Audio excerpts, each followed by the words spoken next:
Buenos días, disculpe, su señoría, estamos sin audio. Gracias.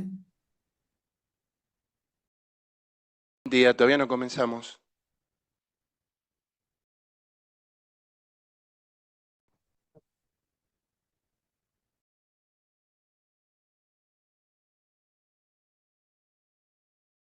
Buenos días, reanudamos la audiencia. Consulta Fiscalía respecto del orden de los testigos y en función de la experiencia que tuvimos ayer, de que los primeros testigos se extendieron mucho en el tiempo en cuanto a prestar su testimonio, y los que quedaron para el final fueron de media hora. Para no tenerlos tanto tiempo, le voy a consultar a Fiscalía cuál es el orden que va a adoptar en las declaraciones, por favor. Vamos a mantener el orden que estaba previsto en la lista, comenzando con Seltzer, después con el señor Macías, Blanco, Sí, Acuña y Celer Irigoyen. muy bien. Doctora.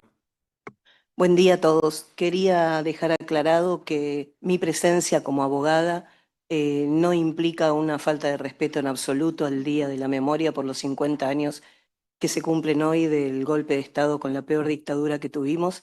Esto para mí, estar acá también es un nunca más a cualquier tipo de atropello a los derechos de cualquier ciudadano. Muchas gracias. Muy bien, doctora. Creo que el mejor tributo que podemos hacer es este día trabajando y buscando verdad y justicia. ¿Sí? Bueno, que pase el primer testigo, por favor. Buen día.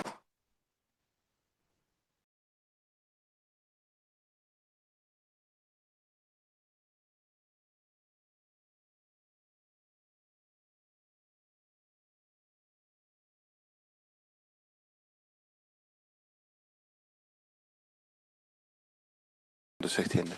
Buen día, señor. ¿Su nombre completo, por favor? ¿Le han dado lectura al artículo 275 del Código Penal que reprime el falso testimonio?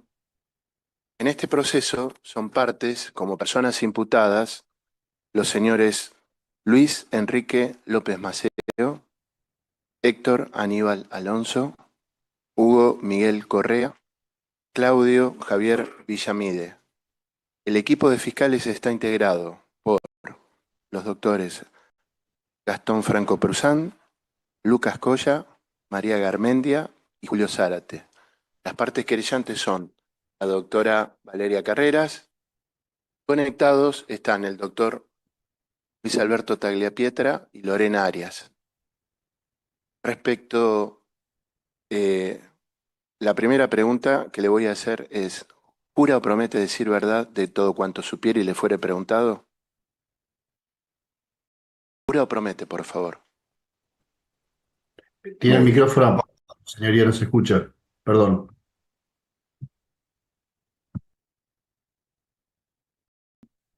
No sé. Bien, respecto de las personas que le mencioné, ¿le comprenden las generales de la ley? Esto es amigo, enemigo, acreedor, deudor, pariente. ¿O usted tiene algún interés en el resultado de este juicio? No sé. Muy bien. Va a comenzar a interrogarlo la fiscalía que lo ofreció como testigo. Gracias, señor presidente. Buenos días, señor Seltzer. ¿A días ya? Primero que nada, le voy a consultar a usted, ¿es un marinista? Sí. ¿Con qué especialidad? Electricista. Electricista. ¿Cuántos años de antigüedad tiene en la Armada? Perdón, ¿Cuántos años de antigüedad tiene en la Armada? en la Armada tengo 30. 30. ¿Usted se desempeñó en el proyecto submarino durante el arreglo de media vida? Sí, estuve en los distintos talleres ahí del proyecto submarino. ¿Nos podría contar qué tareas llevó a cabo? Estuve en la parte de repuestos. Ahí teníamos los oficiales encargados y ahí se pedía, Andanor solicitaba los repuestos y se le daba parte al jefe nuestro y él daba el ok para que nosotros le demos los repuestos para que recorrieran, vieran, así de los distintos repuestos que solicitaba Tandarón. ¿Tiene conocimiento de que se hayan realizado pruebas de mar a fin del año 2014? La verdad que no desconozco yo. ¿Hasta qué año estuvo usted en el proyecto submarino? Estuve hasta el 2019 y después me fui al edificio Libertad. ¿Desde qué fecha? Yo vine con el San Juan hasta el 2007, cuando vino el San Juan, ahí yo bajé a los talleres. Perfecto.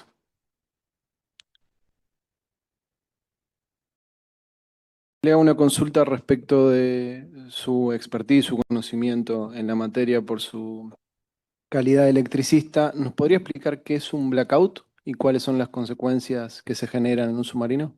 Eh, un blackout, o sea, cuando yo navegué en esa época era Cabo Primero y no tuve ¿cómo es? Nunca me pasó un blackout en el submarino, pero por lo que entiendo es cuando el submarino queda sin alimentación, digamos. ¿Sabe cuáles son los procedimientos que se deben llevar a cabo ante una situación así? Y la verdad que en ese momento era muy, muy nuevo, yo en el submarino estaba arrancando mi carrera como submarinista y digamos, claro, no lo tengo el procedimiento, pero en ese momento habría que consultar con los oficiales y ellos son los que van guiando, diciendo qué hacer, qué medir, dónde ir. ¿Durante qué año navegó en el SUG? ¿Cómo se llama? ¿Durante qué año navegó en el Ara San Juan? Navegué del 2004 al 2007. ¿Tiene conocimiento de lo que es la válvula ECO 19? Conozco la válvula, y sí, la conozco. ¿Nos podría explicar qué es y cómo funciona? Nosotros tenemos en el submarino tres tipos de ventilación: carga externa, snorkel e inversión. Y de acuerdo a lo que solicitan, uno tiene una planilla donde cada válvula está ahí y dicen qué condición va, si va abierta, cerrada, dependiendo del tipo de ventilación que necesitamos en ese momento, ¿no? Eso que usted dice es un manual de procedimiento, donde dice cómo debe estar la válvula, si cerrada o abierta. La verdad que no sé muy bien, pero bueno, esa planilla está como algo implícito, digamos, que la válvula tiene que ir así, dependiendo del tipo de ventilación que necesita. Mm. Según también su expertise y su conocimiento, ¿cuál puede ser una forma en que ingrese agua de mar al balcón de baterías, al balcón de barra de baterías número 3 durante la navegación? Y lo que pasa que, bueno, tendría que ver un plano como para decirle, porque la verdad como hace tanto tiempo que no estoy embarcado, no lo tengo bien claro si la Eco 19 va abierta o cerrada en Snorkel, no le quiero mentir. ¿Le instruyeron como submarinista cómo debe estar la válvula ECO 19 al momento de la navegación? Sí, por eso yo lo que le digo, en esa planilla consta de cómo tiene que estar la válvula, si abierta o cerrada. Y, por ejemplo, en puerto, ¿cómo debe estar? Por eso le digo, no, la verdad que en ese, o sea, ahora es imposible acordarme porque si yo le puedo decir está abierta y resulta que va cerrada, por eso no le quiero mentir. En su, en su formación como submarinista, ¿en qué momento de la formación comienzan a embarcar en un submarino? Eh, Cuando usted hace el curso que dura un año, yo lo hice el curso en el 2003 y en el 2004 me tocó pase en el San Juan. Cuando comienzan a embarcar en los submarinos, ya tienen el conocimiento de todos los procedimientos, de toda la reglamentación respecto de cómo funciona y cómo actuar en un submarino. Y un poco de los sistemas, sí. Y después, a medida que vaya pasando las navegaciones, uno va adquiriendo experiencia, ¿no? Con el tema de las navegaciones. Según también su conocimiento y su expertise, ¿Alguna avería o falla de índole eléctrica puede provocar la pérdida de plano del submarino? En ese sentido, a mí, ya le digo, le vuelvo a reiterar, nunca nos pasó, digamos, cuando yo estuve navegando, nunca nos pasó. La verdad que no le quiero mentir. De lo que recuerda, de su conocimiento también respecto de la válvula ECO 19, ¿se puede abrir accidentalmente esa válvula? No, lo que no recuerdo es que si es, porque hay válvulas que son con volantes y hay otras que son tipo flap. Accidentalmente no podría abrirla, digamos, o cerrarla, ¿no?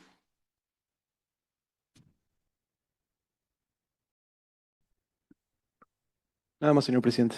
Gracias, Fiscalía. Doctora Carreras, ¿está usted en condiciones de...? Sí, sí. Buen día, ¿cómo le va? Buen día, señora.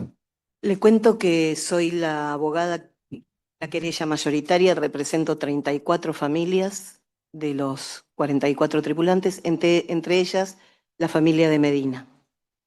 Empecemos por ahí. Cuéntenos, ¿conocía al tripulante Medina? Sí, señora, mi camada de escuela de mecánica. ¿En qué años, cuántos años estuvieron juntos? ¿En qué dependencia? Y nosotros estuvimos juntos en la escuela de mecánica de la Armada en el año 97, 98, porque maquinista y electricista en ese momento hacíamos 2 años de escuela. Después yo me fui de pase a Mar del Plata, a la agrupación de buzos tácticos, y no recuerdo bien, pero creo que él se fue a un barco en la base, Mar del Plata. Y de ahí después nos juntamos en el curso de submarino, hicimos juntos también en el 2003. ¿Llegaron a navegar juntos? Sí, sí, en el San Juan.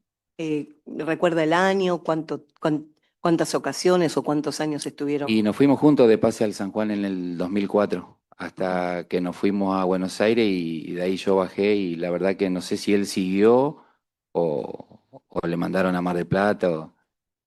¿Y la relación la continuaron después del 2007? Sí, sí, él creo que estaba en Mar del Plata y yo en Buenos Aires, o sea, por mensaje de texto. De la época en que trabajaron juntos, se prepararon, ¿podría decir que era un buen marinero? Sí, sí, eso le puedo asegurar que era muy eficiente el Medina. Muy buena persona, muy profesional. Gracias. Ahora le voy a preguntar cuestiones más de su experiencia, ¿sí? Vayamos al pañol de herramientas, de herramientas no, de repuesto. De repuestos. Ese pañol estaba compuesto por repuestos nuevos, recién traídos o repuestos que ya estaban en existencia. Por lo que sé yo, repuestos que ya estaban ahí. ¿Desde hacía cuánto? No, desconozco, la verdad que no sé hace cuánto tiempo, pero ya estaban ahí los repuestos fuera y dentro de cajones que había, digamos. Otra pregunta que tiene que ver también con su experiencia y con cuestiones que declaró en la instrucción, ¿no? Por eso las repregunto, para que el tribunal tome debida nota. La ECU 19, que recién le preguntaban, ¿se puede reparar a bordo? No, ¿Cuál sería la mecánica o cuál serían los pasos para pedir la reparación y dónde se repara físicamente? por lo que sé y los que decían los suboficiales, hay que hacer un pedido de trabajo y eso lo repara el Arsenal en ese momento en Mar del Plata. Un pedido de trabajo al Arsenal de Mar del Plata. Navegación, no la tripulación entonces. No, Ujú, gracias. Otra pregunta. Usted en la declaración testimonial en Caleta Olivia, ahora se la pueden exhibir, leer si no recuerda, mencionó el gas cloro. ¿Nos puede contar qué es el gas cloro? la contaminación del agua de mar con el tema de las baterías. ¿Y eso es perceptible al olfato? Y si le digo, le miento, porque la verdad que nunca me pasó, entonces no sé si es perceptible o no lo que me está preguntando. No más preguntas, muchas gracias. De nada, Gracias a señora. usted, doctora. Doctor Tagliapietra, doctora Arias. Y su señoría, gracias. ¿Qué tal? Buenos días, César, ¿cómo le va? Buen día, señor, ¿cómo le va? Bien.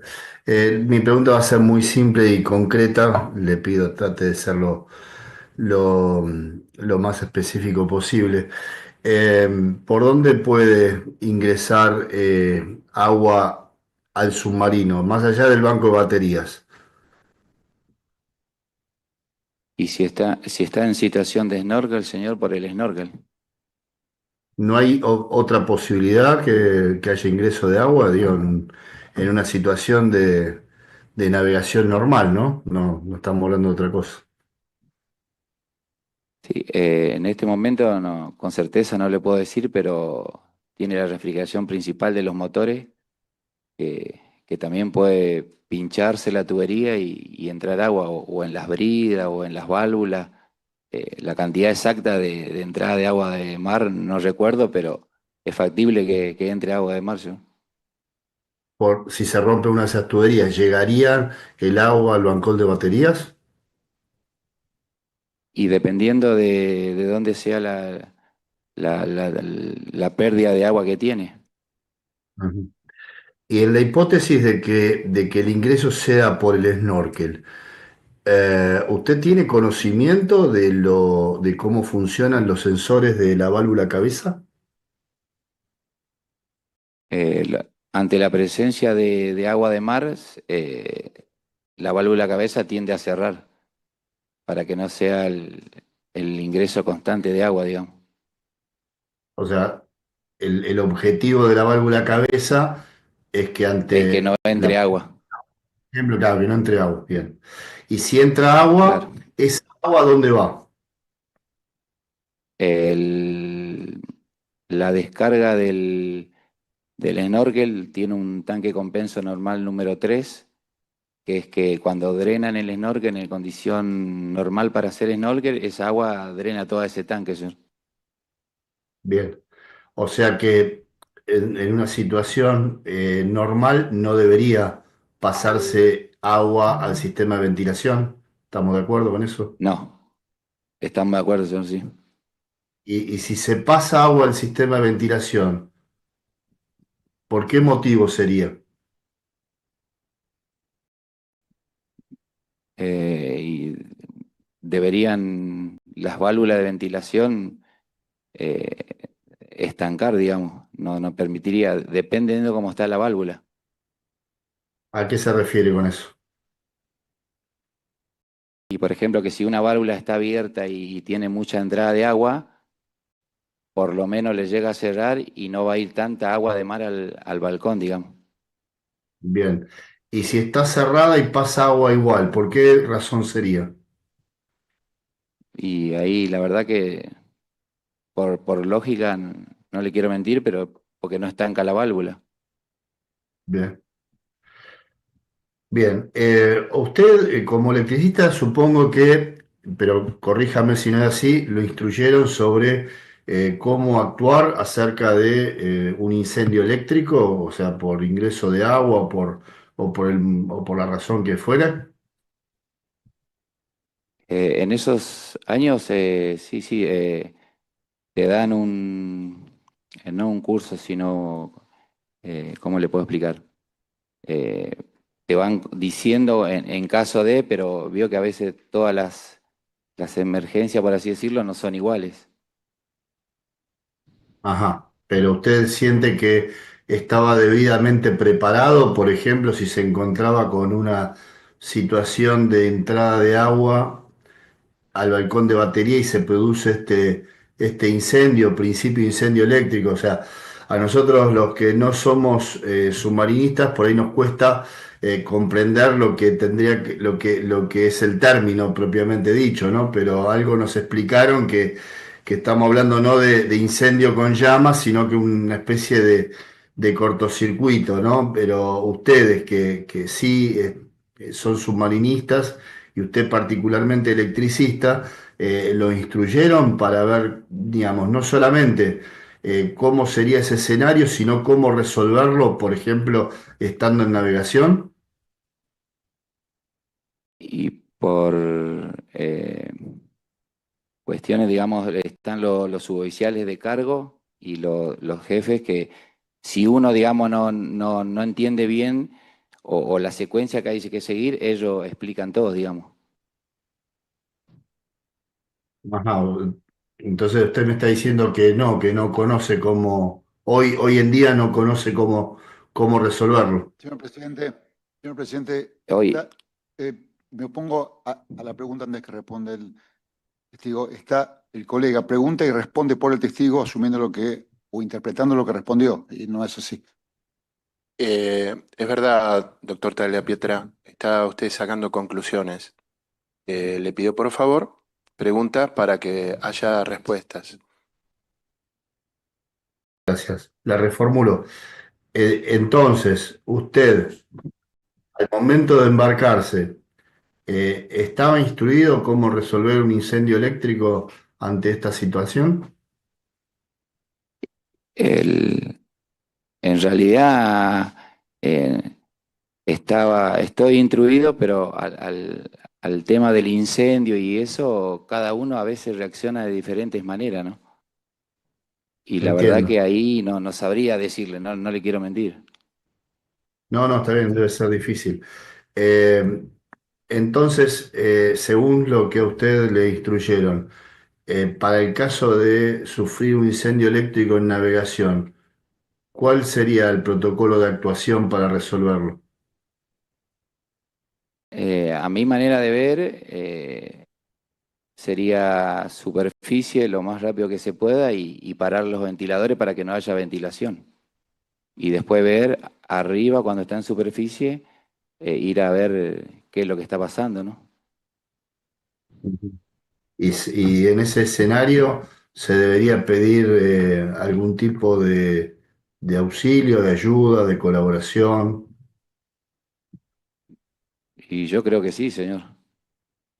Y uno no lo puede resolver a bordo. Bueno, le agradezco, César, muchas gracias. No tengo más preguntas, señor. No, por favor. Gracias, doctor Tagliapietra. Doctora Arias, No tengo preguntas, gracias. las defensas. No, señor presidente. Señor Seltzer, ¿me repite por favor su especialidad? Electricista. Electricista. ¿Quién es el responsable de la operación o manipulación de la ECO 19? ¿Electricista o maquinista? No, los electricistas, señor. ¿En alguna ocasión tuvo experiencia de participar, de sofocar un incendio? No, señor, No, no no, tuve la oportunidad de participar en ninguna de esas de incendio. Nunca me pasó, señor, en el submarino. bien. Eh, los motores, ¿cuál es el tiempo que se recalienta? ¿Qué necesidad hay de refrigeración? ¿Entiende? ¿Después de cuántas horas de navegación? Los motores, usted dice los diésel. Exacto. Y nosotros, o sea, cuando hacíamos las cargas de batería, duraban, no le quiero mentir, pero 3, 4 horas y no se recalentaban.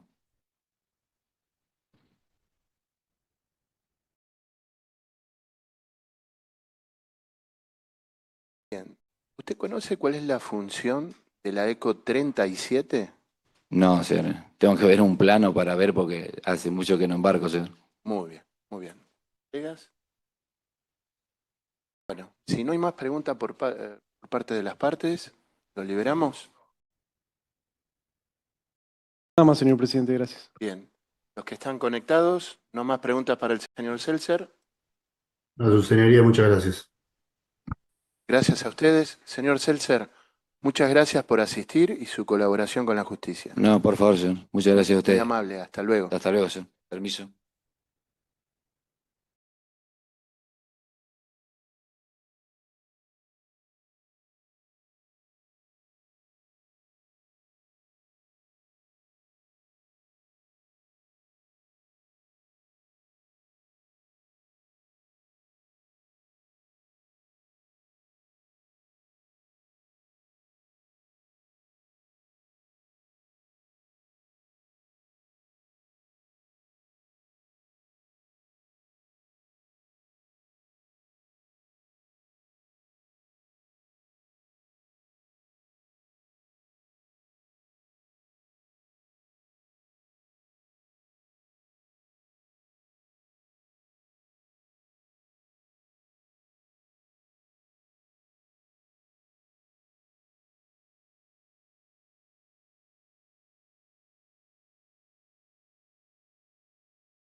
día, señor.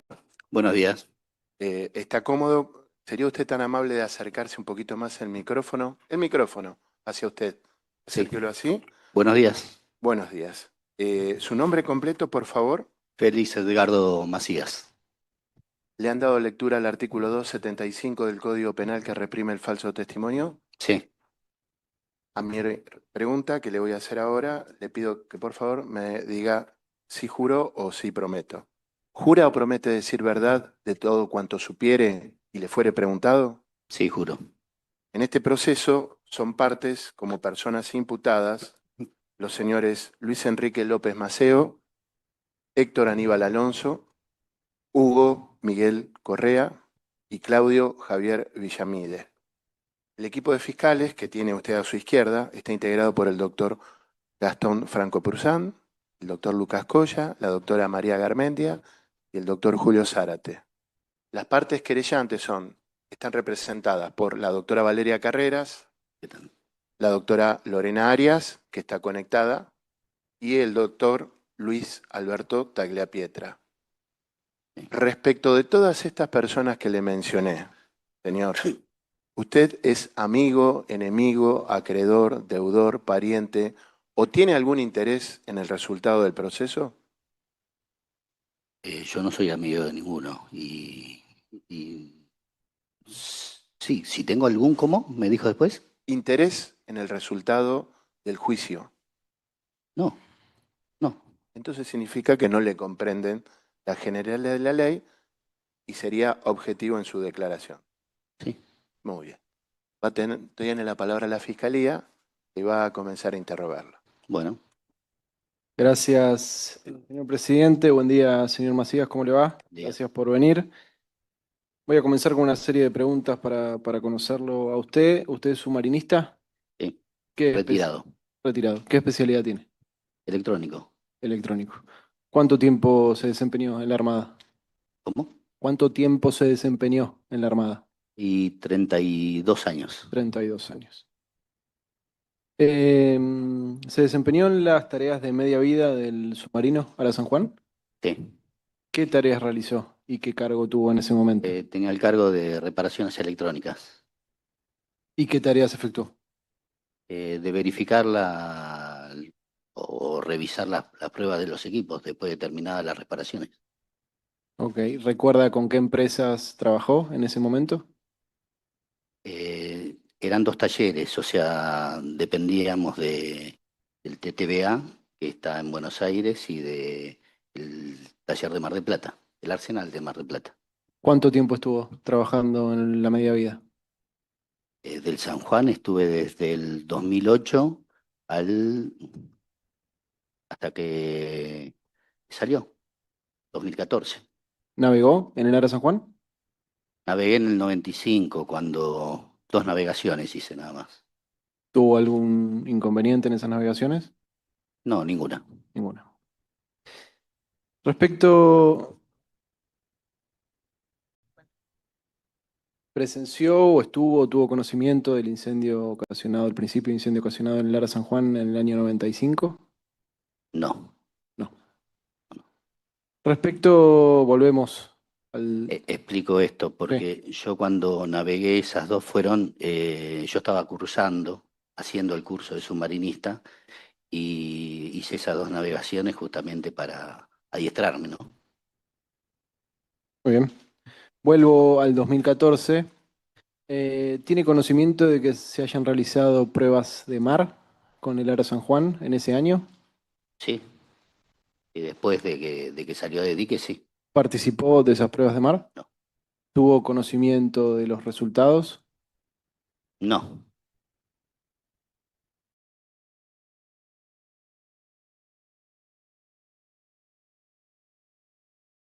¿Podría explicar, según su experiencia, su especialidad, qué significa un blackout en un submarino? Blackout.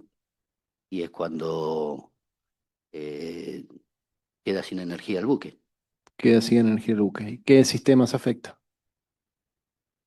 Y la parte eléctrica. Saltan las térmicas, en mi caso, saltarían las térmicas. ¿La propulsión, por ejemplo, forma parte del sistema eléctrico? Eh, Desconozco, no es mi especialidad. Yo soy de la parte de electrónica nada más. Ok, pero si se produce un blackout, por ejemplo, ¿se pierden las comunicaciones internas del buque? Sí, sí, sí, internamente no Deja de hay. funcionar el sistema eléctrico del buque. Sí. Muy bien.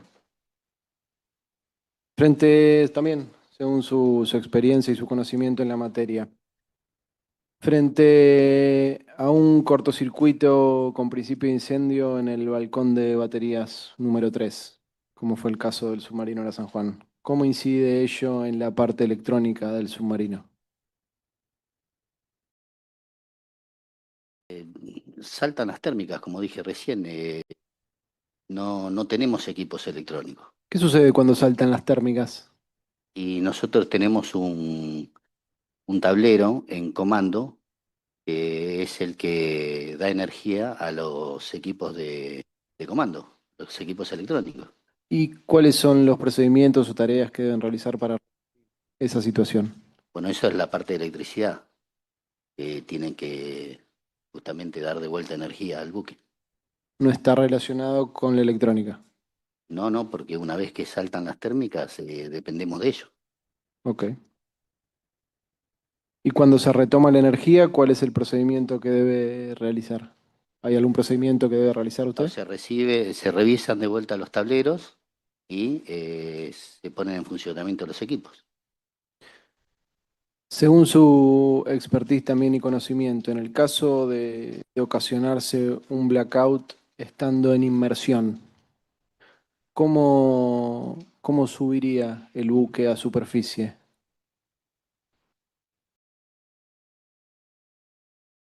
Eso que soplando los tanques, Soplando los lo tanques. único que quede para que quede liviano el buque.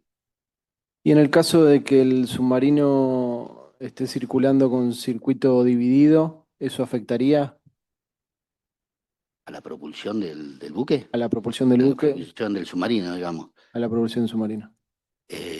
Sí, porque no tiene la fuerza que tiene si funcionarían los cuatro tanques. ¿Podría explicarnos un poco mejor qué significa que no tiene la fuerza? Y la propulsión no es la misma, porque al trabajar en circuito dividido, solamente trabaja con dos tanques de batería. Y eso también depende según la profundidad en que esté el submarino. Bueno, eso no sabría decirlo, eso sabe más un electricista o un maquinista.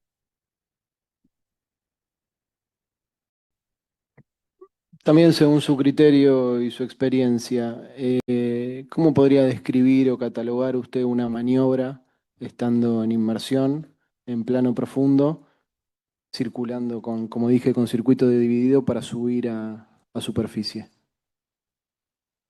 Y como dije anteriormente, soplando los tanques. Y es una maniobra a su criterio, ¿la podría describir?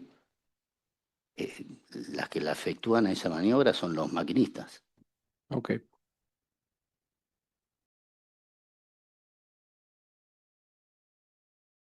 Nada más, señor presidente, gracias. Gracias, la Fiscalía. Doctora Carreras. No tengo ninguna pregunta para el testigo. Gracias, doctora. Doctor Tagliapietra. Doctora Arias. No, por mi lado tampoco, su señoría, gracias. Gracias a No usted, tengo doctora preguntas, Arias. gracias. No tengo preguntas, gracias. Gracias a usted. ¿Las defensas? No, señor presidente. ¿No hay preguntas? El doctor Baroneto Sí, va a continuar. yo le hago, Macías, algunas preguntas. Usted hace una diferenciación entre eléctrico y electrónico. Y usted es electrónico. ¿Sí? Bien, me dijo recién que no hay sistemas electrónicos, salvo algunos vinculados al comando, a la navegación, debe ser. Todos los equipos electrónicos están en comando. Bien, le pregunto, en el caso de un blackout, ¿se afectarían las comunicaciones? ¿Las comunicaciones tienen equipos electrónicos o eléctricos? Eh, Son electrónicos, son electrónicos. Bien. ¿Y en un blackout se afectan las comunicaciones? Sí se afectarían, pero tenemos un equipo de emergencia que se puede comunicar con ese equipo de emergencia. Cuénteme del equipo de emergencia.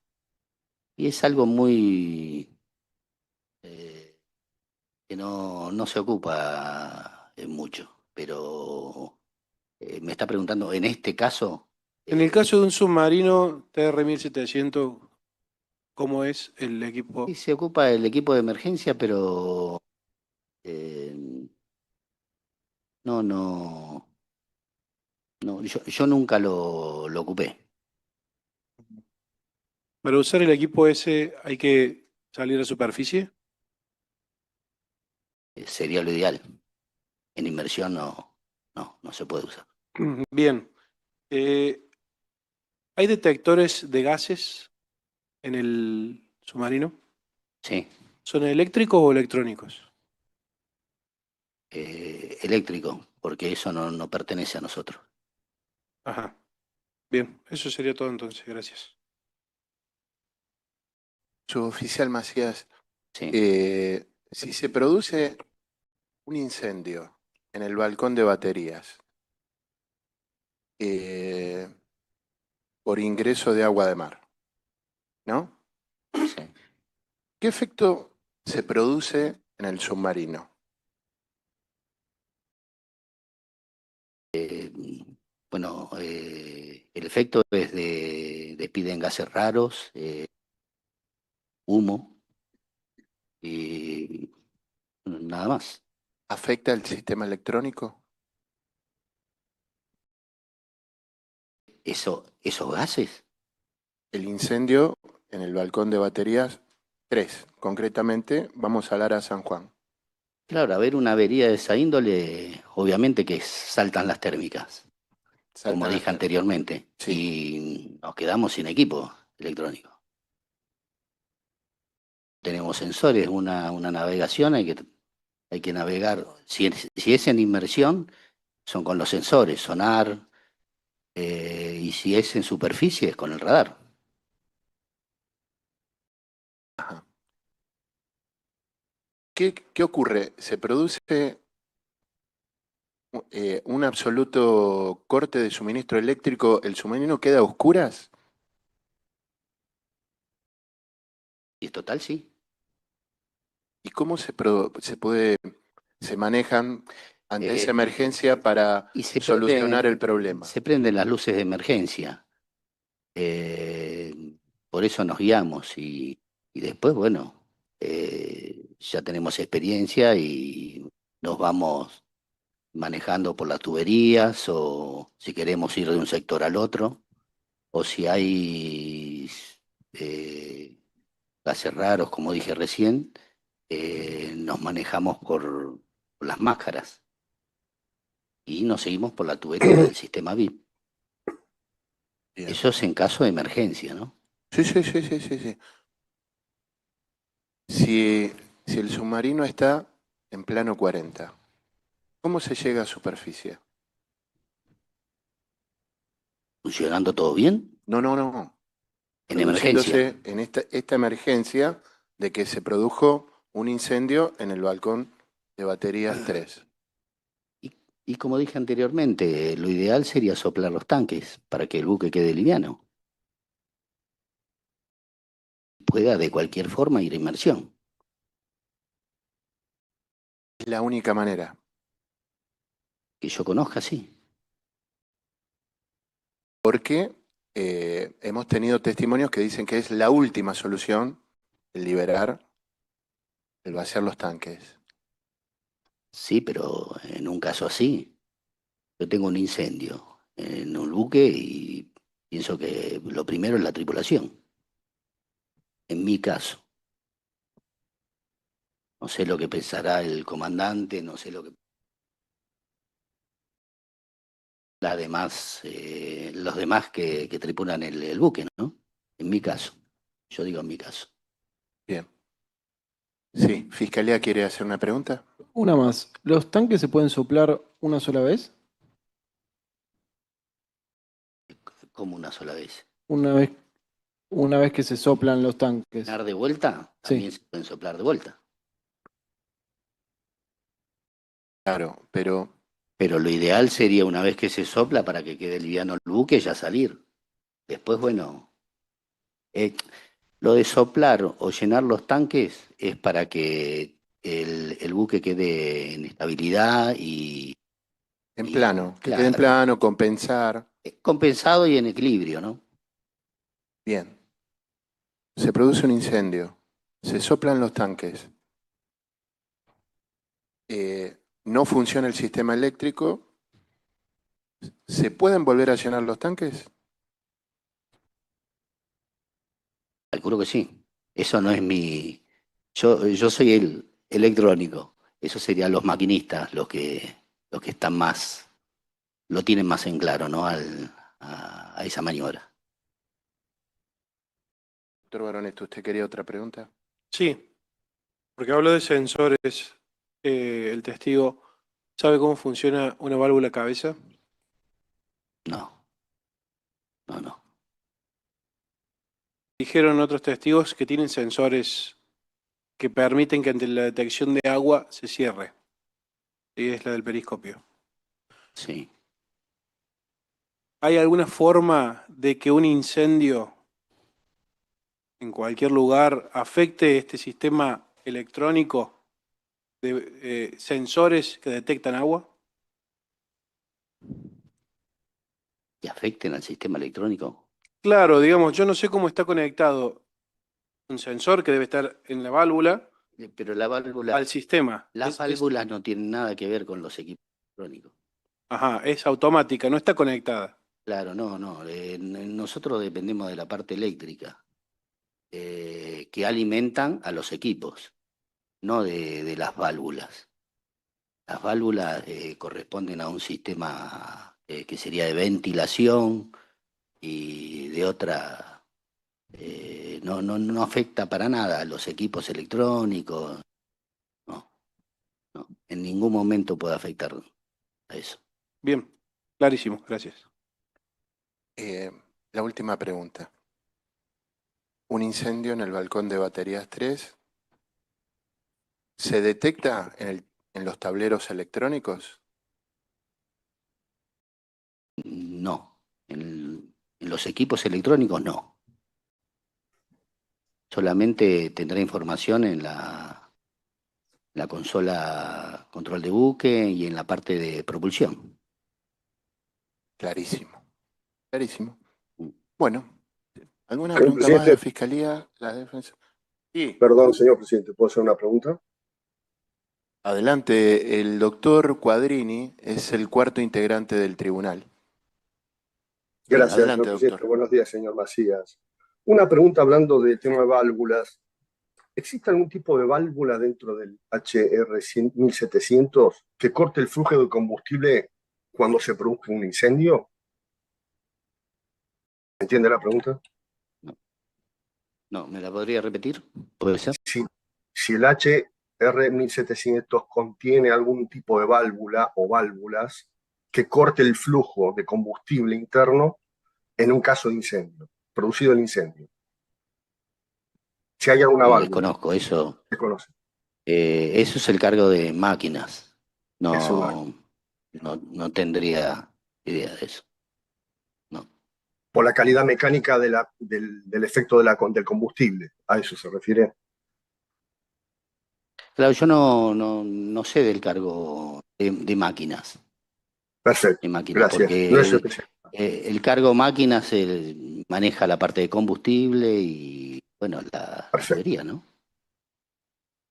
Que corresponden a ese sistema. Su oficial Macías, le preguntaron si en alguna ocasión usted tuvo la experiencia de un blackout. Si me preguntaron, Sí, no, yo no tuve experiencia. ¿no? No. Pero ¿sabe cuánto se demora en volver a poner en funcionamiento un submarino si se produce un blackout? El tiempo. Nosotros eh, muchas veces nos quedamos sin luz interna en el submarino, pero no era por una emergencia. Capaz que los generadores, hubo un corte o algo y bueno, sí nos quedó tiempo sin luz. pero emergencias en largo tiempo no tuvimos. Bueno, muchísimas gracias. Si las partes no tienen más preguntas, liberamos al testigo. Señor Macías, muchas gracias por su presencia y su colaboración con la justicia. Muy amable. Muchas gracias. Bueno, siguiendo el orden sugerido por Fiscalía, voy a pedir que por favor se desconecten a terceras personas fuera de las partes y de los jueces, de los enjuiciados. Sí.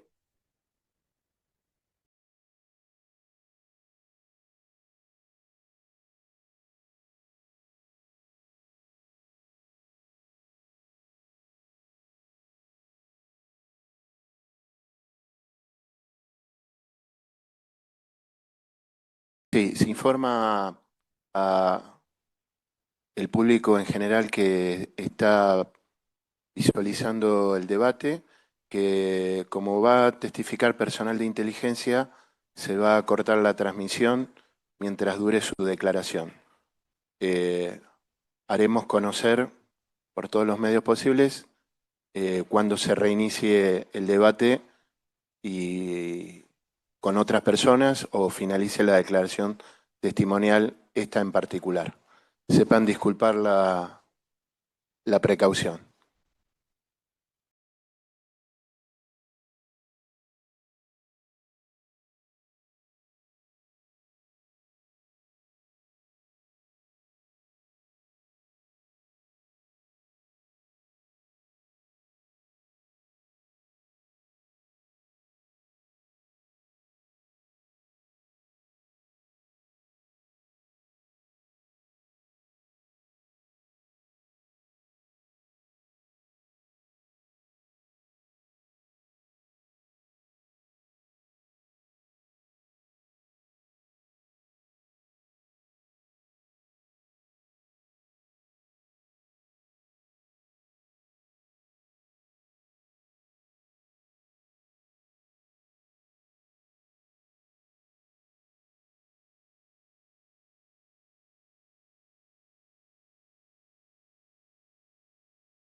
con otras personas o finalice la declaración testimonial, esta en particular.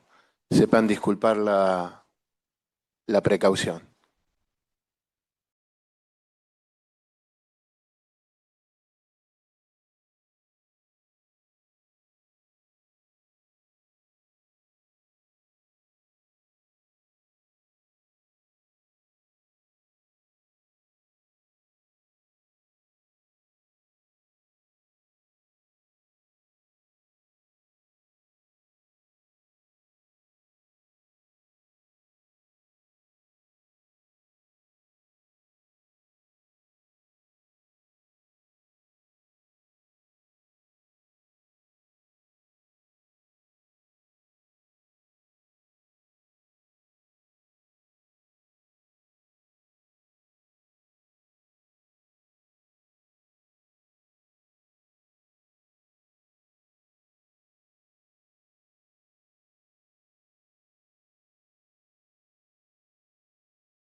Su nombre completo, por favor. Carlos Humberto Acuña. Señor Acuña, ¿le han dado lectura al artículo 275 del Código Penal que reprime el falso testimonio? Sí, señor presidente. Bien. Cuando yo le haga la pregunta, usted me tiene que responder si juro o si prometo. ¿Jura o promete decir verdad de todo cuanto supiere y le fuere preguntado? Sí, juro. En este proceso son partes como personas imputadas los señores López Maceo, Alonso, Correa y Villamide. En tanto que el Ministerio Público Fiscal, que está a su izquierda, es un equipo, está integrado por el doctor Gastón Franco Pruzán, el doctor Lucas Coya, la doctora María Garmendia y el doctor Julio Zárate. A su vez, los familiares de las víctimas del hecho que se investiga están representados por distintos letrados que son parte querellantes. La doctora Valeria Carrera se encuentra presente en la sala y por medio virtual está la doctora Lorena Arias y el doctor Luis Alberto Tagliapietra. Respecto de todas estas personas que le mencioné, ¿usted es amigo, enemigo, acreedor, deudor, pariente o tiene algún interés en el resultado de este proceso? No, su señoría. Bueno, muchas gracias. Va a comenzar a interrogarlo el fiscal, que es quien lo propuso.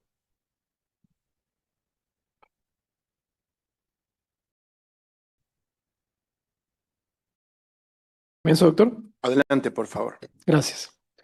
Acuña, buenas tardes. Buenas tardes, doctor. Gracias por venir en primer lugar.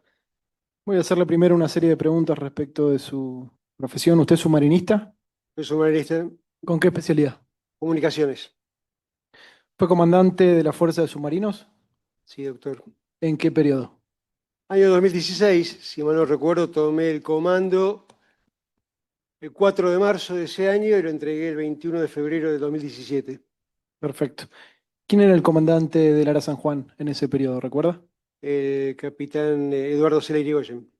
Muy bien. ¿Puede contar cómo había recibido al Ara San Juan al inicio de su gestión como COF? ¿Con qué observaciones, qué tareas pendientes, lo recuerda?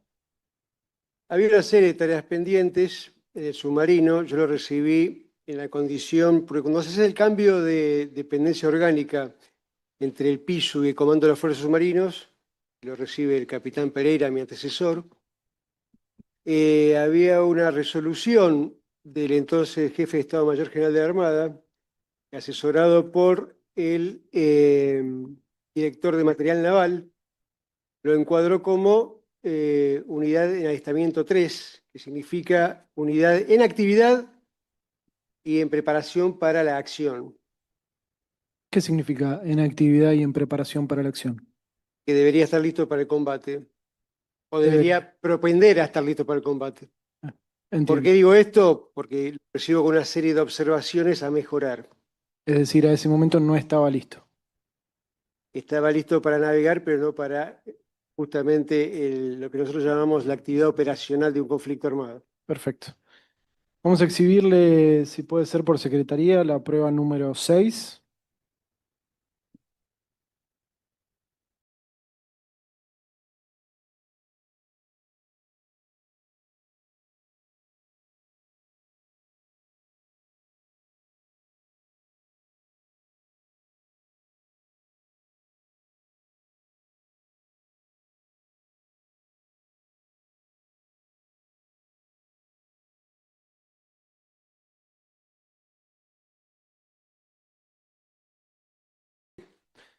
Acá lo que estamos viendo es el cambio de comando del submarino Ara San Juan, proveniente, como usted dijo, del comandante de la Fuerza de Submarinos Pereira y el antiguo comandante del SUG a su comandancia y a la comandancia del capitán Cela Irigoyen, como dijo.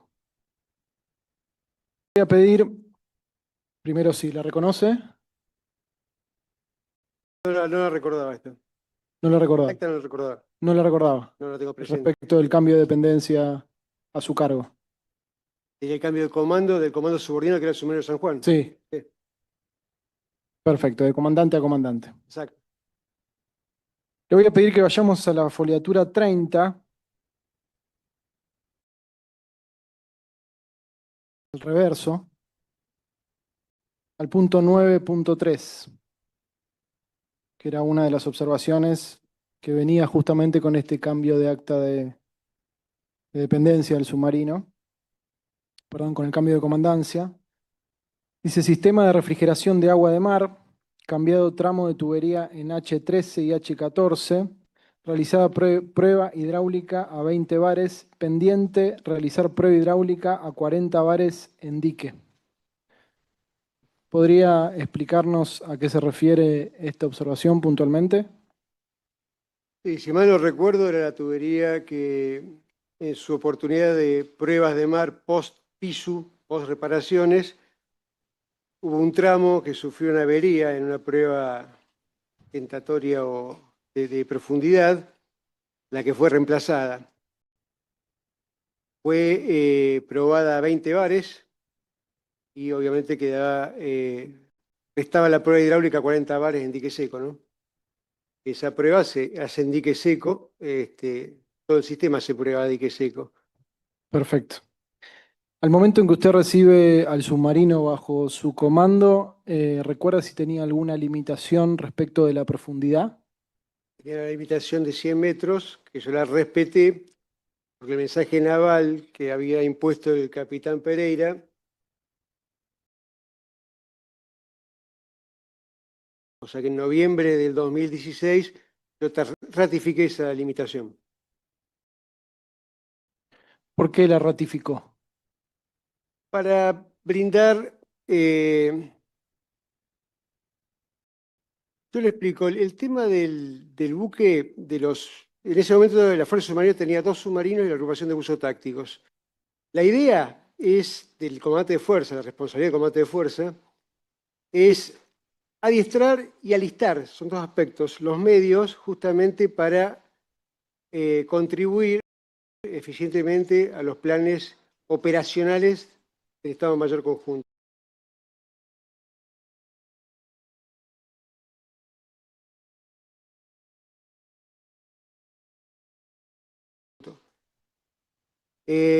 Los comandantes de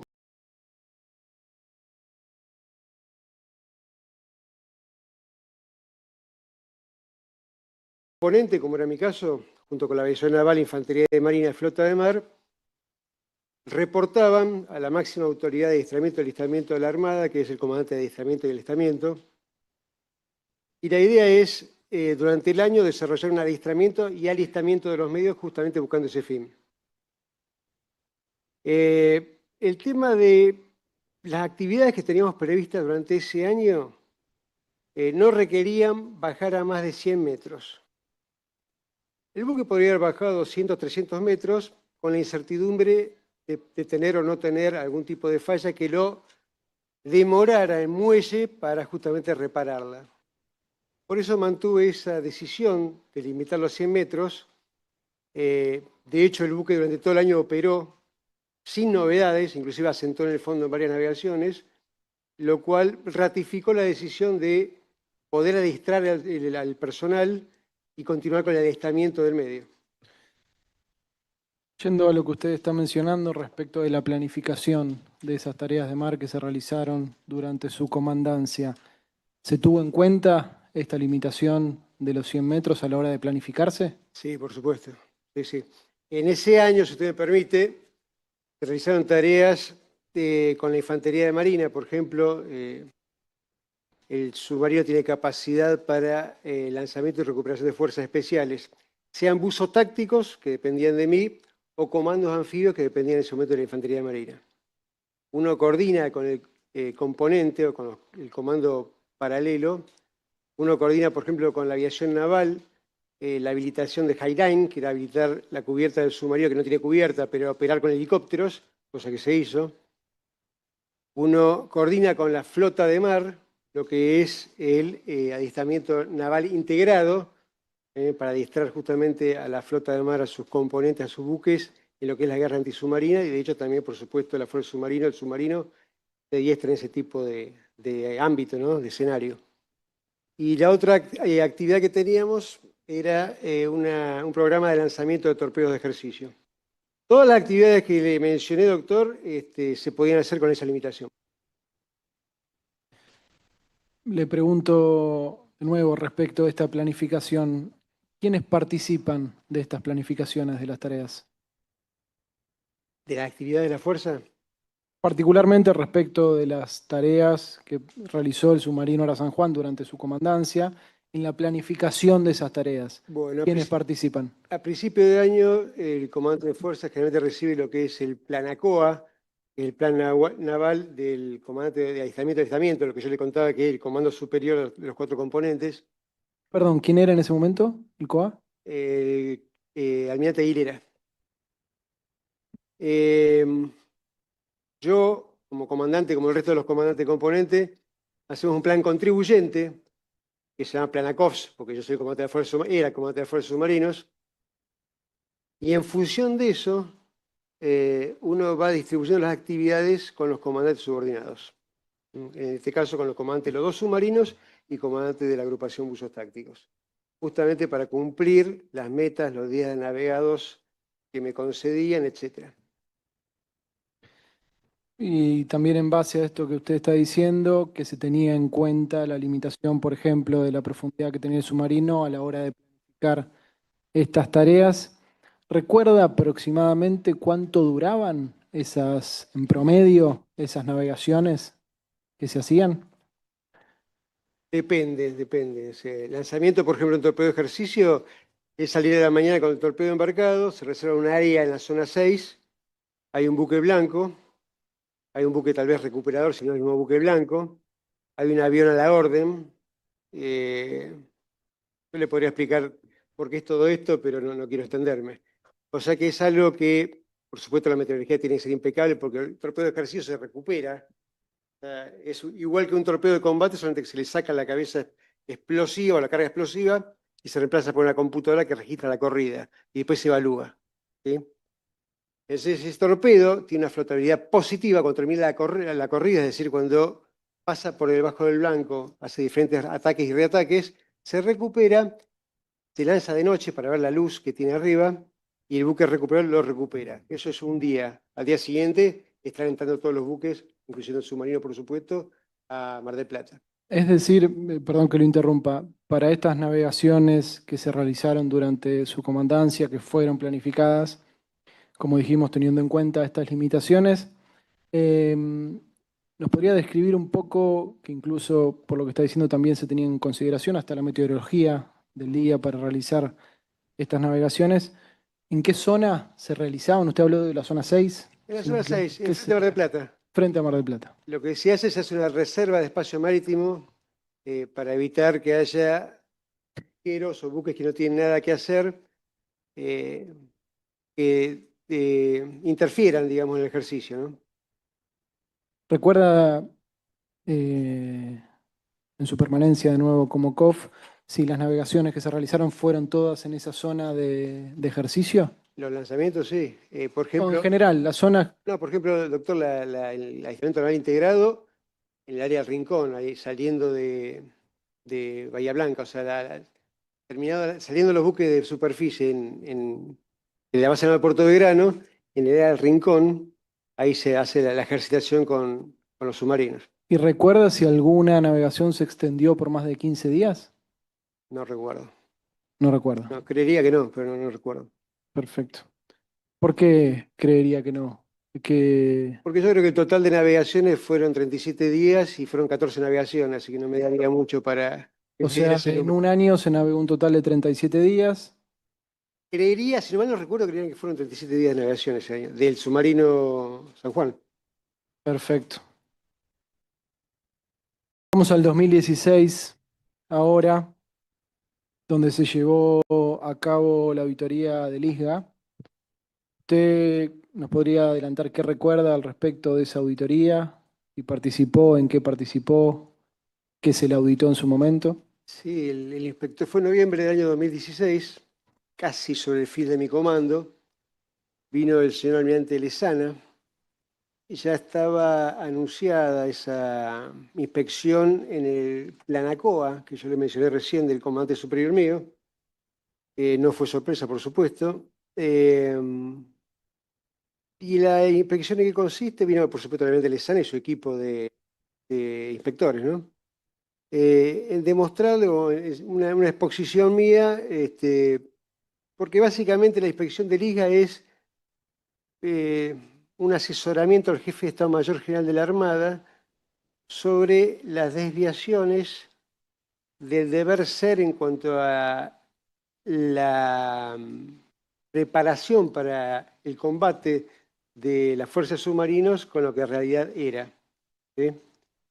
En ese momento hubo una serie de hallazgos que se llaman, que son novedades, que el señor almirante Lezana las calificó de localizadas, es decir, bajo impacto. Hay una orden que en realidad hay tres tipos de relevancias, que son críticas, trascendentes y finalmente localizadas. ¿Sí? Bueno, la totalidad de las novedades fueron localizadas. Señoramente Lezana me manda, antes que yo entre el comando, un informe preliminar de la inspección para que yo haga mis descargos de cada uno de los puntos esos. Yo creo que salvo uno, el resto estuve de acuerdo, y ese que yo le digo, doctor, fue parcialmente de acuerdo, porque mal no recuerdo, era un tema de una batería de las 960 de batería que tiene el submarino, perdón, 960 elementos. Le hago una consulta, ¿usted llegó a ver las conclusiones de ese informe? Yo lo que vi fue el informe preliminar y se lo devolví al almirante Lezana. El informe final, yo ya no estaba cuando vino a la Fuerza Submarinos. ¿Y tuvo conocimiento igualmente de ese informe, de esas conclusiones? Con posterioridad, pero como espectador, digamos, no como... No como comandante. Claro. Voy a retrotraerme un poco en el tiempo nuevamente. Respecto del traspaso del PISU al COF del submarino San Juan, ¿recuerda que tenía conocimiento de qué tareas se encontraban pendientes? ¿Qué operaciones, qué pruebas se encontraban pendientes de realizar en el submarino en ese momento? Sí, había un listado. Sí. ¿Cómo? Había un listado, sí, lo tomé conocimiento. ¿Y lo recuerda? Si no, lo exhibimos. No, de memoria no, doctor, pero... Vamos a solicitar que se exhiba.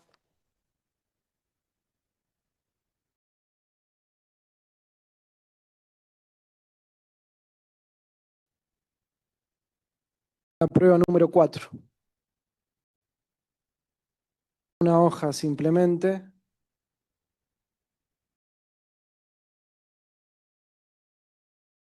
Última hoja, dice folio 16 arriba. Muy bien. Esta acta que estamos viendo, bueno, en este caso es el agregado número 4 del acta de cambio de dependencia, como dije, del submarino del PISU al COF. Dice listado de pruebas pendientes de ejecución. Me quiero consultar solamente por 3, que es la prueba de máxima velocidad, la prueba de máxima profundidad y la prueba hidráulica del sistema de refrigeración principal de agua de mar, 62,5 bares ante avería producida en un tramo de tubería. La misma deberá realizarse en dique seco en oportunidad de terminar. ¿Recuerda si al momento usted de asumir la comandancia del COF, estas pruebas se encontraban pendientes? Entraban pendientes, sí. Al momento de que usted entrega la comandancia del COF al próximo comandante, ¿continuaban pendientes? Sí, doctor. ¿Qué significa que están pendientes? Se realizaron.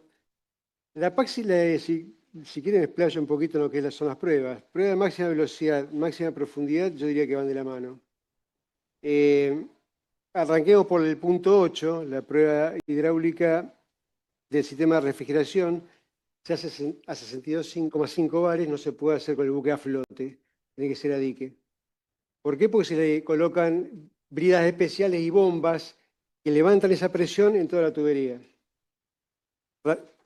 Obviamente muchos de los orificios que yo le estoy comentando, que son componentes hacia el externo del submarino de ese sistema de refrigeración principal, está bajo el agua, o sea, no se puede hacer con el buque a flote, tiene que ser en dique seco. Una vez realizadas esas pruebas, usted garantiza que el submarino estaría en condiciones de navegar a la máxima profundidad operativa. De la mano de eso, usted sale a navegar, o sea, sale de dique, una vez efectuada esa prueba. Por supuesto, también que se hacen un montón de tareas más, aprovechando que el buque está en dique seco, ¿no? Se puede acceder a los tanques de lastre, en fin, un montón de cosas. El dique seco y ahí se efectúa la prueba de máxima profundidad y esa prueba de máxima profundidad garantiza la máxima velocidad. Y aparte le da el valor agregado de que usted tiene el casco, perdón, limpio, sin incrustaciones. Usted podría llegar a acceder a la máxima velocidad, cosa que con el casco sucio no sería tan posible. Por otra parte, hay una publicación que es la NORP 5, que determina que a esa velocidad usted puede tener importantes cambios de plano, por lo cual necesita profundidad para hacerlo. ¿Mm? ¿Podría explicar eso?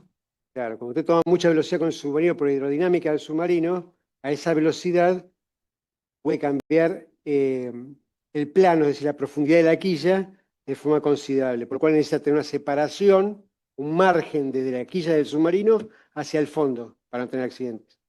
En eso usted necesita tener la prueba de máxima profundidad para garantizar que justamente los cambios de plano sean con total seguridad y sin ningún tipo de riesgo a priori, ¿no? Durante su comandancia se realizaron tareas de mar a los fines de realizar estas pruebas. No. No.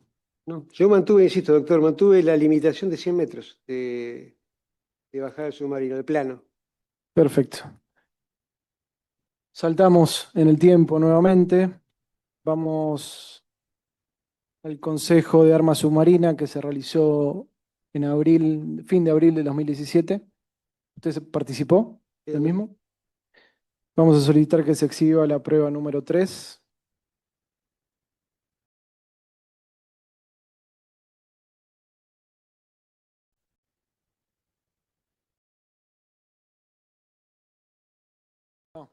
Perdón, no es la 3.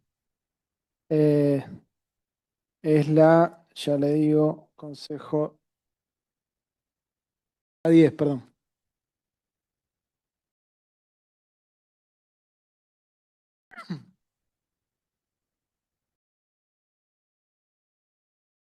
Comencemos con la primera hoja. Le voy a pedir si se reconoce entre los integrantes de ese consejo. Sí, el cuarto, doctor. Muy bien. De los vocales permanentes presentes. ¿Cómo está compuesto ese consejo? El consejo lo convoca el inspector del arma submarina, que es el submarinista más antiguo en la actividad, le ordena al comandante de fuerza que convoque al Consejo de Armas Submarinas. El inspector del arma submarina es el asesor del jefe de Estado Mayor General de la Armada en cuanto al arma submarina. Y el comandante de fuerza justamente convoca a los oficiales superiores generalmente para este consejo y son invitados algunos oficiales jefes, como por ejemplo los comandantes del submarino, que resulta interesante escuchar su opinión acerca del alistamiento, novedades que tienen respecto a los buques. Muy bien. Vamos a pasar directamente a la foliatura 14. Dice 13 arriba, 14 abajo, por las dudas.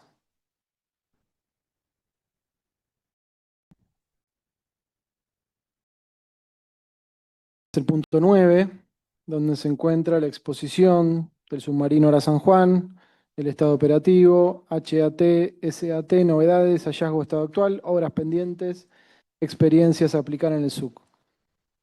Son las conclusiones y comentarios que efectúa el capitán Fernández en ese momento de tareas que se encontraban pendientes. ¿Recuerda cuál fue la exposición del capitán Fernández en ese consejo? ¿La recuerda? Debe ser esta, doctor. Sin duda que es esa, pero si recuerda con sus palabras, ¿cuál fue la exposición del capitán Fernández en ese sentido? ¿Qué conclusiones llegó? ¿Qué comentarios hizo? Yo lo poco que recuerdo es que obviamente presentó las novedades de su unidad. Ninguna afectaba la seguridad en cuanto a que le prohibía navegar para adiestrarse. ¿Sí? No recuerdo otra cosa, o sea... ¿Hubo alguna, si quiere tomes unos segundos para ver este listado, si alguna le llama la atención particularmente? Sobre todo de las que usted había registrado al momento de recibir el submarino bajo su comando. Y también cuando lo entregó. Lo que pasa es que las novedades que yo recibí el comando, que eran muy frescas en cuanto al tiempo, cuando fue el cambio de dependencia orgánica entre el PISU y el COFS Pereira, estamos en septiembre, octubre, noviembre, diciembre, eran casi 4 meses, yo lo tomé al buque en marzo, 6 meses. Muchas actividades, novedades que tenía el submarino fueron solucionadas con medios o recursos de las fuerzas submarinas, las que se podían solucionar. Hay otras que quedaron pendientes. El PISU debía ser otorgar recursos, asignar recursos, mejor dicho, al comando de la fuerza. La dirección de presupuestos los asignó en octubre. Ya en octubre habría que represupuestarlo, pues ya había pasado todo el año, porque fueron enviados al Arsenal Mar del Plata, que era el ente que iba a iniciar o continuar, digamos, las tareas de tercero y cuarto escalón, las correctivas, por lo cual fueron represupuestadas y quedaron pendientes para el 2017. Pero aparte de eso, hay que considerar que en todo ese tiempo, incluso en un año, todo buque de guerra, sea submarino o buque de superficie, tiene novedades, le van sumando novedades. Por eso le digo, hay cosas que por ahí estaban en las novedades recibidas o heredadas del PISU y cosas que se agregaron después. ¿Y cómo es el proceso, cómo se determina el ingreso de una nave a dique seco? ¿Cómo es el procedimiento? En el trabajo, digo, yendo particularmente al trabajo de este consejo. ¿Cómo sería el procedimiento? Sí, en este consejo, que se ven las tareas, por ejemplo, que en este caso incluye el comandante del submarino La San Juan, respecto de esas tareas, de las tareas pendientes que hay que realizar y su ingreso a dique seco. ¿Cómo en ese consejo se puede decidir o sugerir cuándo ingresa? ¿Cómo se evalúa ese ingreso? No, lo que salen del consejo, las conclusiones, son las necesidades por las que atraviesa la fuerza de submarinos. En este caso, el aspecto de los submarinos, ¿no? De los buques de la unidad submarina, porque los usos prácticos no comprenden esto. Perdón, ¿qué quiere decir las necesidades del necesidad- comando de la fuerza submarina? Necesidades operativas. ¿Por qué? Porque, por ejemplo, yo le voy a poner un ejemplo, doctor. Si usted se fija, porque una de las novedades o hallazgos del ISGA en la inspección es la ausencia de señales pirotécnicas. Esas señales pirotécnicas, cuando el ISGA después se las eleva para conocimiento al jefe de Estado Mayor General de la Armada, viene la orden y el jefe de Estado Mayor General de la Armada le ordena a la Comisión Naval de Europa, por supuesto siguiendo toda la cadena de comando para abajo, que las compre, que las adquiera. Entonces eso sería, por ejemplo, una necesidad. Acá salen necesidades que el comandante de fuerza también las conoce, porque está todo el día con los submarinos, con los comandantes subordinados. O sea que la necesidad de que los buques ingresen a dique seco está perfectamente clara. Es de conocimiento de todos los integrantes, es de conocimiento de los comandantes, que son los primeros usuarios del submarino, y por supuesto, como yo le decía, del comandante de fuerza, que lo que quiere hacer es tener sus medios alistados para ser utilizados por el Comando Operacional de la Nación en situaciones de conflicto. ¿Cómo se pide el dique? Se pide de un año para otro. O sea, es la tarea PROM 203/1, uno va pidiendo con mensaje naval el buque al año siguiente. Si mal no recuerdo, el problema del dique en aquella época era porque había tenido una falla los 2 diques secos de Puerto Belgrano, que son bastante grandes. De hecho, cuando nosotros éramos teniente coronel, íbamos con los buques a cambiar baterías a puerto, entraban varios buques en fila por el tamaño que tenían, porque en realidad habían sido ideados para los portaaviones, o pensados para los portaaviones, que era el buque más grande que tuvo la Armada, de Independencia el 25 de mayo. Había habido un problema con una de las portas que dejaron inutilizado uno de los 2 diques, no recuerdo, y por eso se atrasó la entrada a dique de varias unidades. O sea, había enlistado una cola, una precedencia de unidades de superficie y submarinos para entrar ahí a dique. Es decir, que el ingreso a dique seco se requiere a los fines de realizar ciertas tareas pendientes que únicamente se pueden realizar en dique seco. Exacto. Eso. Entiendo que por lo que dijo en el momento de su comandancia, había tareas pendientes que requerían el ingreso a dique seco. No se pudieron hacer. Voy a ir a la conclusión que está en este consejo. Si la quiere leer en la foliatura 22, 22 arriba y 23 abajo, dice, que son las conclusiones finales del Consejo Asesor de la Arma Submarina.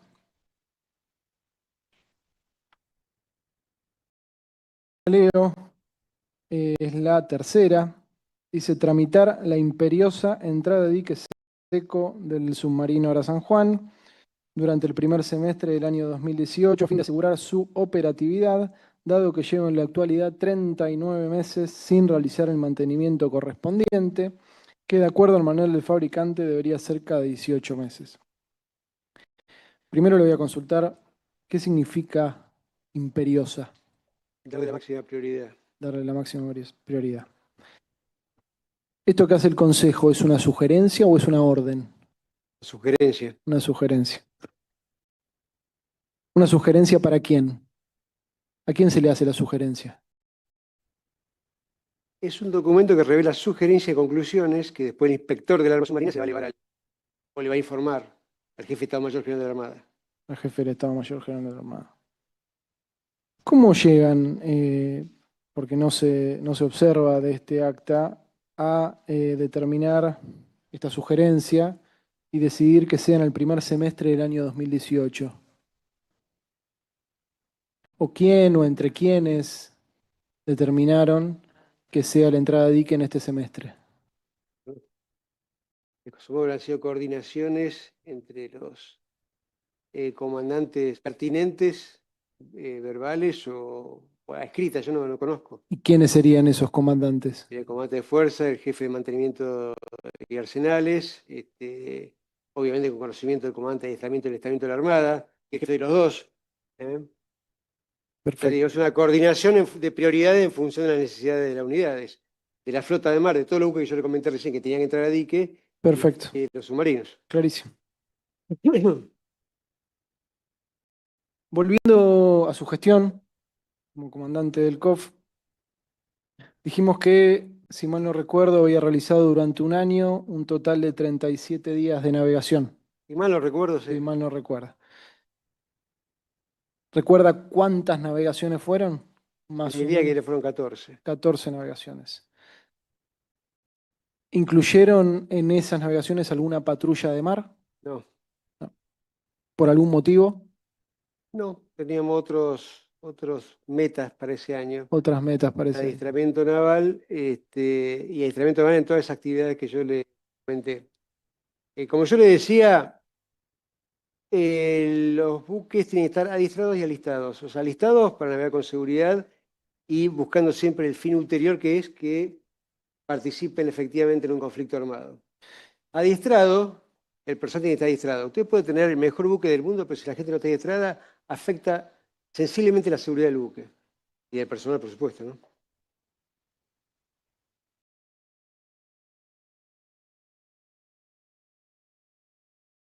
Por eso, si me permite, por eso, cuando arranca el capitán Celer Irigoyen sus navegaciones de ese año, arranca los palotes, como decimos nosotros, adiestramiento básico en técnicas y tácticas, y así va aumentando, digamos, la importancia, no la importancia, ¿cómo le puedo decir? El requerimiento operativo más exigente, las exigencias de cada operación, como por ejemplo, recuperación y lanzamiento de fuerzas especiales, lanzamiento de torpedos, de equipo de combate, operación con la unidad de mar, etc. La flota de mar. Dijimos 37 días, 14 navegaciones aproximadamente. ¿Recuerda cuántas horas y millas de inmersión, por casualidad? Bueno. No recuerdo. Voy a solicitar que se exhiba la prueba número 3.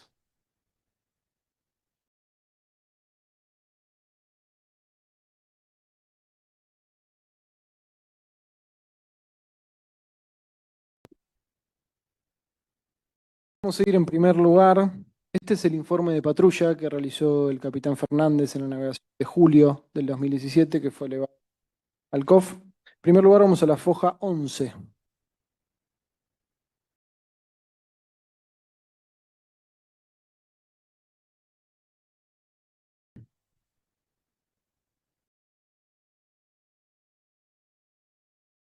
Arriba lee... Ah, perdón. Ahí está. Sí. Arriba se lee datos estadísticos. Dice en las columnas periodo anterior, periodo actual, horas de inmersión. Dice periodo anterior 194.20, periodo actual 4.20. ¿Podría explicarnos a qué se refiere? Esto es un informe de julio del 2017, si puede interpretar este cuadro. ¿A qué se refiere periodo anterior y periodo actual? No. No sé qué es periodo anterior y actual. Porque acá al final dice total anual, supongo que será la suma de los dos, será el año que navegó él. El año que navegó. Antes de esta navegación y esta navegación, interpreto yo. Perfecto. O sea, podría ser que el periodo anterior sea hasta julio y el periodo actual Podría ser. contando la navegación de julio. Perfecto. Entendemos que las horas de snorkel lo mismo. Si tomamos periodo anterior de principio de su gestión hasta este informe, sí, interpretamos así. Lo leemos periodo anterior, 194.20, periodo actual 420, y las horas de snorkel, el periodo anterior 27, periodo actual 57.40.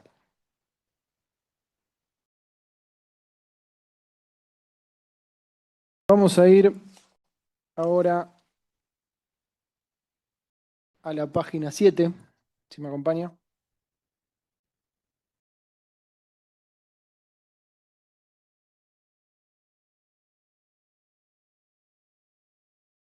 Voy a leer 2 párrafos y también le voy a preguntar, según su experiencia en la Armada, ¿cuántos años de antigüedad me dijo que tiene en la Armada? ¿O cuántos años tuvo de antigüedad en la Armada? ¿Esta? Desde que ingresó a la Armada. 39 años. 39 años. Sí. Le leo un párrafo y después le voy a hacer algunas preguntas. Dice, recordemos que estamos en la navegación de julio. A partir del 5.º día de navegación y al momento de querer propulsar en etapa 1 para comenzar la exploración en el área de patrulla, falló el sistema de propulsión, entrando recién en el 3er intento.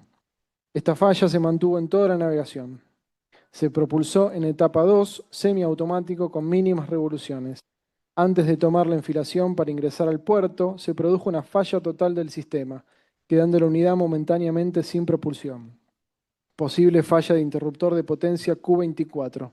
El ingreso a puerto y la maniobra se realizó con circuito dividido, sección popa, quedando fuera de servicio el circuito de propulsión número 2.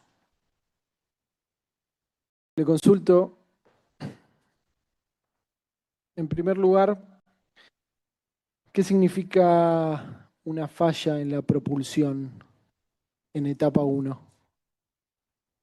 Etapa 1, el submarino tiene 5 etapas de velocidad marcha adelante y 4 atrás.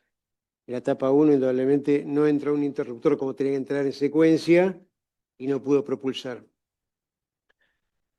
Esto fue al 5.º día de la navegación, una navegación que duró aproximadamente a partir del 5.º día de navegación, una navegación que duró 19 días.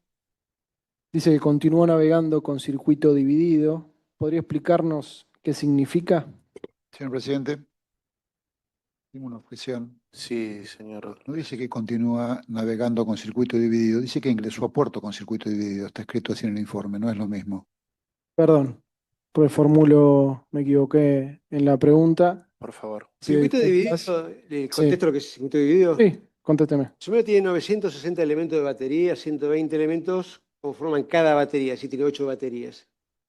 El MEP, motor eléctrico de propulsión, tiene 2 armaduras. Usted poniendo en serio en paralelo combinaciones las diferentes baterías con las armaduras, obtiene, o le brinda al submarino 5 velocidades para adelante, marcha adelante, 4 para atrás.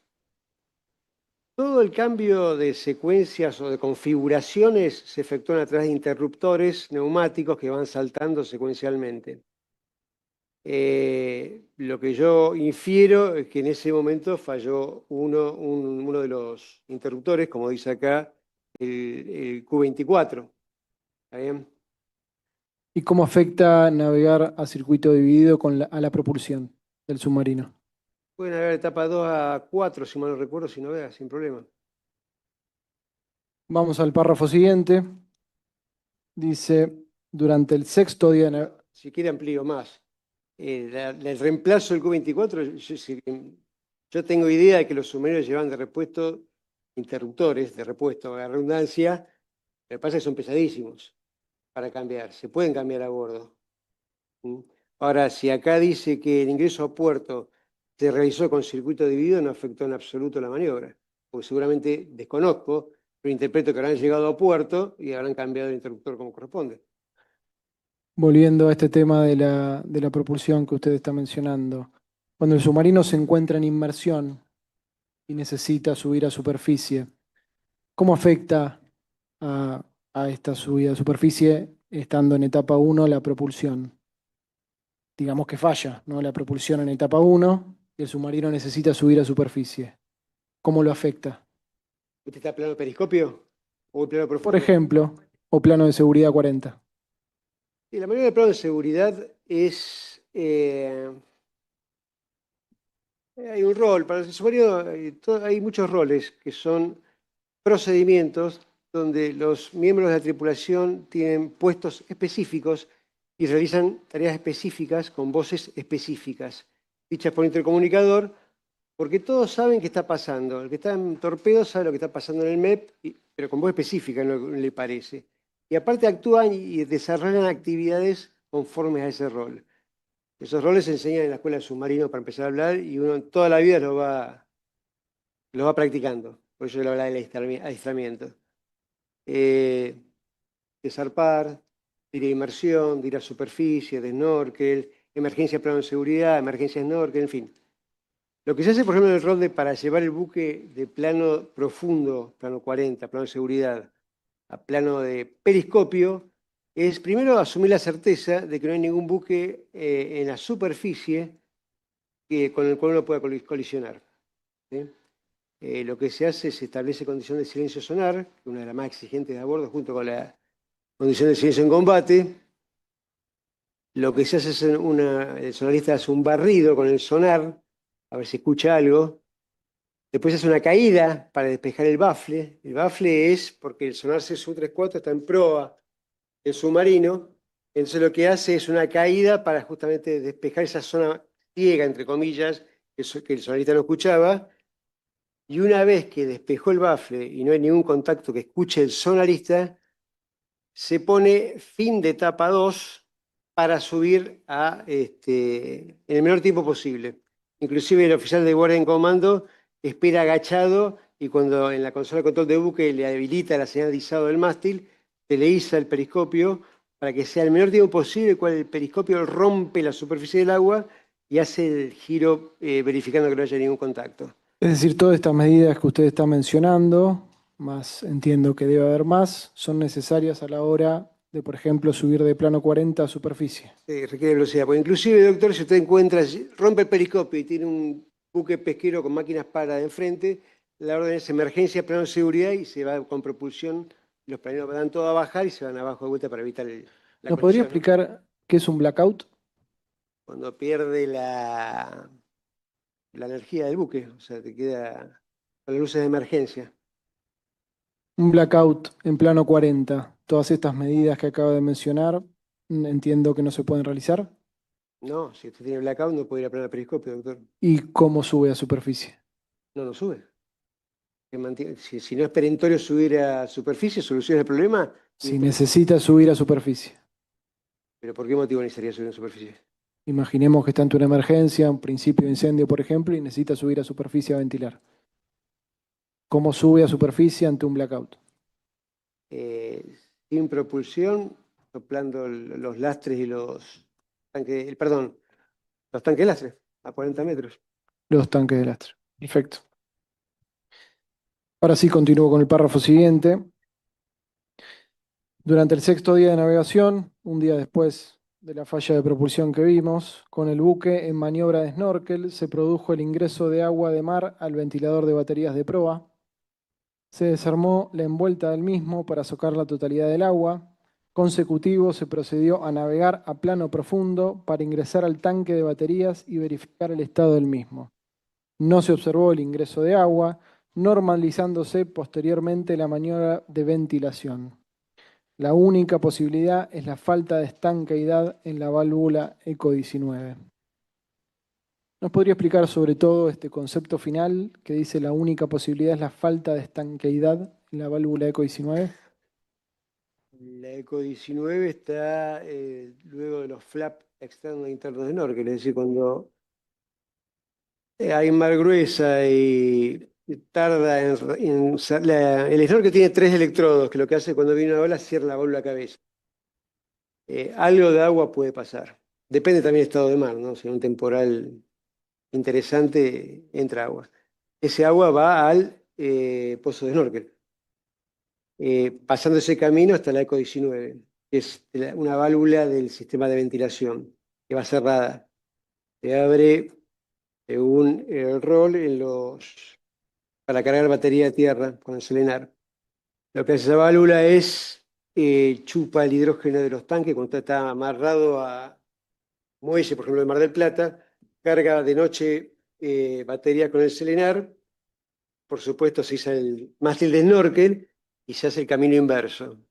El mástil de snorkel en navegación le mete aire al submarino para que fusionen los motores diésel, para ventilar también. Pero en este caso, en puerto, lo que hace es la carga de baterías produce hidrógeno. El sistema de ventilación la chupa de los tanques de batería y lo libera por el snorkel. Por eso se abre en puerto de la ECO 19. Solicito por secretaría exhibir la prueba.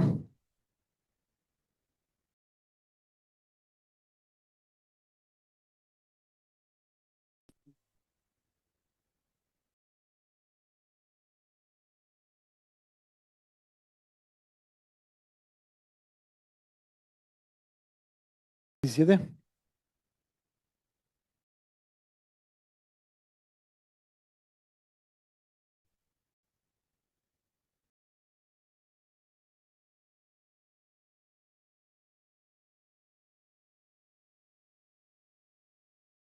Vamos a la hoja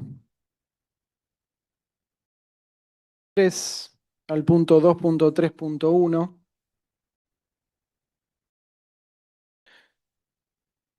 Dice ventilación, entiendo que esto está relacionado con lo que usted estaba mencionando recién. Dice ventilación del buque en caso de carga independiente en puerto. Punto 4 dice cerrar los siguientes elementos interceptores o comprobar si están cerrados. ¿Se observa la ECO 19 en este listado? No. El punto 5 dice abrir o comprobar si están abiertos los siguientes elementos. ¿Observamos la ECO 19? Sí, doctor. Gracias. Damos vuelta a la página. El punto 2.3.2. Ventilación del buque durante navegación en superficie y snorkel. Vamos al punto 2, donde dice cerrar los siguientes elementos interceptores o comprobar si están cerrados. Figura la ECO 19. Sí, doctor. Y finalizamos al punto 2.3.3. Lo voy a tener resaltado en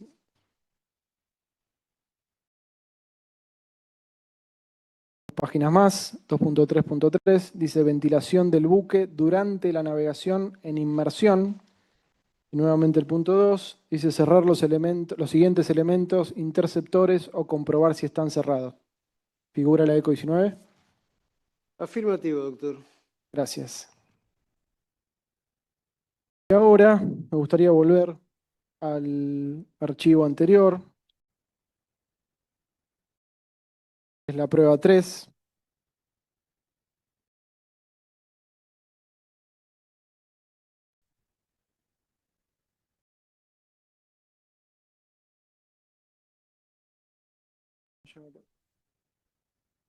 Primero le voy a consultar respecto de esta válvula. ¿Se puede abrir accidentalmente?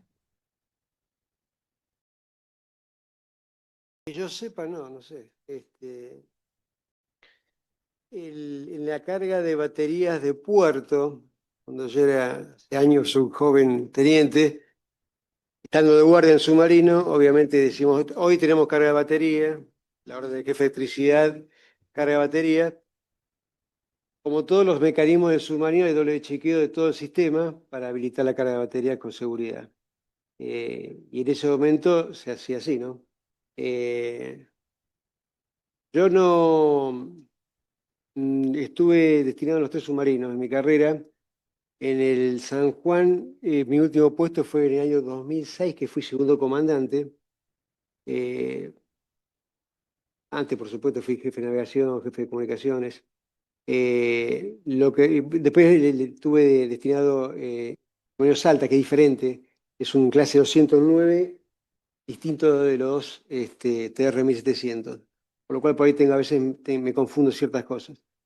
Recuerdo que la Eco 19 estaba caminando entre los motores diésel hacia proa, uno ve la tubería de inducción y estaba acá con una manivela, si no recuerdo mal, roja. Estaba sobre justamente la tubería de inducción, digamos, siguiendo la línea de los motores de la banda de estribor. Perfecto. Le voy a leer este párrafo de la foja 37 al final del gráfico. 37.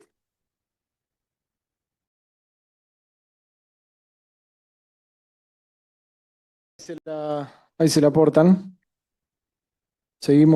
Volvimos al informe de patrulla realizado por el capitán Fernández de la navegación de julio.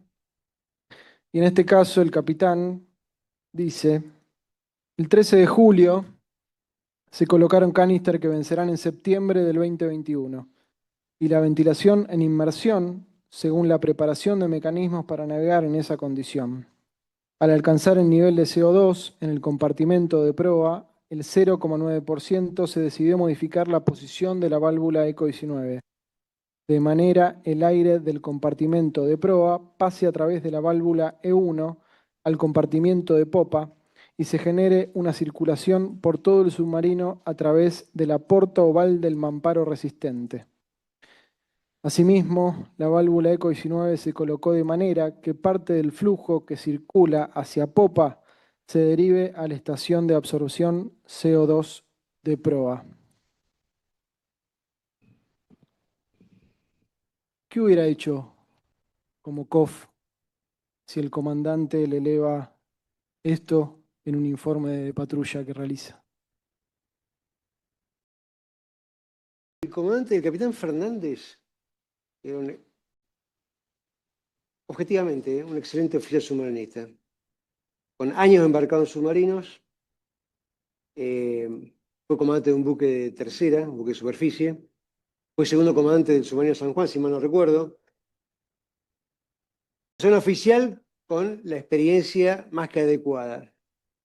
Como comandante de un buque, el Reglamento General del Servicio Naval lo autoriza a hacer todas las pruebas que usted estime conveniente en mejora del servicio.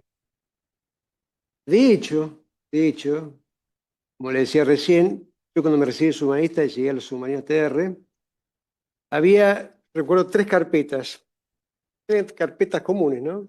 Una, instrucciones tácticas temporarias, unas instrucciones técnicas temporarias y otra que eran recomendaciones de seguridad. Usted me pregunta hoy qué tenía cada una, yo no me acuerdo. Pero eran todas instrucciones o experiencias volcadas en papel de mejoras que se hacen en la utilización del arma submarina de ese submarino. Es decir, usted va a comprar un submarino, un buque de guerra, lo que fuere, y usted tiene como armada una doctrina de utilización de los medios.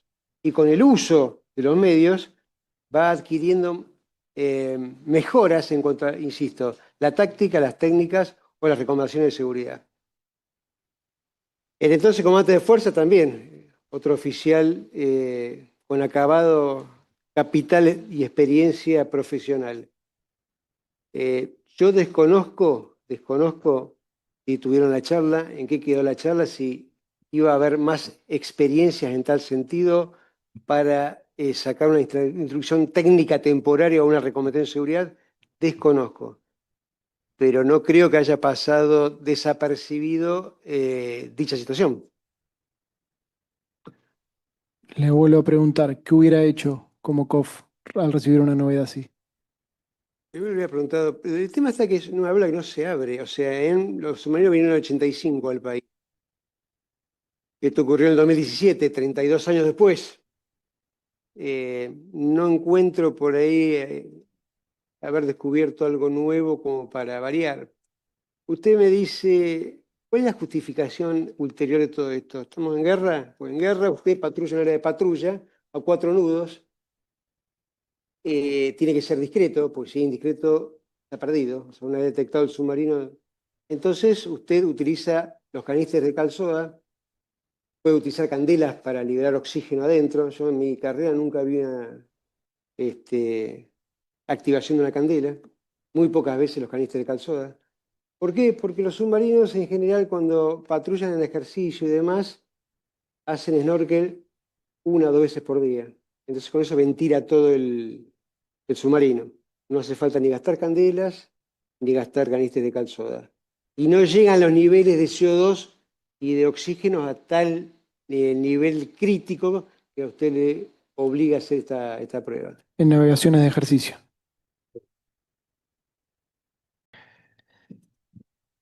¿Por qué entonces, según lo que lee acá en este párrafo, el capitán habría aprobado esta maniobra? Desconozco, interpreto que, como le dije al principio de todo, buscando un beneficio o una maniobra no prevista en tantos años, que, insisto, redundar en un beneficio operativo del buque. ¿Alguna vez durante su comandancia o cuando fue tripulante del Ara San Juan se hizo esta maniobra? No.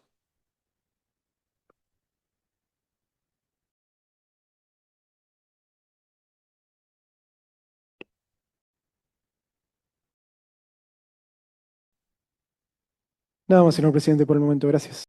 Gracias, señor fiscal. Doctora Carreras, ¿está usted en condiciones? Sí, por supuesto. Tiene la palabra.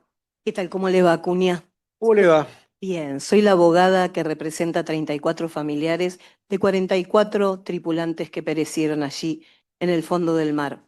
Debo confesar que me habían hablado mucho de usted porque lo conocen de la base, etc. No me habían dicho que era tan buen mozo. Bueno, le agradezco muchísimo. Valga que lo haya dicho, permítanmelo. Así no me dicen que los maltrato. ¿Vio, Vigliero? Tengo preguntas. No, me permite, le voy a aclarar una cosa. A ver. Yo, cuando ocurre la tragedia del submarino San Juan, me desempeñaba como jefe de Estado Mayor del área naval atlántica. Ujú. O sea, en la autoridad de la base estaba el comandante aérea, que era el almirante González, yo era el jefe de Estado Mayor submarinista. Así que digamos que yo viví a partir del primer día en el lugar el arribo de los familiares. Sí. Así que en ese sentido, a todas las familiares, Andrea Merel, Marcela Fernández, Marisa Villarroel, Karina Vargas, en fin, las conozco a todas, inclusive el día de hoy sigo con ellas en contacto. Bueno, se dan cuenta que fue un momento realmente uno de los más tristes de mi vida, ¿no? Es muy válido que lo cuentes. Así que, Realmente, muchas gracias. Están mirando seguramente. Tengo que hacerle algunas preguntas y le voy a pedir que me dispense mi falta de preparación porque no tengo la antigüedad que usted tiene ni el conocimiento que usted tiene en los submarinos. La primera pregunta, ¿los filtros de cal soda, los caníster de cal soda, se vencen? la cal soda no se vence, lo que se vence es el envoltorio, o sea, el recipiente. Por eso es muy difícil que dé mal cuando usted agarra un caníster vencido y lo prueba. Realmente tiene las mismas prestaciones, por eso la prueba que recién me leía el doctor, las prestaciones son iguales que las que comprar uno nuevo. Puede ser que tengan mayor o menor capacidad de filtrado. Si yo tengo un lote de vencidos y no vencidos, si los separo, ¿cuáles van a filtrar mejor, los vencidos o los habilitados? Yo creo que igual, por la experiencia que ya le digo, yo no he vivido muchas activaciones en las dos estaciones de cal soda de los submarinos. pero no he vivido no he notado o sea, poca experiencia tengo en el tema, pero no he notado que haya mucha diferencia en las prestaciones, digamos, de ambos. Gracias. Pasemos a otra. Tengo que hacérselo salpicado porque si no tendría que reiterar todos los capítulos de la Fiscalía y no tiene sentido. Voy recogiendo cosas que dijo y dijo que estaba preparado el submarino para adiestramiento, no para operaciones de combate, ¿verdad? Bien. Yo le consulto, ¿qué diferencia hay entre adiestramiento y control de mar o patrulla de mar en la milla 200, si es que hay diferencia? Es una forma de adiestramiento eso. O sea, la patrulla de mar es forma de adiestramiento. Yo cuando era teniente de corbeta, con el segundo año, estaba destinado en el submarino Santa Cruz. Yo recuerdo haber hecho una patrulla de control de mar de pesqueros. Después nunca más repetí ninguna, ¿no? Pero es forma de adiestramiento. Porque en realidad navegar en el submarino es adiestrarse, como yo le decía recién. En el submarino son todas roles y actividades que entrañan ciertos riesgos. Por eso le decía los roles de funciones que uno aprende de chiquito en el submarino.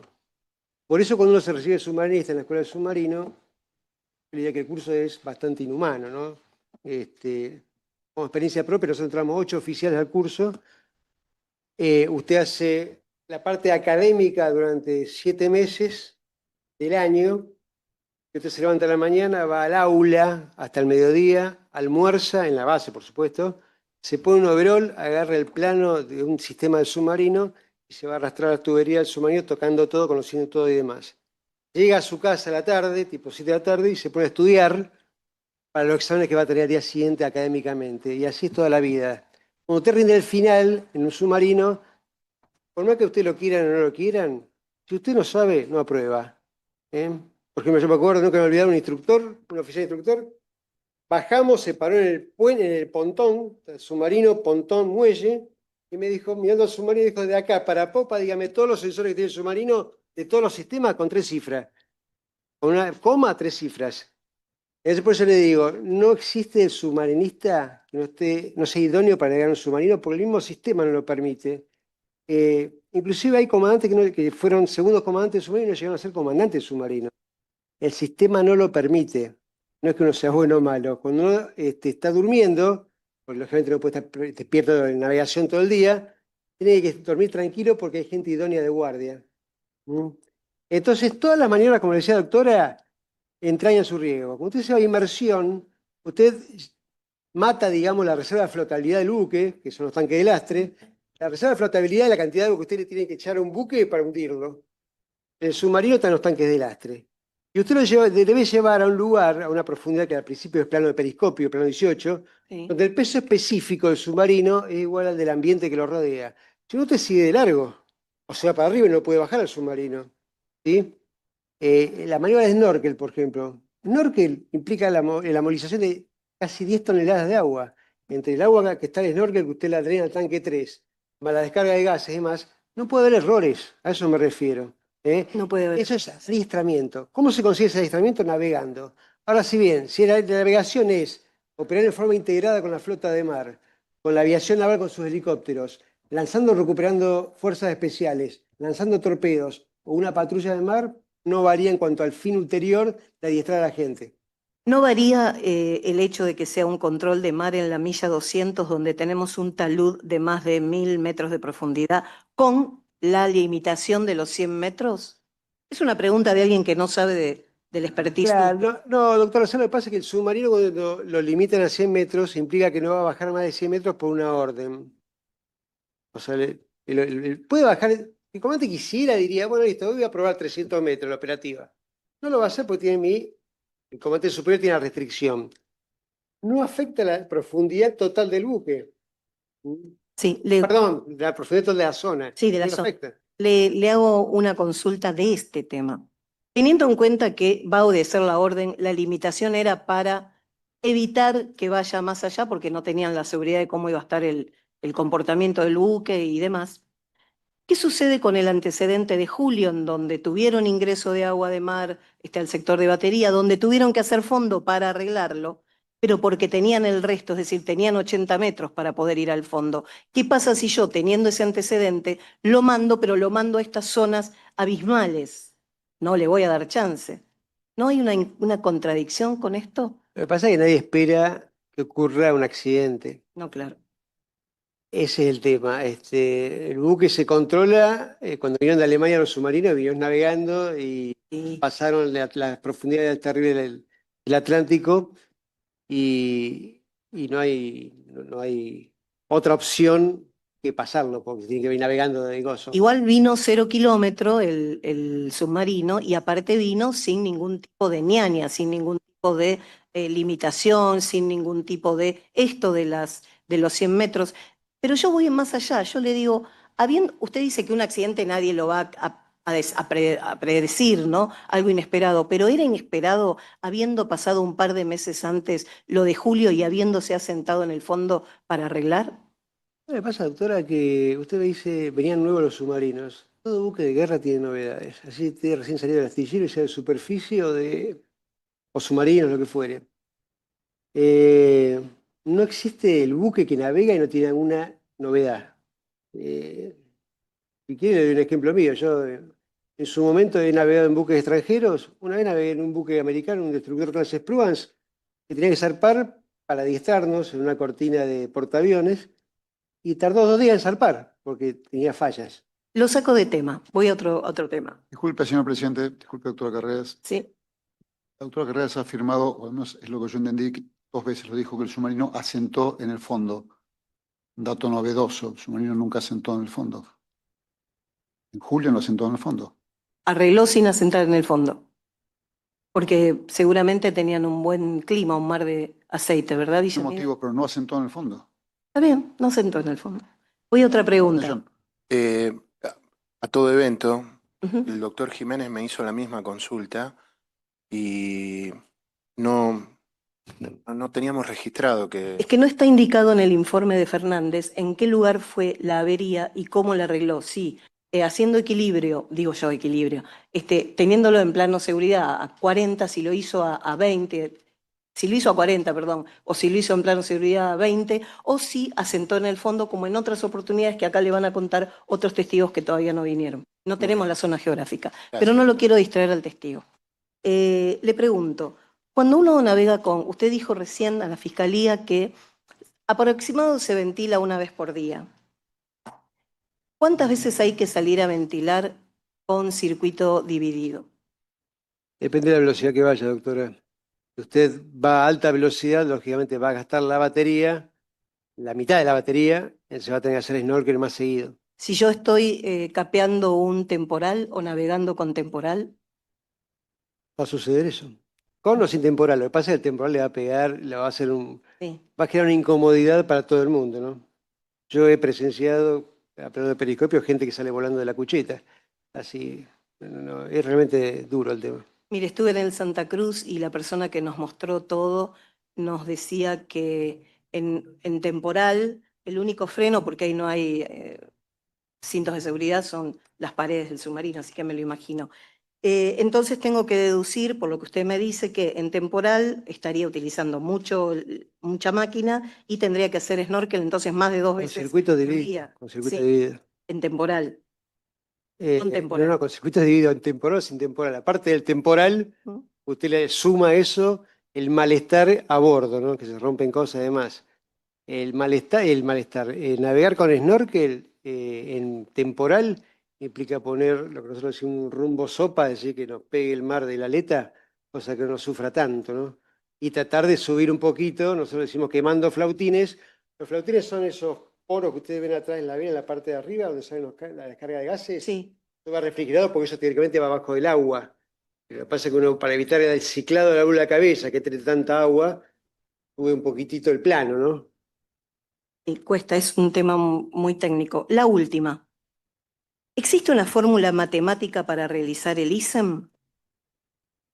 El ISEM está previsto en la NORADEP-SUB, si mal no recuerdo, lo que tiene una ponderación por sistema objetiva, que ya viene ponderado a cada sistema, y después a eso se le agrega la ponderación subjetiva que hace el comandante de la unidad con todo su plana mayor, ¿no? Por supuesto, la plana mayor, hablo, o sea, no entra todo el marino en la Cámara de Oficiales, sino que están los jefes de cargo y departamentos que ya han sido asesorados y lo han charlado el tema con sus suboficiales de cargo, sobre cómo está cada sistema. Entonces, ¿está mal decir que el ISEM es subjetivo? Si hay una fórmula matemática, El ISEM es subjetivo en función del conocimiento de cada hombre sumanita que está a bordo.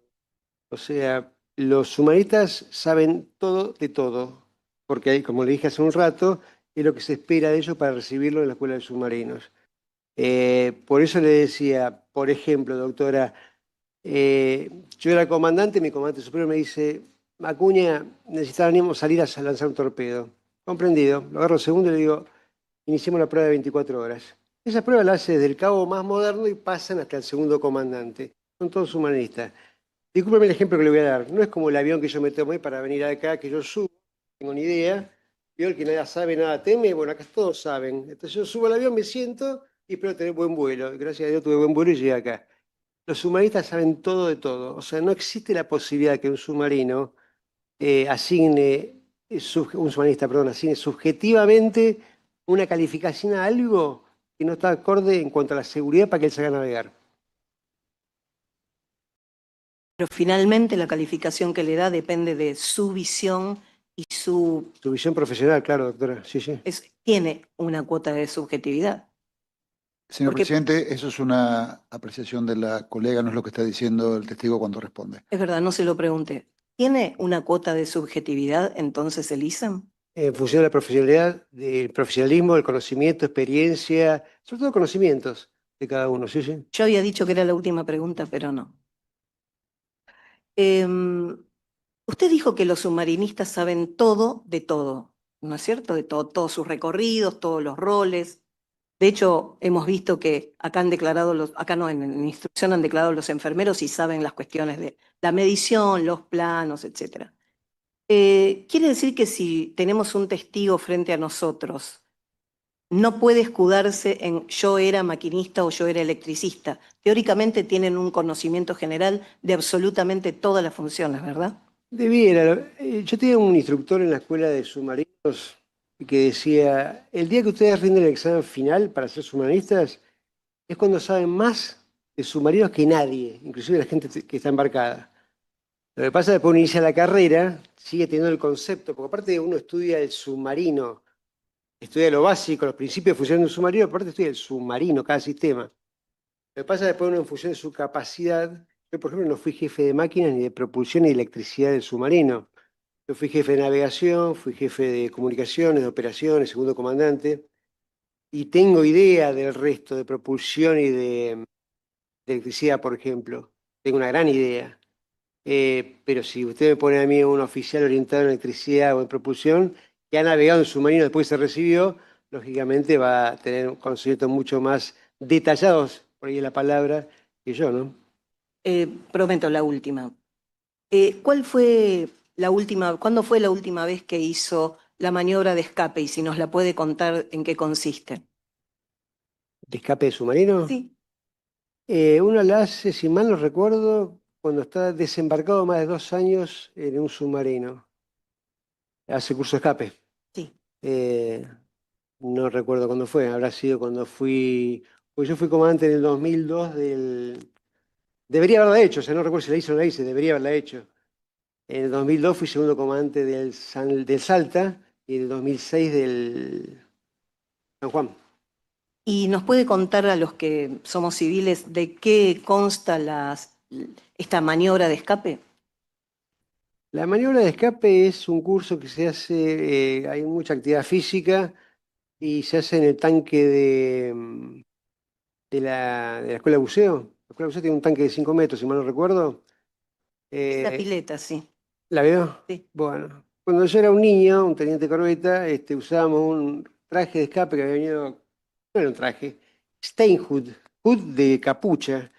Era una cosa espantosa en sola vida, que usted se ponía una capucha con un cierre acá, 2 botellones, lo inflaba y teóricamente con eso llegaba a superficie en el mar argentino, que es hiperhelado, así que capacidad de sobrevida debe haber sido mínima.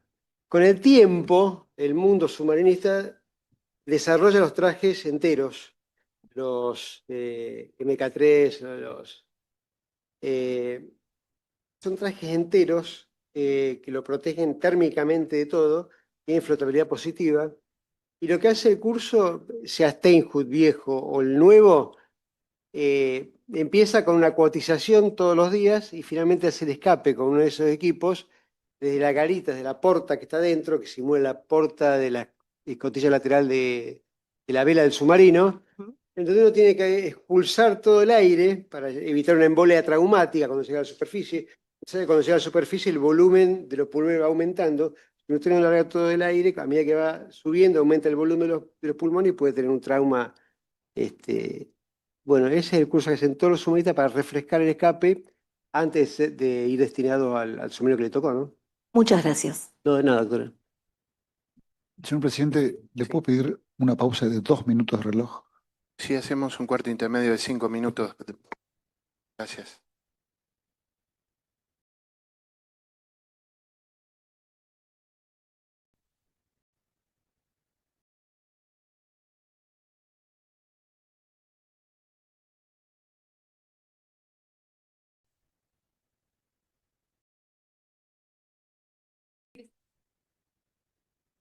Gracias.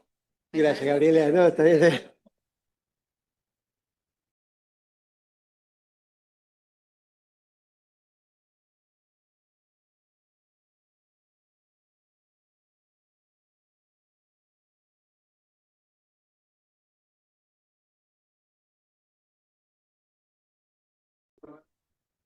Gracias, doctor. Recién me ofrecieron, gracias.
Por favor, si el resto de las partes se van conectando.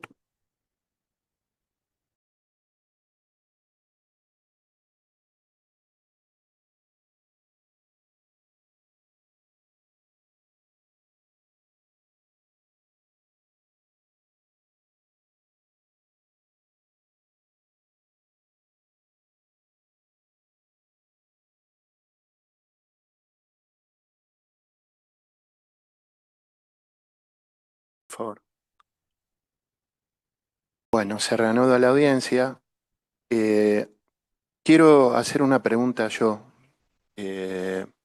Ahora le vamos a exhibir a 7, Talía,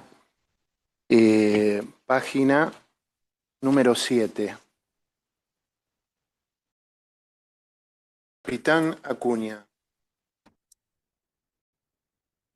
Un poquito más abajo.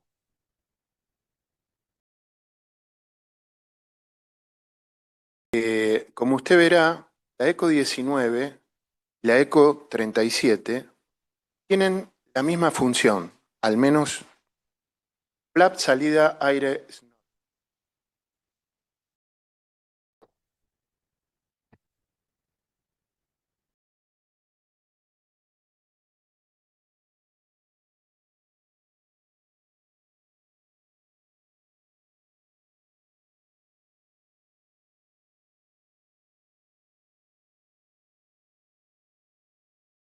Caso de navegación en superficie, doctor. Quiero saber dónde está ubicada la ECO 37 y la función que tiene, si es similar a la ECO 19.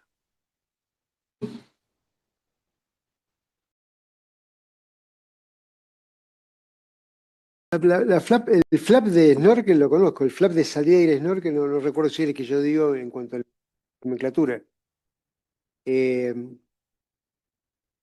Lo que es flap de snorkel interno y externo, si es esa, no recuerdo el nombre, lo que tiene por finalidad es romper la estanqueidad del submarino para que entre aire. Usted abre el flap externo y el flap interno. Y el doble, digamos, cerradura. Claro, doble Doble protección. cerradura para que no entre ingreso de agua del mar. Bien. Si usted tiene el flap interno y externo de snorkel cerrado, obviamente si abre la ECO 19 no hay ningún inconveniente porque no entraría agua, no hay posibilidad que entre agua al sistema de ventilación. Bien, muchas gracias. Doctor Viliero.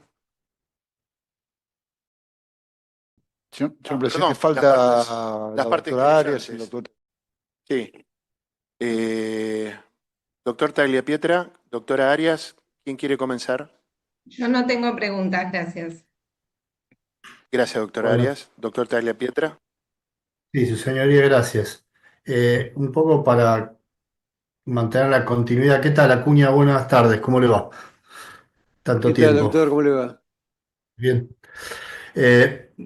Un poco siguiendo la línea de lo que le preguntó su señoría, es de particular interés respondernos a la pregunta de cómo fue que se produjo el ingreso de agua por el snorkel y que llegara al balcón de batería, siendo que esta actividad, la del snorkel, está contemplada, por supuesto, para hacer en alta mar y, y si pudo haber tenido alguna relación, un problema, por ejemplo, con los sensores de la válvula cabeza del snorkel, que entiendo es la que debe cerrarse ante alguna situación de, por ejemplo, ola, manejada o algo por el estilo que generara un ingreso de agua que no contemplado. ¿Es verdad?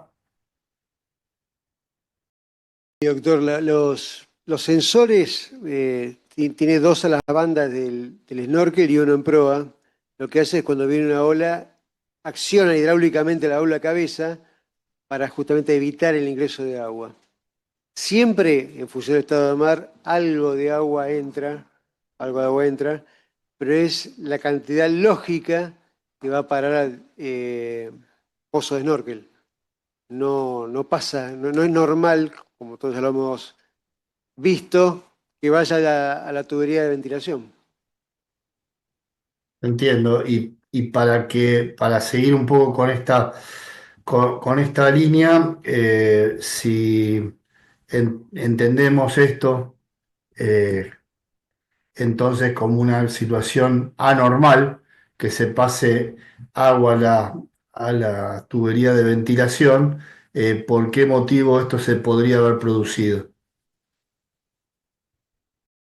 Por una falta de estanqueidad de la ECO 19, que estuviera abierta la ECO 19. En fin, la única forma que llegue agua de mar a la bandeja del tanque es por la ECO 19, doctor, no queda otra. Claro, mi pregunta Ahora, en realidad era... si usted me dice está mal cerrada, o no estanca, o está abierta, son las tres opciones. Igual ahí va, pero mi pregunta era previa, digamos, cómo llegaba, y esto por supuesto, más allá de todo el tiempo que pasó y de tantas cosas que escuchamos, obviamente no tenemos ni remotamente el expertise suyo, entonces es tratar de entender cómo es que, siendo que el diseño original del submarino contempla, tal como usted dijo, ¿no? Que independientemente del flap de la válvula cabeza que cierra para evitar entrada de agua, igualmente algo entra, pero va al pozo del snorkel, todo esto ya lo aprendimos, pero lo que no termino de entender, y sería bueno que el tribunal por ahí lo pueda tener claro, es cómo se da esta situación de que contemplada este ingreso de agua como una actividad que puede pasar, se pase a la ventilación, que ya no sería algo, como usted bien dijo, ya no sería una situación normal. Previo, digo, a lo que también ya aprendimos, que sería la eventual falta de estanqueidad de la ECO 19, que ahora le voy a hacer una pregunta concreta respecto de eso, y que se pase al balcón de batería. Pero me entiende lo que yo le pregunto, ¿no? ¿Cómo funciona esto de que se pase agua del pozo del snorkel o del snorkel al sistema de ventilación? No entiendo la pregunta, pero yo digo que no es normal, o sea, el agua del pozo de snorkel. Nunca me pasó navegando en el San Juan ni en el Santa Cruz que pase agua por la ECO 19 al balcón del tanque de baterías. ¿Por qué? Porque la válvula va cerrada, la ECO 19 va cerrada. Bien. Y cuando usted se enteró de lo... Perdón, doctor, Sí. ¿va cerrada o estanca? Claro, está claro eso. Y también ya aclararon cómo funciona la válvula, ¿no? A lo que voy es que cuando usted como comandante, ¿no? Porque estamos hablando en la jerga como hablan ustedes, los comandantes, ¿no? Si el comandante Fernández dice que esto lo dijo en lo que fue el informe de la navegación de julio, que también tuvieron un problema de ingreso de agua, no se produjo el incendio por suerte, pero en el informe el capitán Fernández dice literalmente que la única explicación en la falta de estanqueidad de la válvula ECO 19, misma palabra que utilizó usted. Ahora, mi pregunta es la siguiente.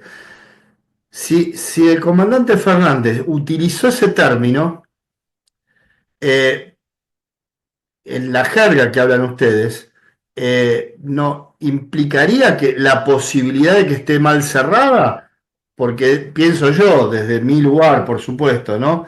Que hubiera puesto el pasaje de agua fue por estar mal cerrada la válvula, no por falta de estanqueidad. Digo, yo entiendo que si habla de falta de estanqueidad es porque entendía que estaba cerrada y por algún motivo no estancó el agua. Pero dígame usted, en base a lo que ustedes, el lenguaje que ustedes manejan, ¿no? Quiero presentar una oposición formal. El doctor Tagliapietra, cuando afirma que falta de estanqueidad se asocia con mal estado de la válvula, es una asunción del doctor Tagliapietra. Que algo no estanque puede ser porque no estanca, porque está mal estado, que no estanca porque se lo olvidaron abierta, o que no estanca porque quedó abierta, o está mal cerrada. Digo, son varias posibilidades, pero no afirmar que porque no estanca implica que esto esté en mal estado. Eso no sé de dónde sale.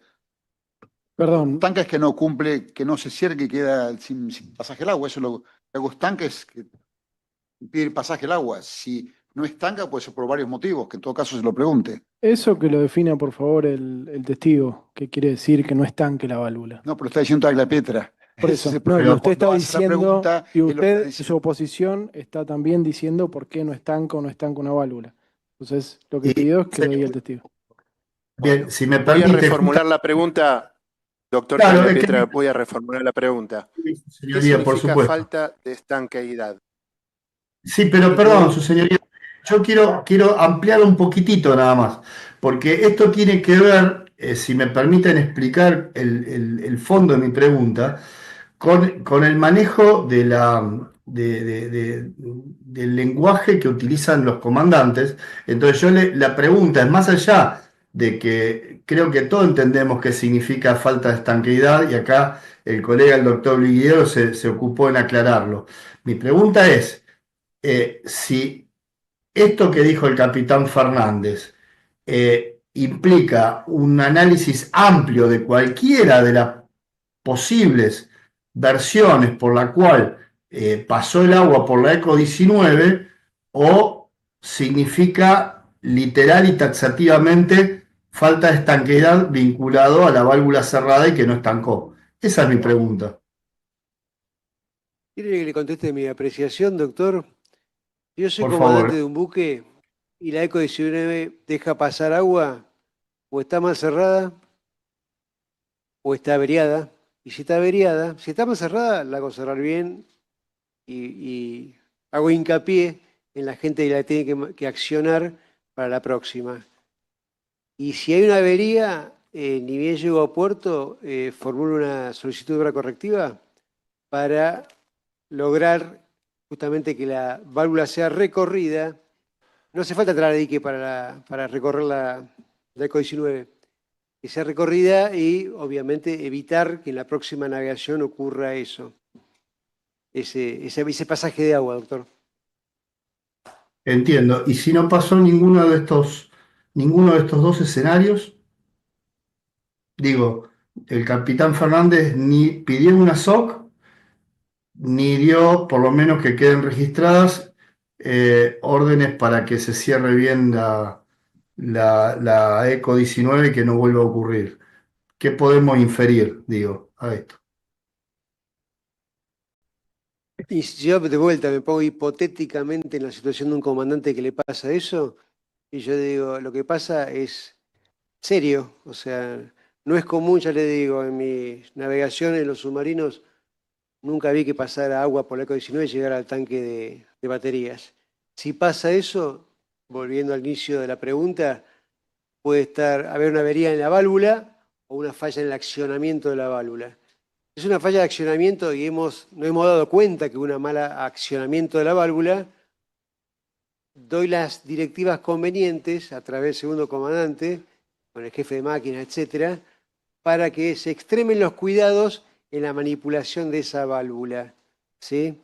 E insisto, en principio no se debería, salvo para un experimento, para hacer una prueba determinada no se debería abrir porque se abre solamente para carga de batería en puerto, el celular, como lo dije al principio.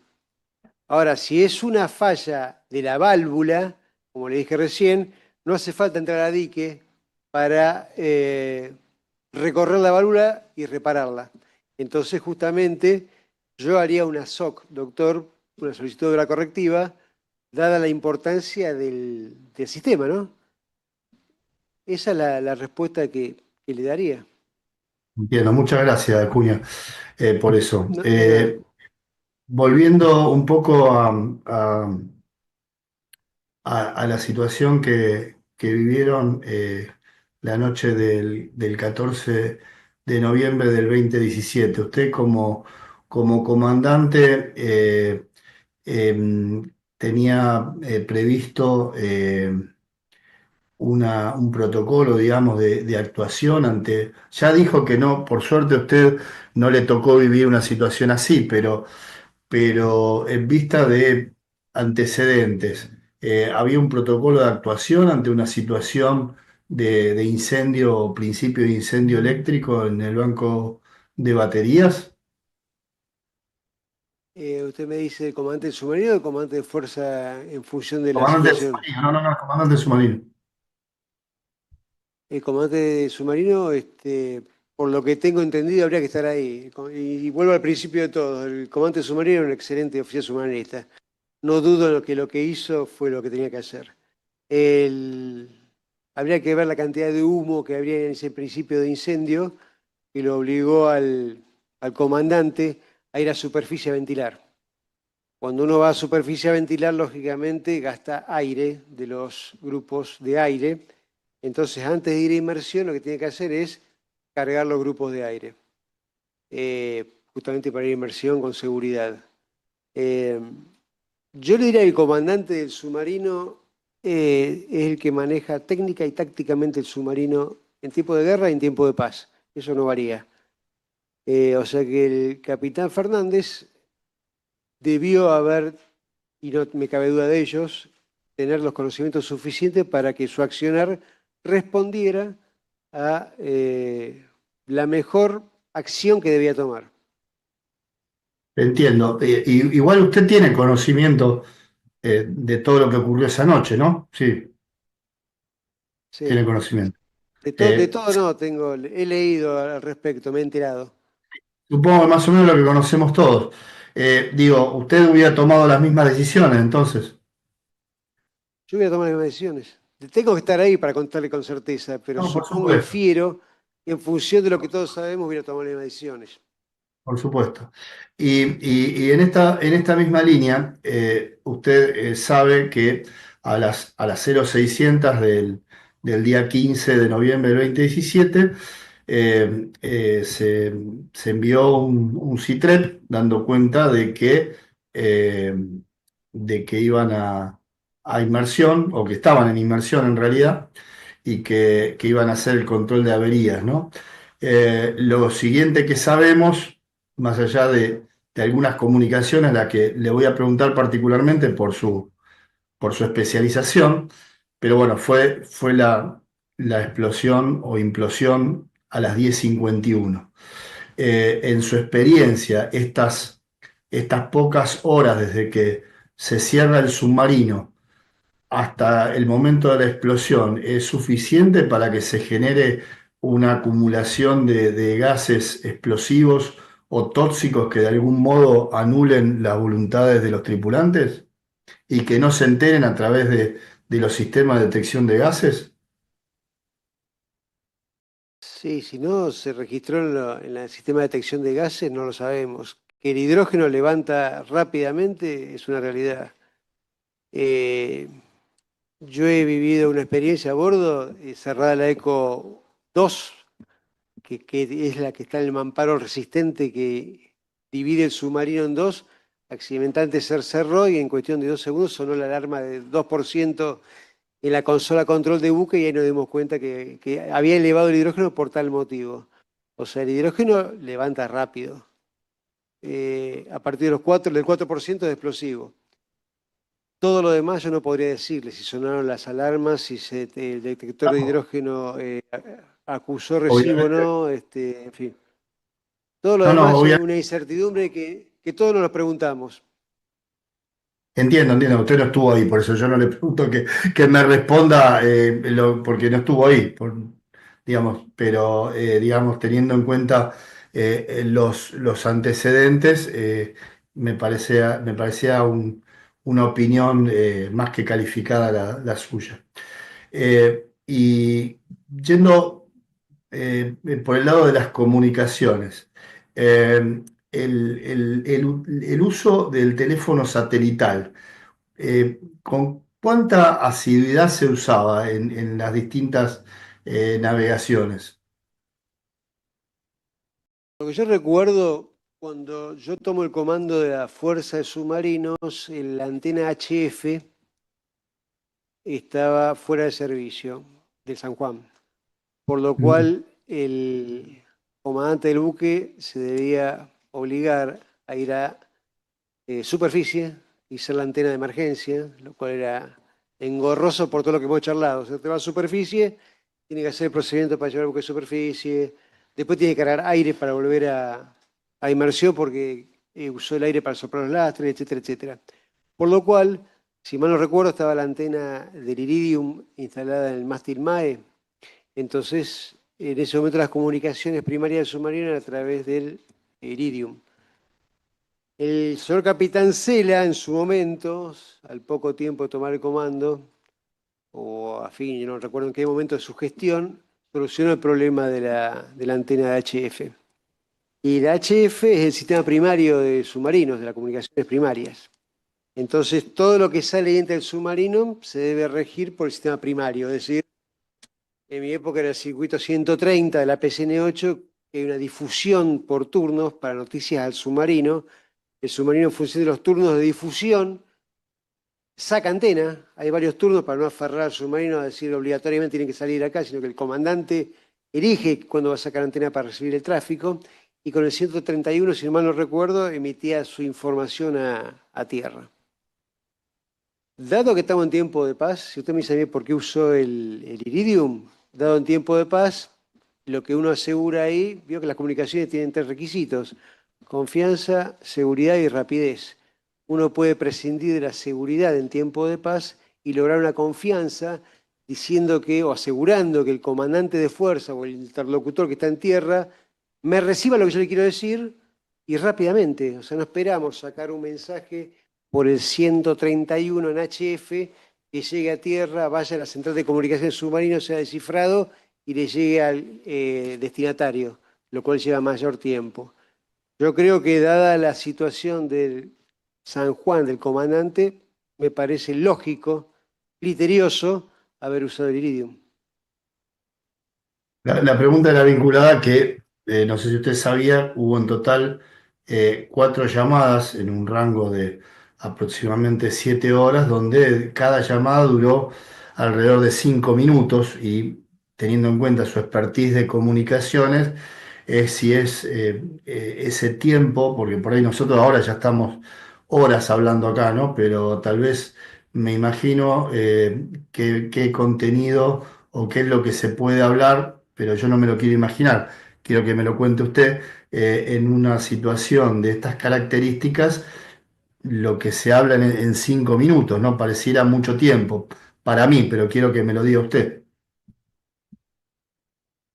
Y yo le diría que se habló. No No, entiendo la no, pregunta, doctor, discúlpeme. sepa. No, perdón. Lo que se habló es imposible que lo sepa. Digo, si en este contexto, en donde incluso usted ya mencionó que por el problema de la antena se había utilizado previamente el teléfono satelital, si una llamada de 5 minutos está dentro de lo normal o es excesiva en cuanto a tiempo, ¿no? Si sobra, si es poco tiempo, digo. Discúlpeme, doctor, yo creo que en función de la gravedad de la situación o de la situación, uno no maneja la cantidad de minutos que va a estar hablando. Lo interesante de todo esto es que la autoridad en tierra o el interlocutor en tierra sepa bien, reciba bien el mensaje que le quiera dar el comandante del submarino en medio del mar. No sé cuánto tiempo tardará, pero yo creo que vale la pena, justamente que no quede ninguna duda, por eso digo, la confianza es primordial. La rapidez viene de la mano de la confianza, usando el iridium, y la seguridad queda a un segundo lugar. Pero siempre de los tres requisitos son medios antepuestos, usando HF, usando satelital. Bien, y en este mismo sentido es la última que le hago en este punto, y después tengo una más y le aseguro que no lo molesto más. Lo que se ha dicho aquí es que el CITEP que se mandó a la 0600 después incluyó el pedido de cambio de avis, que presuntamente ya se había acordado vía telefónica, y se refiere a una llamada que está registrada a las 7:19 de la mañana, en donde se dice que el capitán Villarreal, jefe de operaciones, lo llama por teléfono al jefe de operaciones del COPS, el capitán Correa, para consultarle por teléfono si habían recibido el grupo fecha hora donde se solicitaba el grupo de avis. Esto es correcto, es habitual, no sé la palabra a utilizar, pero digo, dentro de su experiencia, ¿es algo que se suele hacer, esto de cotejar vía telefónica lo que previamente se envió por los canales formales? Desconozco el criterio del comandante en ese momento para ordenarle al jefe de operaciones que llamara para verificar la recepción del mensaje. El AVIS es la orden del ACOSUB, de la Control Operacional del Submarino, el comandante de fuerza, que básicamente le dice cuál es la derrota que va a seguir el submarino, por supuesto, coordinada con el comandante del submarino antes de zarpar, ¿no? Ante la situación dada, lo que hace el comandante de fuerza, lógicamente, es darle la libertad de acción necesaria al comandante del submarino para que ajuste su accionar a la solución del problema y, entre comillas, a que esa navegación vuelva a la normalidad. El comandante de fuerza le da la libertad de acción al comandante submarino y eso se traduce en la solicitud de cambio de avis, y después el comandante de fuerza lo que hace es le impone el cambio de avis. Todo eso en un procedimiento normal debería ser a través de los circuitos de HF. Desconozco cómo fue el razonamiento o la urgencia que tenía el submarino San Juan para tener ese cambio de avis impuesto a la mayor brevedad, o para tener la certeza de que la solicitud de cambio de avis fue recibida por tierra, Claro, por la Autoridad de Control Operacional. Claro, porque esto es en el contexto justamente de que, según lo dicho, ya de hecho el cambio de avis se había hecho, ya de hecho se había acordado vía telefónica y ya se había enviado mensaje. Entonces, como que a mí, desde mi desconocimiento, me sonó redundante, y pensando que tal vez se hablaron otras cosas, por eso que le preguntaba en su experiencia si esto era razonable, ¿no? En este contexto donde efectivamente ya se había hecho el cambio de avis, ya se lo había acordado y ya se lo había mandado formalmente a través del grupo fecha hora. Señor presidente, Pero sin ánimo de hacer ninguna controversia. no, está bien. Pidió la palabra. No, Pidió la no, palabra el doctor Viliero. capitán, no hay problema, perdón, fue una especie de alocución. La última pregunta, si me permiten, así ya no lo molestamos más al capitán. Hay como una línea delgada entre lo que nosotros los civiles entendemos entre adiestramiento, operaciones y operaciones a nivel combate. Así que le pido disculpas que vuelvo sobre este tema, pero por lo menos en mi caso reconozco que un poco me cuesta, ¿no? Usted dijo claramente lo que significaba el adiestramiento, y a preguntas de la colega querellante aclaró que para usted las tareas de control de mar, las de la pesca ilegal, implicaban también el adiestramiento. Ahora, mi pregunta va un poco en tono de esta línea delgada que por lo menos yo percibo, ¿no? Cuando en esta tarea Porque yo entiendo, y disculpen que hago largo el contexto, pero quiero que me entienda bien, Acuña. Nosotros entendemos como adiestramiento un ejercicio relativamente controlado, ¿no? Entonces, cuando se dan algunas circunstancias que quedaron registradas, ¿no? Como por ejemplo peligros inminentes del Ara San Juan respecto de intentos de colisión o posible colisión con buques pesqueros o con redes de pesca de arrastre, o una situación de rumor sonar donde se presume la intervención de un submarino extranjero, en donde se ordena silencio combate, con las características que usted ya describió de esto, a mí me suena como una situación que va más allá del adiestramiento y que implica, si bien no un peligro de guerra o de combate, pero sí una situación que va más allá del adiestramiento. ¿Qué me puede explicar en respecto de este contexto, Acuña? No, yo lo que les quiero explicar es que toda navegación es adiestramiento. En función independientemente de la naturaleza, como le dije recién a la doctora Carrera, independientemente de la naturaleza del adiestramiento que usted haga, por eso le decía, usted hace una patrulla en la milla 200 y se adiestra, porque cumple un montón de roles. Y eso hace la seguridad de la unidad, porque la gente está adiestrada.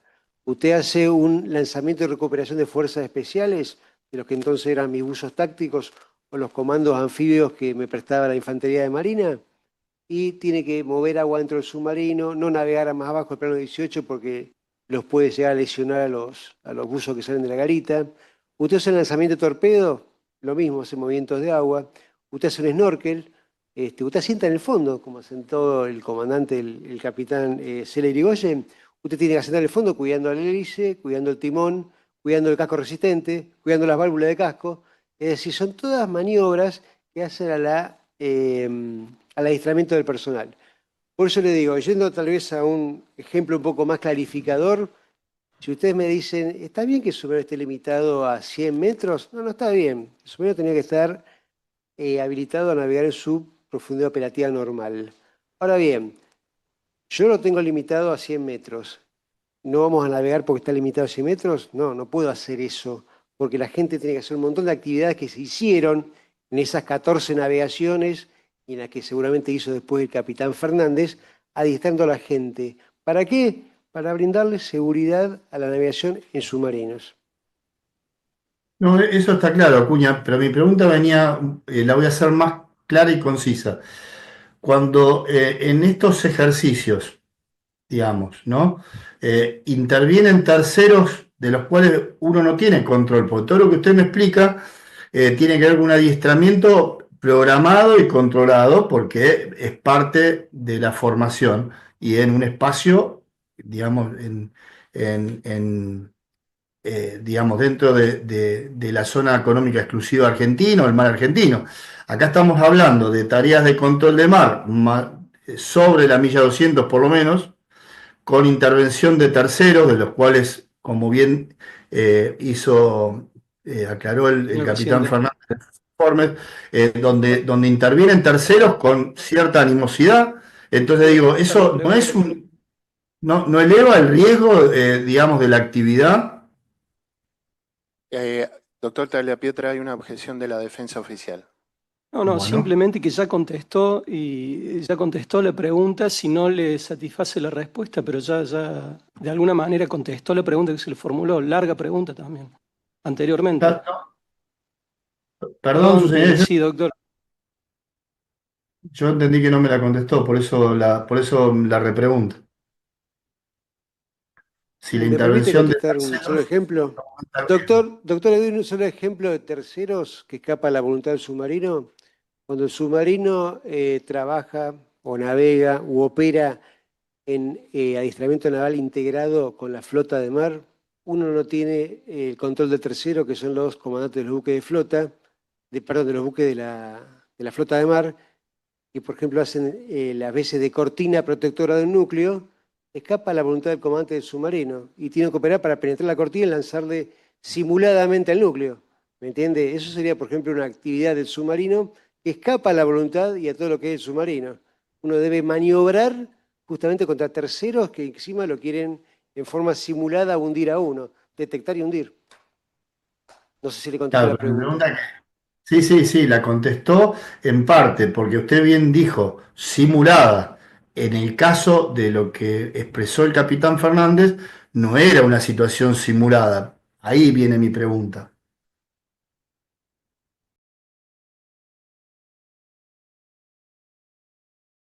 Está bien, puede no contestar, ¿Quiere no hay agregar problema. algo más? No, o sea, no tengo más para decir. Ya le digo, de mi experiencia, ningún submarino argentino en 70 y pico de años que tiene la fuerza del submarino colisionó con un pesquero. Ya le digo, yo de joven, años 91, si mal no recuerdo, en Santa Cruz, hice una patrulla control de mar. eh, en ese momento era, porque dada el sigilo del submarino, usted puede enviar un submarino, en aquella época se pensaba así la doctrina, puede mandar un submarino a 200 millas y hacer un relevamiento de los buques extranjeros que están pescando, legal o ilegalmente. Yo me acuerdo que en ese momento hubo una comunicación del submarino de Santa Cruz y se destacó una corbeta de Puerto Grano y si mal no recuerdo apresó a uno de estos buques pesqueros. Y no hubo mayor riesgo para el submarino que yo estaba en ese momento. Eh, por eso digo, el submarino es una actividad riesgosa, doctor. Y en el ejercicio, insisto, penetrando una cortina también es una actividad riesgosa. Uno entra por ahí a plano de periscopio o entra a plano profundo, pero los buques le pasan cerca y haciendo zigzag vienen encima. Así que el riesgo siempre está. Y es, como decía el doctor Talia Pietra, es un riesgo que excede a la voluntad del comandante del submarino. Comprendo. Gracias, Doctor gracias. Talia Pietra, ¿alguna otra No tengo más pregunta? preguntas. No, muchas gracias. Gracias. Perdón, doctor, ¿le puedo hacer una pregunta? Es que ahora le toca a las defensas.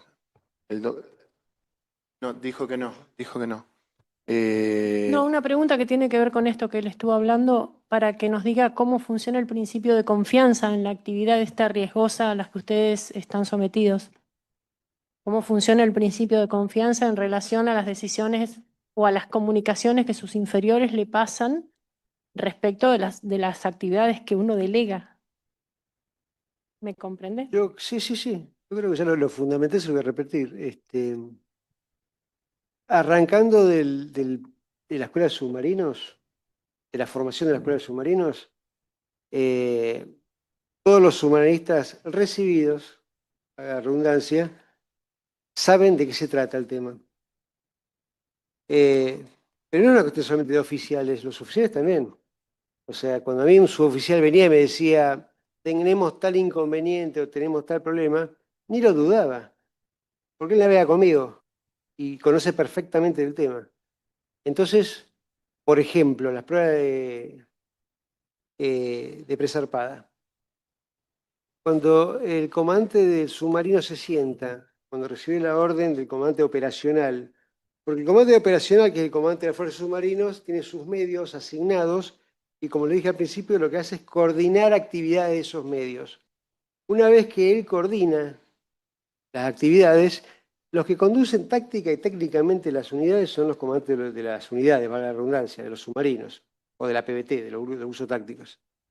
En el caso de los submarinos, una vez que el comandante se sienta y el segundo comandante, el jefe de inmersión, le dicen, acá están las pruebas de 48 horas, tiran todas perfectas, va a ver el comandante de fuerza y dice, listo, señor, listo a zarpar.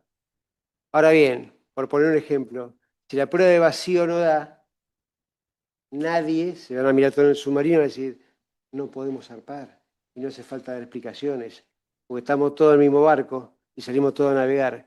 Y el comandante de fuerza también es humanista. Y si vio eso, o sea, yo en mi carrera nunca vi a un comandante que le dijera a un subordinado, zarpe con el submarino que no está en condiciones. Nunca vi a un comandante de un submarino que le dijera a su subordinado, vamos a salir igual, porque habla mal de él profesionalmente, no existe eso, o sea, no, en mi opinión es impensado, nunca lo vi, nunca lo vi.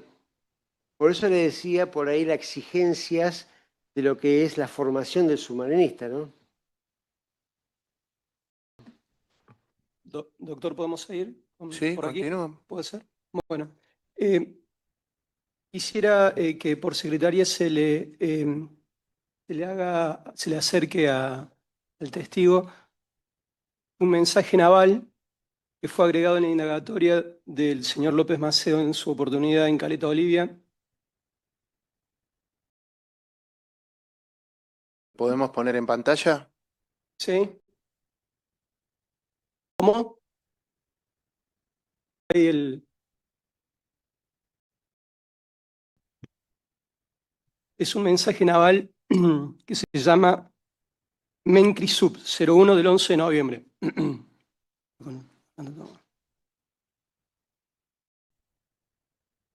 11 de noviembre de 2017, ¿no?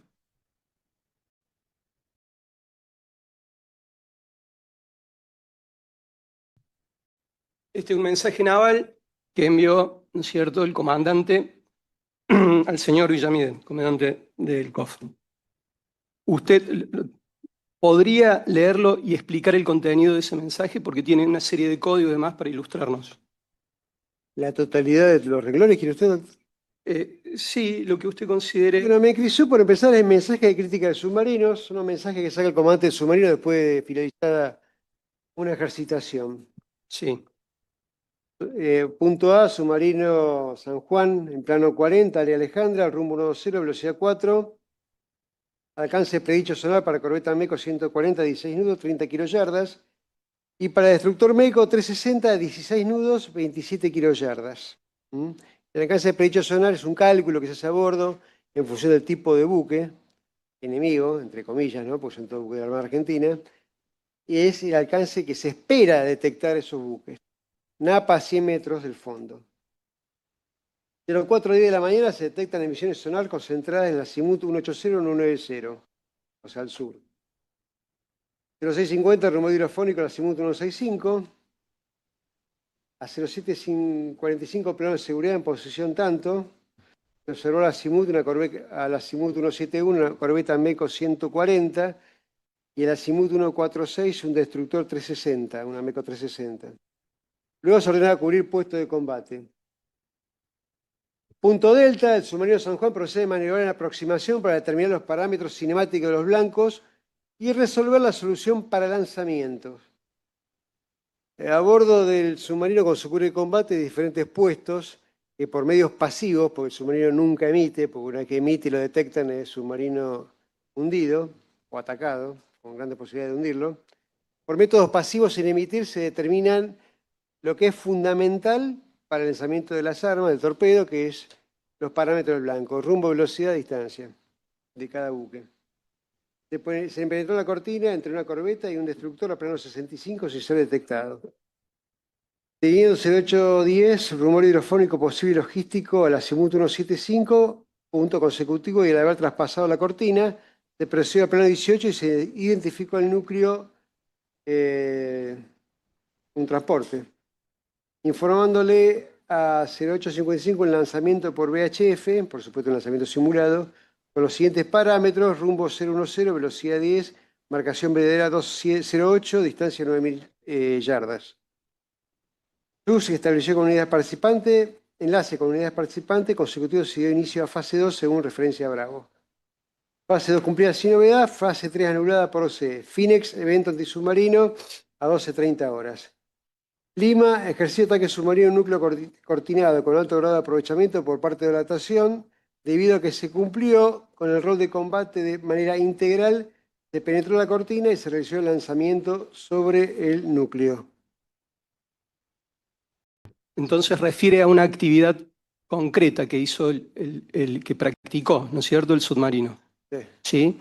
Según su experticia como excomandante del submarino, según su apreciación, el submarino en esta actividad se encontraba en condiciones normales de operatividad. El submarino, por lo que leo el mensaje, hizo lo máximo que quiere hacer. O sea, uno puede hacer, como dije recién, lanzar torpedos efectivos, torpedos de ejercicio y demás, pero en el ejercicio contra la flota de mar, sean UNITAS con los americanos, un fraterno con los brasileros o con la flota de mar nuestra, penetrar una cortina y lanzar sobre el núcleo es el top 10 de lo que quiere un combate submarino. Gracias, Acuña. Esto era parte de la Orden de Operaciones 04/2017, la penetración de la cortina defensiva del supuesto enemigo. Yo le diría, doctor, que el ejercicio con máximo nivel de oposición para no ser detectado. Aparte de la flota de mar, sabe muy bien que en el ejercicio hay un submarino. Normalmente, en caso de tener que normalmente tiene, despliega helicópteros, los mejores buques lo pone de piquete, en fin, es la mayor dificultad para el comandante de un submarino en su ejercitación o formación profesional como comandante, de penetrar a la cortina y lanzar un torpedo, por supuesto simulado, al núcleo. O sea, perdón. O sea que, ¿en qué condiciones operativas tiene que estar el submarino para hacer esta actividad Operativa. operativa? Sí. Ok, Aptas para hacer apta para hacer eso. Ok, gracias. Bueno, ¿alguna pregunta más, la defensa oficial? No, doctor, gracias, presidente. Doctor Viliero. Voy a tratar de ser lo más breve y preciso que pueda, señor presidente. Buenas tardes, señor capitán Acuña. Soy Juan Pablo Vigliero. Me acompaña la doctora Magalí Crespo. Somos los abogados defensores del ex capitán Claudio Javier Villamide, sentado acá a mi izquierda. Voy a tratar de hacerle las preguntas cortas y precisas y en la medida en que usted pueda, para que me responda con la mayor precisión y claridad posible.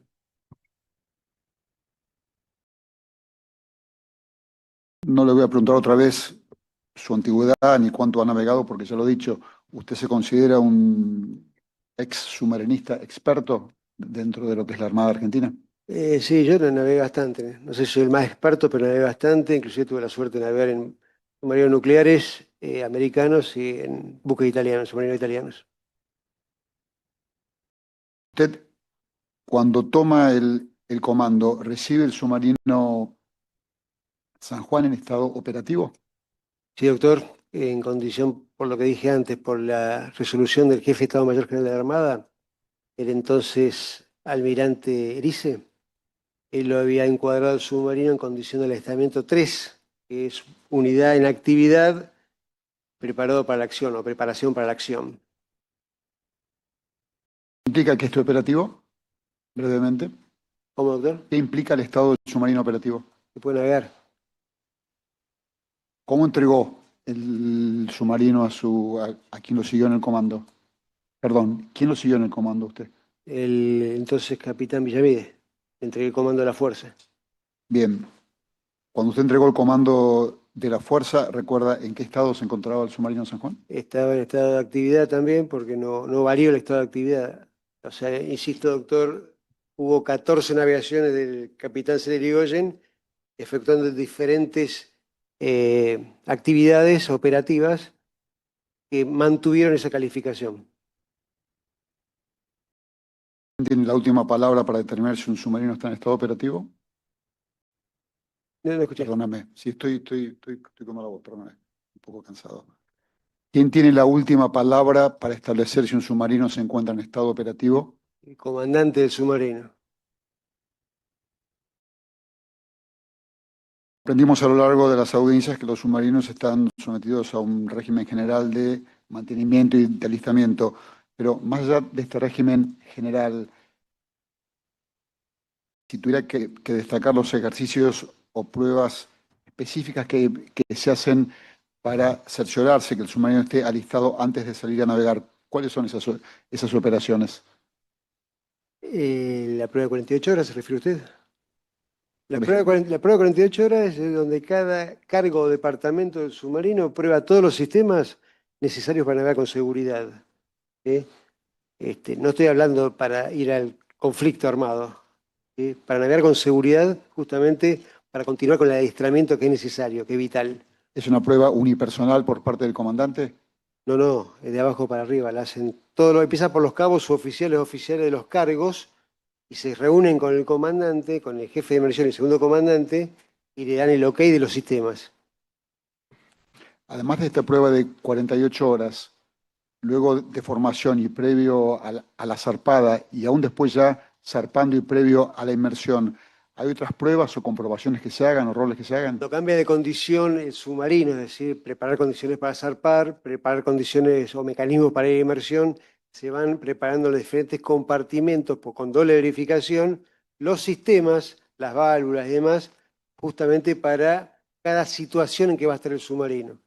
Cuando usted dice se van preparando para, ¿a qué se refiere? Se van cerrando, abriendo válvulas o activando diferentes mecanismos para preparar la unidad para ir con seguridad a cumplir ese rol, ¿no? Si surge una novedad que no pueda ser reparada o controlada por la tripulación, ¿cuál es el procedimiento a seguir? Se hace una SOC y se lo hace lo presupuesta el arsenal y se lo hace al arsenal. O sea, escapa al mantenimiento de primero y segundo escalón que le decimos nosotros. Tiene que ser mantenimiento tercero o cuarto escalón que lo hacen los arsenales navales. ¿Pueden existir reparaciones que no hayan sido hechas por la propia tripulación y que tampoco estén en una SOC? No, porque no se me ocurre, doctor, porque si no está en capacidad de hacer la gente de a bordo, que es muy capacitada, entre paréntesis, requiere los servicios o la maquinaria por ahí de un arsenal, y todo eso es a través de una SOC, porque la SOC es el documento que se presupuesta y que valida la actuación del arsenal reparando eso. Si cualquiera de las válvulas del submarino sufriere algún tipo de desperfecto o falla que puede ser reparada a bordo, ¿se hubiera reparado a bordo? Y puede ser reparada a bordo, sí. Ahora, bien, si no existe una SOC con relación a cualquiera de estas válvulas o algún otro dispositivo del submarino, si no existe la SOC, ¿debemos asumir que no hay un pedido de corrección? ¿De corrección o de obra o de cambio o de repuesto o de lo que sea? O que fue solucionada por gente de a bordo. O que fue solucionado a bordo.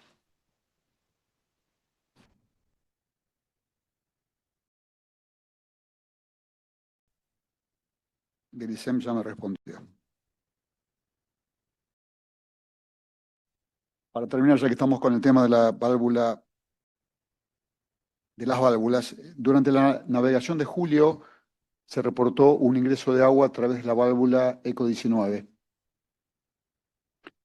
Que nos afirmó que esto debería responder a que no estancaba, más allá de la discusión de qué significaba estancar o no.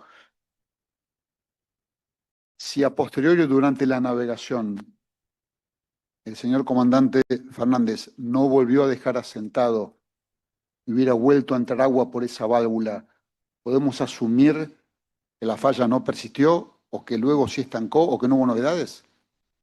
Si no asentó esa novedad, quiere decir no existió, se me ocurre. ¿Quién es el responsable de indicar si un submarino está listo para zarpar o no? El comandante de la unidad. Le vuelvo a preguntar si hay algún oficial de la superioridad, esto es el comandante de la Fuerza de Submarinos, o el jefe de Estado Mayor, o el presidente de la Nación en ejercicio de su rol de comandante en jefe, o alguien que pueda ordenarle a un comandante que zarpe si este considera que el submarino no está en condiciones de hacerlo? No.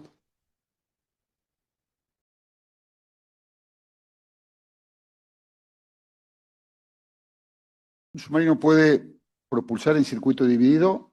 Sí. Claro que sí. ¿Las mismas prestaciones que si navegara con el circuito completo?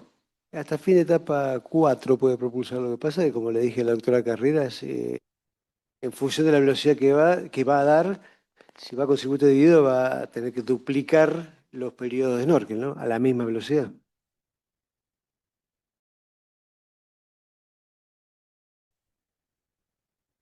Usted nos respondió a preguntas de otras partes que efectivamente el submarino presentaba pruebas pendientes. Sí. Que las presentó cuando usted lo recibió y que las siguió presentando cuando usted entregó el comando de la Fuerza de Submarinos. ¿Es correcto esto? Sí, doctor.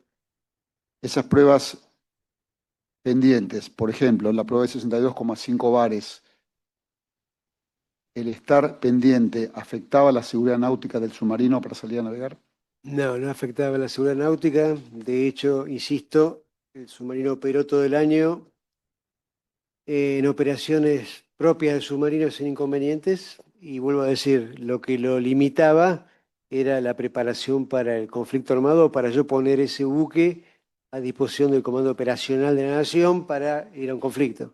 ¿Por qué? Porque no podía bajar más de 100 metros, o no queríamos que baje más de 100 metros, porque no teníamos hecha la prueba de 62,5 bares. La prueba de máxima profundidad. Perdón. A raíz de que faltaba la prueba de 62,5 bares, el submarino se encontraba con una limitación de 100 metros. ¿Esa limitación por quién fue impuesta? La impuso el capitán Pereira, mi antecesor, debido a las novedades que había tenido en el 2015 en las navegaciones de... O sea que podemos afirmar que es una autolimitación impuesta por la propia fuerza de submarinos. Sí, sí, sí. Por eso yo le decía, doctor, y permítame repetirlo, yo no quería que navegara el submarino bajara a 200 metros, por ahí no podía pasar nada, por ahí podía pasar algo. Si pasaba algo, tenía que volver a muelle, reemplazar la tubería o el mecanismo que por ahí sufrió una avería. Eso demora tiempo, lo saca el submarino de seguir operando y adiestrando a la gente. O sea, no se justificaba teniendo en cuenta que el submarino debería ingresar a dique seco, ¿no? Ahora vamos a llegar al dique seco. Esta autolimitación impuesta de no ir más allá de los 100 metros afectaba la seguridad para que el submarino saliera a navegar. No. Con esta limitación de no ir a más de 100 metros, el submarino podía navegar en cualquier tipo de mar sin importar el fondo del lecho marino. Claro. Estaba pendiente la prueba de máxima velocidad. ¿Afectaba la seguridad náutica, la falta o el pendiente de esta prueba? No, la máxima velocidad lo que es una prueba que ustedes garantizan en caso de guerra, tener la velocidad necesaria, por ejemplo, para hacer una evasión de un torpedo que le tiran. Entonces, por eso le digo, generalmente no, generalmente no, es una prueba que se hace una vez realizada la prueba de máxima profundidad, con el casco limpio, y usted lleva el buque a la máxima velocidad operativa y le da el reaseguro que en caso de conflicto armado usted tiene la máxima disponibilidad para efectuar maniobras evasivas.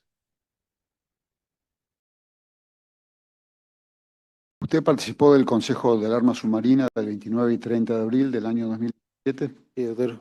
¿Recuerda quiénes más participaron?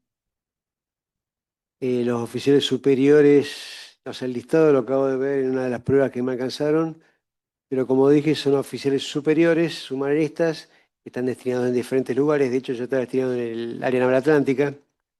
Eh, y se invita también a, por ejemplo, los comandantes de los submarinos a que expongan y que ilustren al resto de los oficiales superiores acerca del estado de los medios.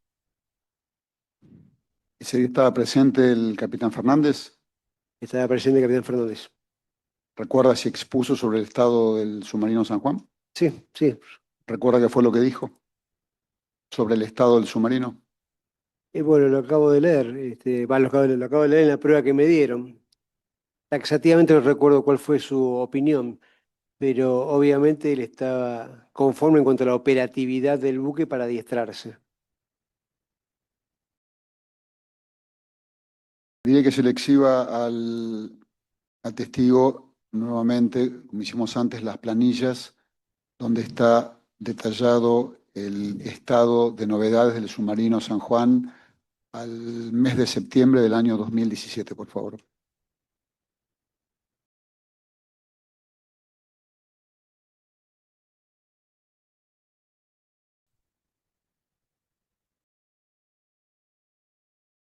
Lo van a llevar.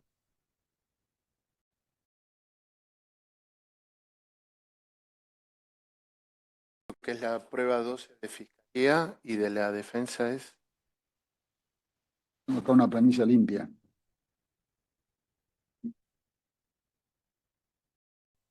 Le pediría, señor capitán, le pido que se tome los minutos que necesite, que mire la planilla completa y después le voy a hacer alguna pregunta.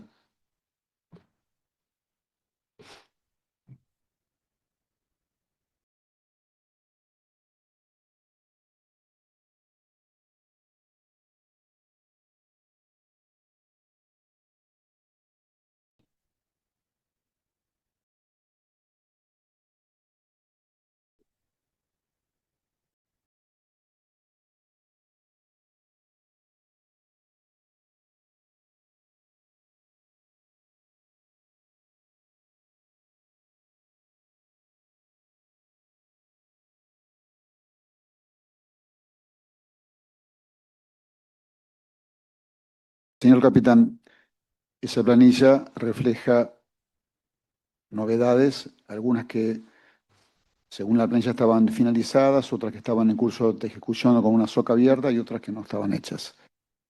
De todas esas novedades, ¿usted advierte la existencia de alguna que pudiera afectar la seguridad náutica del submarino para salir a navegar? No aprecio ninguna, pero aparte de esto, para opinar, o sea, la seguridad náutica no es afectada, pero cuando uno ve la SOX esta, debería diferenciar entre lo que es preventivo y correctivo, ¿no? O sea, cuando dice SMP es porque es el sistema de mantenimiento planificado. Por ejemplo, cuando uno pide un análisis de un aceite, el hidráulico, es preventivo porque se hace eventualmente y periódicamente el submarino, o una obra correctiva, por ejemplo, qué sé yo, la mesa Nedisco, que era mesa de ploteo de abajo de la camioneta de sus oficiales, que por ahí tiene algún tipo de avería, ¿no? ¿Está usted en conocimiento si entre el mes de septiembre, que se elevó esta planilla, al 25 de octubre, en que finalmente el submarino Ara San Juan zarpa, terminaron de hacerse reparaciones o cambiarse repuestos o terminar de ejecutar alguna SOC o algo por el estilo? No, ¿Algún conocimiento? desconozco.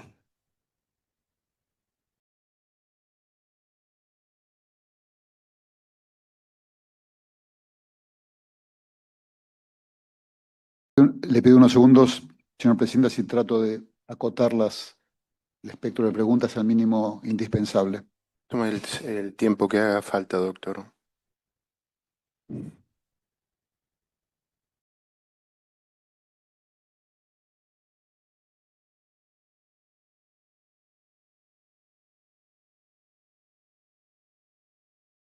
Señor capitán, ¿cuál es la diferencia entre un tanque de lastre y un tanque de compenso resistente?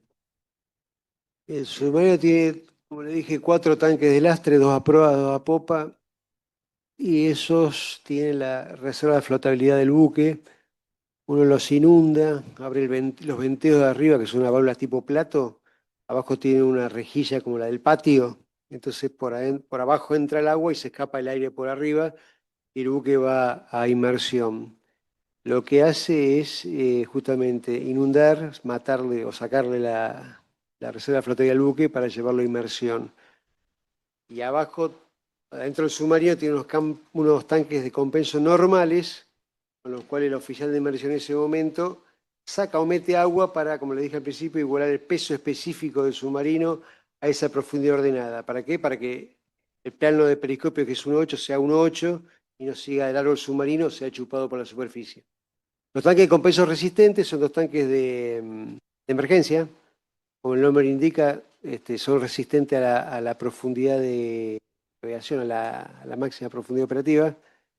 Llevan agua, están cargados permanentemente de agua y están a presión de aire permanente, diferencial. Es decir, esa presión, a medida que usted va bajando, va aumentando la presión, porque obviamente a medida que baja la presión del externo aumenta, entonces la diferencial del aire que tiene que expulsar ese agua también va aumentando, justamente para cuando usted lo sople, saque todo el agua de los tanques con peso resistente y el buque salga para arriba, o adquiera flotabilidad positiva. En el caso del tanque de compenso resistente, ¿hasta qué profundidad puede ser accionado? Hasta la máxima operativa. ¿Esto es? 300 metros.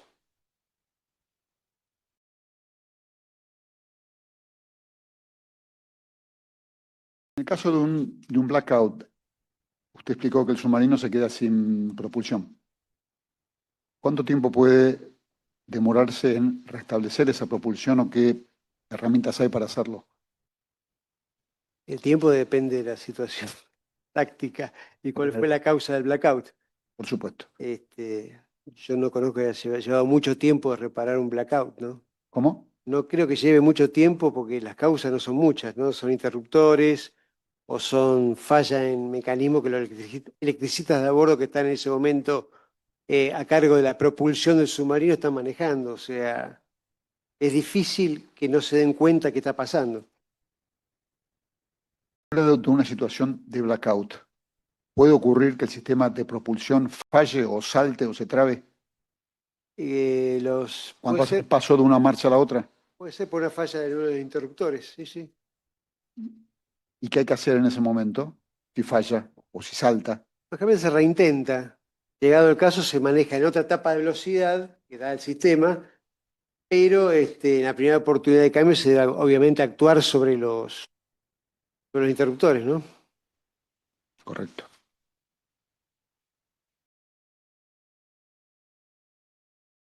¿Qué nos puede explicar por qué motivo puede implosionar un submarino? Porque la presión del externo es mayor que la del interno.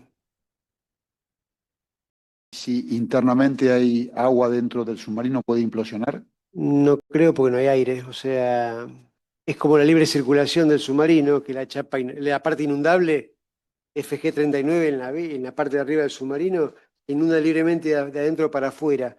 Por eso ese revestimiento no es de HI-80, que es justamente el acero que rodea el casco resistente, sino FG-39, que es el acero naval de los buques comunes.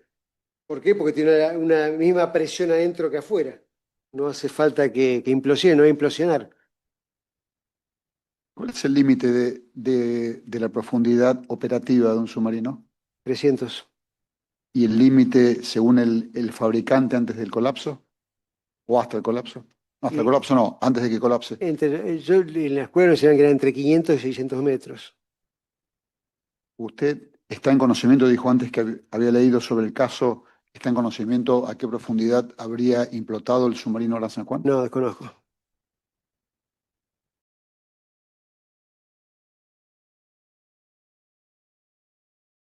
El submarino Ara San Juan implotó. ¿Usted puede sacar alguna conclusión sobre el estado de su casco y de sus tuberías? No entiendo la pregunta. Usted nos dijo antes que el submarino implota por la presión del aire externo sobre el compartimento. Sí. Le pregunté también si esto también ocurría, si había agua dentro del compartimento. Usted me dijo que no había implotado.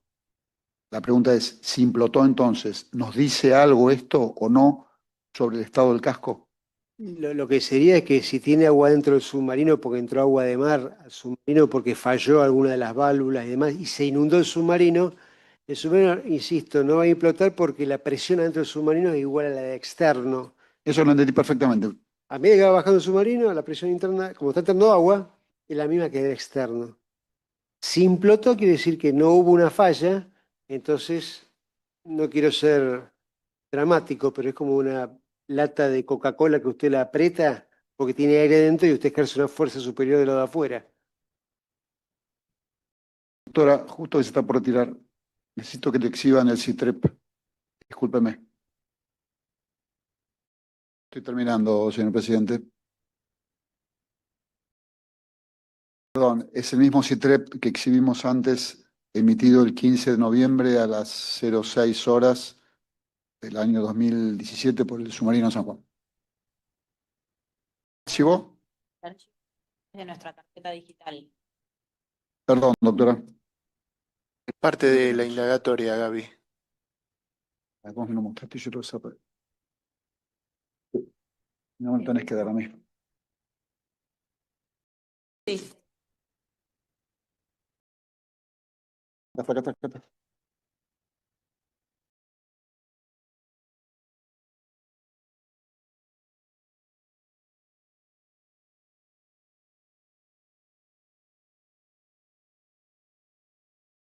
Lo que necesito es por secretaría que se le acerque al testigo, por favor, señor capitán.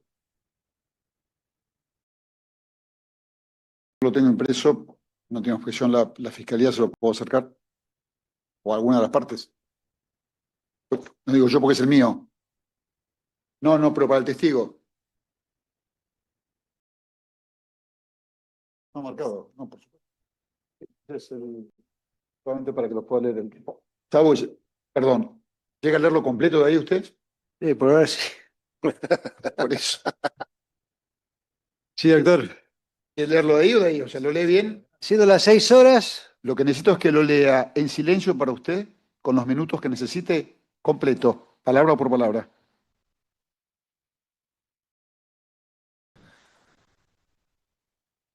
falta ahí hay una parte que queda.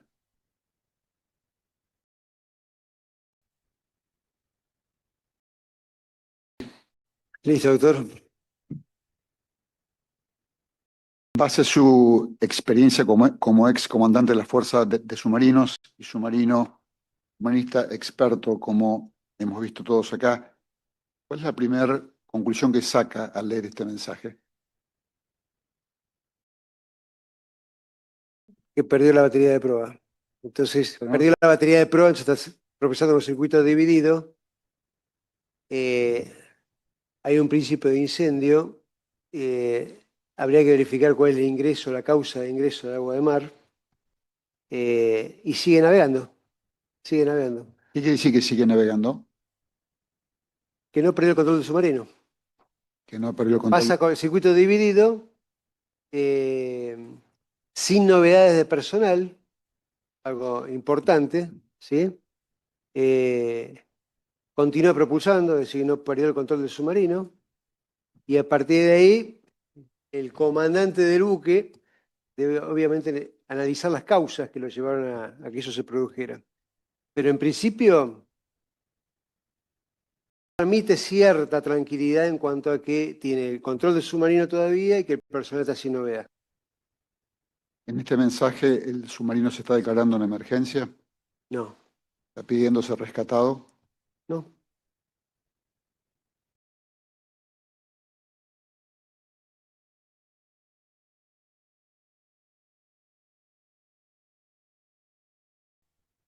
Discúlpeme, doctor Villamil, ¿puedo hacer una pregunta? Sí, por supuesto. Acaba de decir que le transmite cierta... Pero no, Villamil. Tiene razón, empieza con la misma. No sé. Acaba de decir que ese mensaje le transmite cierta tranquilidad. ¿Podría explicar por qué le transmite cierta tranquilidad? Yo soy comandante de fuerza y veo que el submarino le ingresó agua de mar por el sistema de ventilación del tanque de baterías 3. No es común ni normal. ¿Sí? Principio de incendio. Menos mal que es un principio de incendio, pero es un principio de incendio. Peor si fuera un incendio. Pero es un principio de incendio que tampoco transmite tranquilidad. Y como yo le dije, la tranquilidad, la cierta tranquilidad que es importante es que continúa con el control del submarino y que el personal está sin novedades. O sea, no hubo ningún herido ni lastimado por el tema. Gracias. De nada, doctor.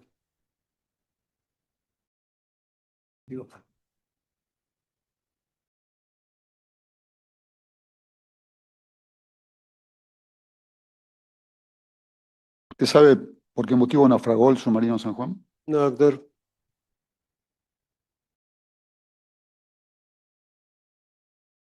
¿Usted puede inferir que si fue a profundidad de colapso, el submarino puede haber perdido plano o irse a pique, como decimos los profanos? Si el submarino colapsó, no porque perdió plano. O sea, Usted sabe, perdón, ya me dijo que no lo sabía, así que no se lo voy a preguntar. ¿Usted puede vincular de alguna manera, directa o indirectamente, alguna de las novedades que presentaba el submarino al momento de zarpar, según la planilla que le mostramos a septiembre de 2017? Esas novedades, o además de cualquiera de las pruebas pendientes o de todas en su conjunto, que hayan tenido alguna incidencia en el naufragio del submarino? por lo que yo leí del tema, el causal es la eco-19, la falta de estanqueidad. La eco-19 esté mal cerrada, no esté estanca, lo que fuere.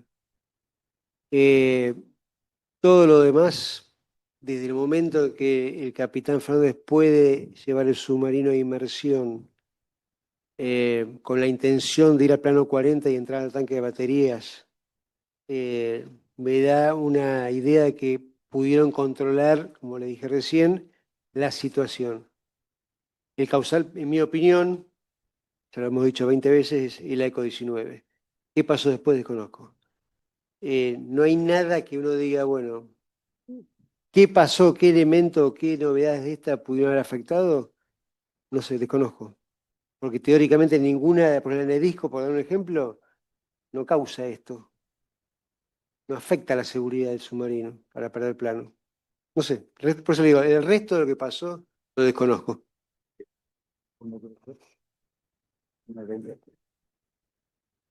No tengo más preguntas. Gracias, señor capitán. De nada, doctor. Capitán Acuña, yo lo que leo es, por sistema de ventilación ingresó el agua de mar. ¿Solo puede ser por la ECO 19? Sí, su señoría. La única ventilación que va al tanque de batería es esa, porque como al principio, en el camino inverso con la carga de baterías en puerto, por ese circuito, digamos, por ese canal, es donde se chupa el hidrógeno que se origina en los tanques de batería en tierra y se elimina por el snorkel. O sea que el único sistema de ventilación por el cual puede acceder el agua de mar es ese. Viendo esta situación, a esta hora, ¿cuál pudo, dentro de un abanico de hipótesis, de posibilidades, qué pudo haber agravado la situación del submarino para que perdiera plano y finalmente ocurriera el estrago? A mí lo único que se me ocurre dentro de la hipótesis es el tema de la producción de hidrógeno. O sea, que esta situación haya originado dentro del tanque una producción de hidrógeno superior al 4%. Y haya ocasionado algún tipo de explosión o algo en el interno del buque, invalidando a los tripulantes para poder actuar, soplar tanques de compensos resistentes o dar propulsión arriba o soplar los lastres si estaban a una profundidad adecuada. Es la hipótesis que me parece a mí que es, porque no se me ocurre otro efecto que haya causado esa falta de acción de la tripulación del submarino.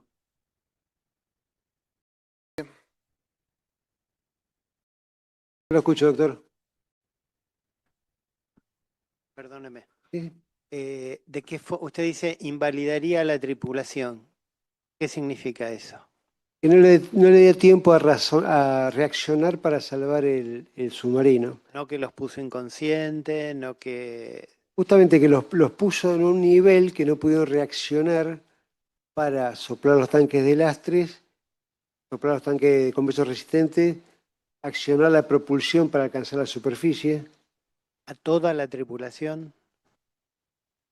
No, yo quiero saber el alcance de su respuesta, por eso le Claro. pregunto, porque usted dice, invalidó a la tripulación, al que tenía que operar la válvula para abrir el tanque compresor. Sí, en ese... A toda la tripulación, incluido el capitán, no pudo actuar más nadie.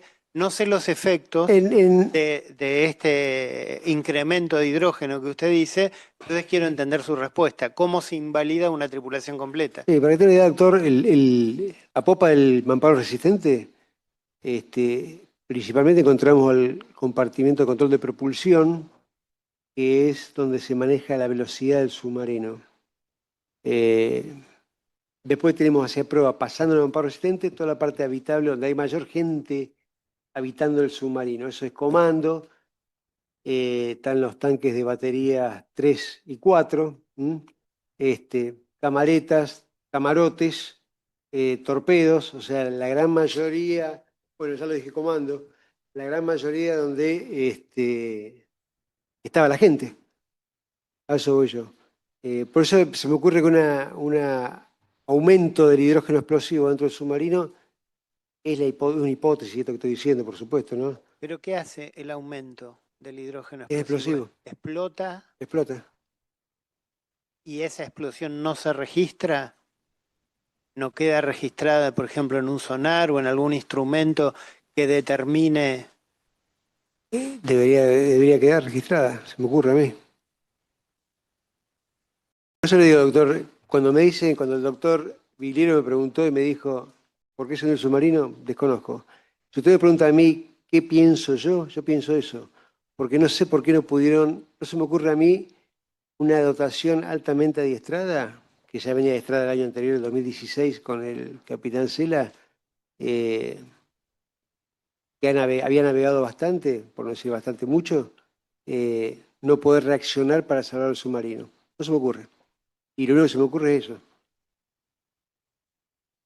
Bien, y la mecánica es esa, lo que usted nos explica de este incremento habría anulado la capacidad de reacción porque no se pone inconscientes para poder reaccionar. Exacto, porque cualquier otro tipo, si hubiera reactivado un incendio o lo que fuere, el comandante actúa junto con su tripulación para llevar el submarino de vuelta a superficie para ventilar, para empezar a hablar.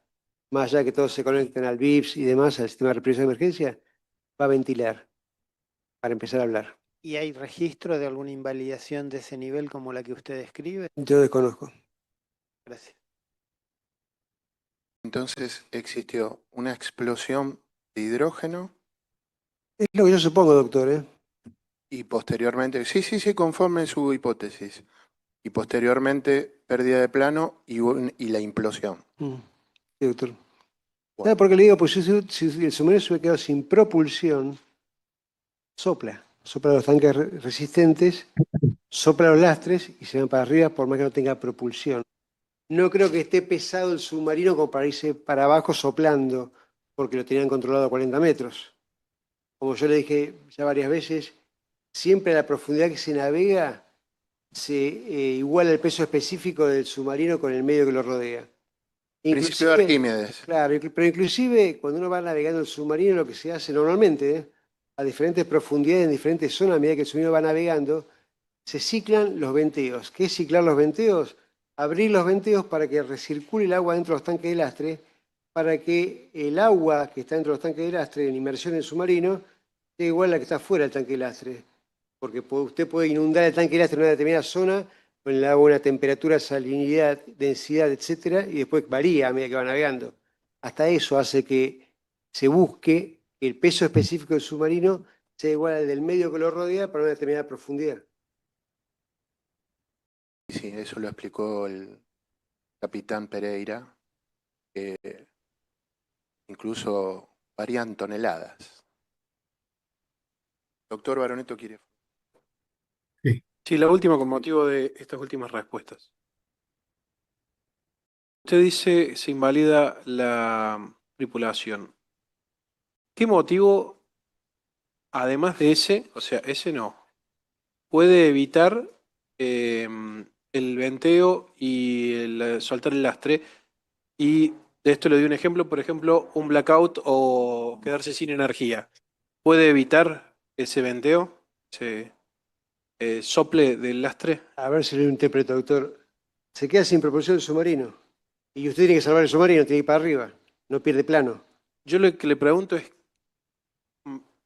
fuera de la teoría de invalidar la tripulación, eso déjelo de lado, ¿qué puede causar, en otra hipótesis, que no se pueda hacer el venteo y soltar el lastre? Es que no se me ocurrió otro, doctor. Porque si la tripulación está en perfectas condiciones. Si está sin electricidad. Sin electricidad. ¿Está a plano 40? Está a plano 40. El buque está con el peso específico igual, no está ni pesado ni liviano. Usted empieza soplando los resistentes o los lastres, el buque se va para arriba. Porque está diseñado para eso. Pero usted tiene que soplar. Sin propulsión, ¿eh? Con propulsión va mucho más rápido todavía. ¿Hay alguna forma de que no se pueda soplar? Con la tripulación activa, no. Eligen, ya le digo, doctor, inclusive el soplo de los resistentes es apretar dos botones.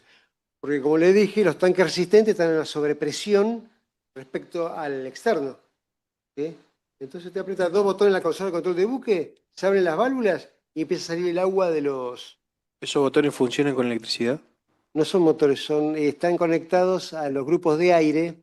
Entonces el aire comprimido acciona cuando usted abre las válvulas del soplo de esos tanques. Es mecánico, digamos. Claro, deja pasar el aire comprimido a los tanques que expulsan el agua. Listo.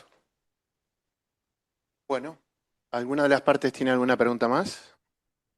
Sí, su señoría, en base a lo anteúltimo respondido por el testigo y preguntado por el tribunal, si me permite una pregunta aclaratoria.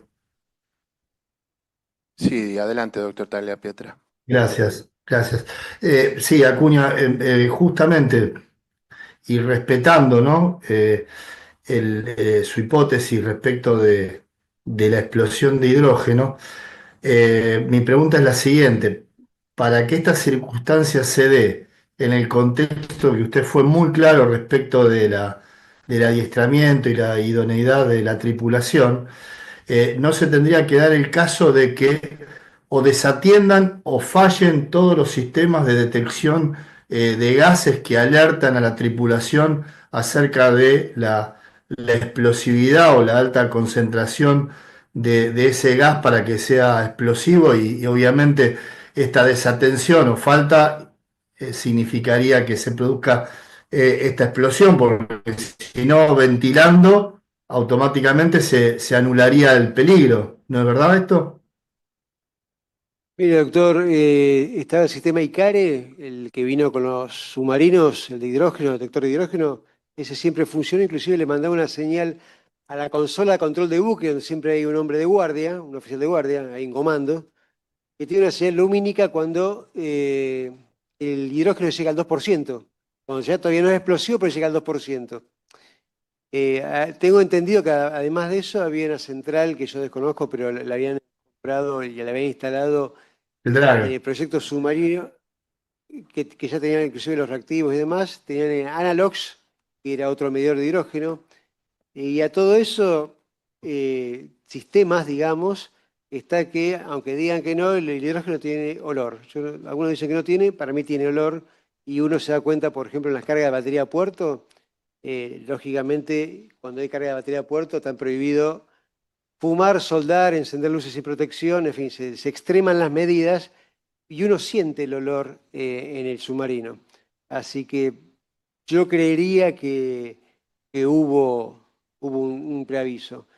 Mi teoría, mi hipótesis, es que el hidrógeno sube rápido, o sea, la concentración sube rápido. No sé si le dio tiempo de reaccionar o no. Bueno, gracias. De nada, doctor. Bueno, si no hay más preguntas para el testigo, capitán Acuña, le agradezco su presencia y su colaboración con la justicia. Ha sido usted muy amable, puede retirarse. Muchas gracias, su señoría. Buenas tardes a todos. Buenas tardes. Cuarto intermedio de 10 minutos y recibimos el último testimonio.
lectura al artículo 275 del Código Penal Sí, que señor. reprime el falso testimonio. Sí, señor. En este proceso, a mi pregunta le pido que por favor me responda si juro o si prometo. ¿Jura o promete decir verdad de cuanto supiere y le fuere preguntado? Sí, juro. En este proceso son partes los señores Luis Enrique López Maceo, Héctor Aníbal Alonso, Hugo Miguel Correa y Claudio Javier Villamide como personas imputadas. A su vez, el Ministerio Público Fiscal, cuyo equipo está ubicado a su izquierda, está compuesto por los doctores Gastón Franco Pruzán, Lucas Colla, la doctora María Garmendia y el doctor Julio Zárate. Las víctimas están representadas por la doctora Valeria Carreras, que está aquí presente, la doctora Lorena Arias y el doctor Luis Alberto Tagle de Pietra, que están conectados. Respecto de todas estas personas que le mencioné, ¿usted es amigo, enemigo, acreedor, deudor, pariente o tiene algún interés en el resultado de este proceso? Solo aclarar que el capitán Correa es compañero mío. ¿De promoción? Sí, sí. Ya está, lo he declarado en alguna otra oportunidad, pero para volver a Y va a dejarlo en ser claro. absolutamente objetivo y Por sincero supuesto. en sus dichos. Bien. Tiene la palabra en la Fiscalía, que lo propuso como testigo. Gracias, señor presidente. Buen día, señores. Buenas Buenas tardes. Buenas noches, señor Celerigoyen. Gracias por esperar Por favor. hasta este momento, por venir hasta acá. Voy a comenzar mi interrogatorio consultándole si usted es submarinista. Soy submarinista. ¿Cuál es su especialidad? Armas submarinas. Armas submarinas. ¿Cuál es su antigüedad en la Armada? Estoy retirado, retiro efectivo, con 37 años de servicio. 37 años de servicio. ¿Usted fue comandante del Ara San Juan? Correcto. ¿En qué años? ¿Podría explicar? 2016. 2000, es decir, ¿desde qué fecha y hasta qué fecha? ¿Se recuerda? Desde marzo 2016 hasta, no recuerdo el día, hasta febrero 2017. Desde marzo 2016 hasta febrero 2017. Bien. ¿Recuerda quién era el comandante previo a usted del submarino Ara San Juan? Hoy capitán de navío blanco. Capitán de navío blanco. ¿Recuerda en qué condiciones recibió el SUG en términos de las observaciones? El SUG entendemos que pasa del proyecto submarino al COF, Habilitado. habilitado, con ciertas observaciones y pruebas pendientes Correcto. que registraba al salir del piso. ¿Esas pruebas pendientes, recuerda si se encontraban aún pendientes al momento de que usted asuma como comandante del SUG? De memoria no, pero había algunas que ya habían sido, entiendo, resueltas previamente y algunas por seguir resolver. Vamos a solicitarle por secretaría que se exhiba la prueba número 4.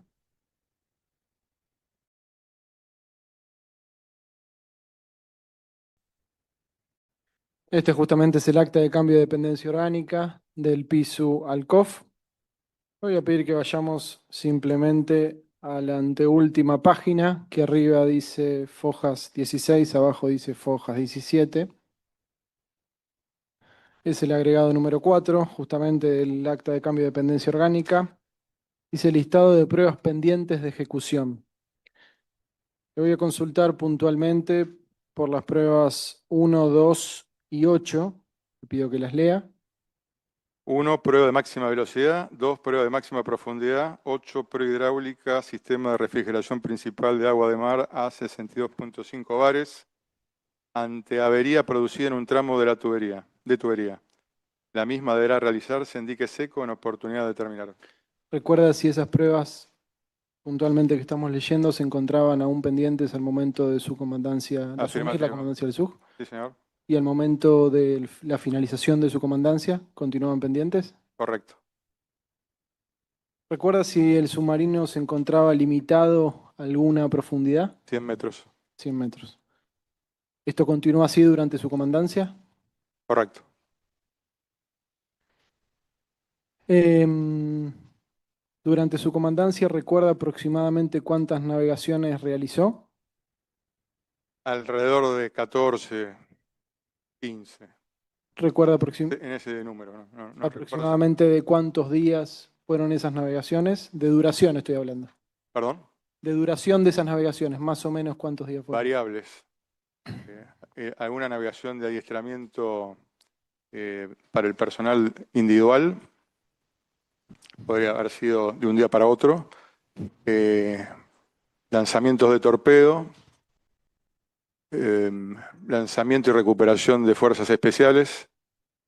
Usos tácticos, comandos anfibios. Maniobras de Highline, que es helicóptero submarino. Un ejercicio antisubmarino con un buque de la División de Patrullado Marítimo que tiene asiento en la base naval Mar del Plata. Un ejercicio antisubmarino también con núcleo simulado coordinado con parte de la flota de mar.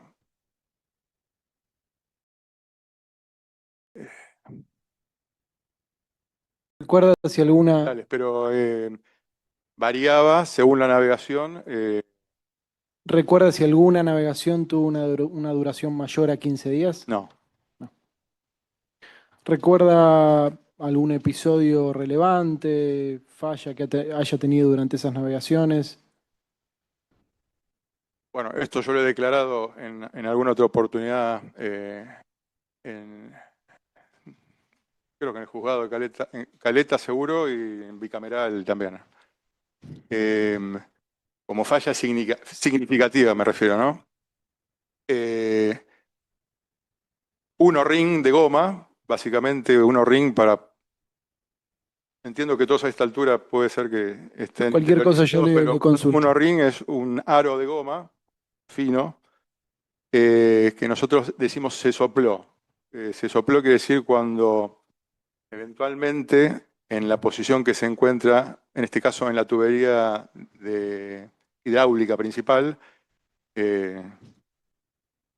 se desplaza producto, vaya a saber por qué, y generó en ese caso una despresurización momentánea hasta que empezaron a actuar las bombas neumáticas, que son las bombas de emergencia del submarino. Estando el submarino en inmersión a, no recuerdo si eran 40, 60 metros, creo que era plano de seguridad 40 metros. Con lo cual le genera una incidencia. Le diría que esa fue la novedad durante mi año de gestión como novedad más importante, que obviamente fue resuelta, ¿no? ¿Nos podría contar qué hizo frente a esa situación? ¿Cuáles fueron los procedimientos que se realizaron? Por supuesto, sí. Al estar en inmersión y darse la voz de... Primero fue visual, porque había personal, incluido el segundo comandante, en ese momento capitán Corbalán, capitán de corvette o fragata de Corbalán, visualiza con otro oficial la despresurización, porque se genera como un spray de hidráulica en el lugar, y él da la primera voz de alarma de la avería. Con lo cual, instantáneamente, la reacción fue sacar el barco a superficie. Bastó una orden al oficial de inmersión en ese momento, que era el teniente Wagner, mi oficial jefe de electricidad, que fue emergencia superficie. Usted con esa orden, automáticamente hay una serie de elementos que el personal lleva adelante para que el barco adopte el procedimiento de salir a superficie. ¿Qué sistemas utilizó para salir a superficie? Básicamente se soplaron los tanques por la profundidad a la que estábamos, que recuerdo que pueden haber sido 40 metros porque soplamos los tanques de lastre y también los resistentes. ¿Por qué no utilizó la propulsión? Estamos con propulsión que se va a fin de etapa, no dije que no la utilizamos, fuimos hasta fin de etapa y con previa verificación mecánica de los planos a subir, el barco subió. O sea, es decir, usaron la propulsión y además Estábamos con propulsión. soplaron los tanques. Claro. Una vez que se solucionó, que pudieron salir a Llegamos a superficie sin novedad, rápidamente. El teniente Mendoza y el teniente Wagner, porque parte ese spray, digamos, de alguna manera salpicó los tableros eléctricos que están... el submarino, como ustedes saben, todos los elementos están muy cercanos. Salpicó en parte un tablero eléctrico que previamente a volver a servicio hubo que hacer una limpieza y el recambio de ese O-ring. Lo primero que le pregunté al teniente Mendoza si tenía repuesto de los O-rines y me dijo, señor, 10. Perfecto. Tiempo para la tarea, 2 horas, y a las 2 horas me vinieron a dar parte ambos que estaba listo el barco a continuar con la navegación y volver a inmersión. Es decir, pudieron reparar ese inconveniente en navegación. ¿Sí? Y luego volvieron a inmersión. Sí. ¿Y luego qué hicieron? Continuamos con el ejercicio. Continuaron con el ejercicio. ¿Cuántos días? Mejor dicho, con el tránsito. Estábamos yendo, no quiero mentir, pero me parece que estábamos yendo para operar con la flota. Perfecto. ¿Recuerdan en qué zona estaban, más o menos? Geográfica. Estamos en tránsito entre Mar del Plata y Puerto Belgrano, si es que era esa la navegación, pero... En general, las navegaciones que realizó, ¿en qué zonas se realizaban? Y operamos en el sector whisky, que le denominamos nosotros, frente a Mar del Plata, y para el ejercicio con la flota fuimos hacia frente a Puerto Belgrano, mar adentro. Muy bien. ¿Recuerdan esas zonas aproximadamente cuál era la profundidad del océano en ese, Por arriba de los 100 metros seguro. por arriba de los 100 metros? Sí, sí. Vuelvo al hecho que me estaba contando recién. Perdón. Inclusive para el ejercicio antisubmarino con la flota, creo que la profundidad rondaba los 200 metros. Yo pedí que sea un poquito más afuera justamente porque el submarino tiene que navegar debajo del agua con seguridad, sobre todo cuando usted realiza ejercicios antisubmarinos con la flota arriba, necesita tener un poco más de margen de maniobra. Pero en ese entorno. Volviendo a la navegación que estaba contando, entiendo que para salir a las navegaciones los submarinos realizan pruebas previas para Correcto. salir acá, chequeos previos. Señor. ¿Podría nombrarlos cómo se llaman esos chequeos? Las pruebas de 48 horas entiendo a qué se refiere. Pruebas de 48 horas. Esta falla de la que usted está hablando, que se ocasionó en este momento, entiendo que no se visualizó en ese chequeo de 48 horas. Fue un O-ring de goma, literalmente hablando, era un O-ring del diámetro de esta base de este micrófono. O sea, es decir, fue una falla sobreviniente en la navegación. De un perfil circular de goma, que es lo que se sopló. Que al momento de hacer la revisión de 48 horas no había ningún inconveniente. Durante la navegación no hubiéramos podido zarpar. No hubiesen podido zarpar.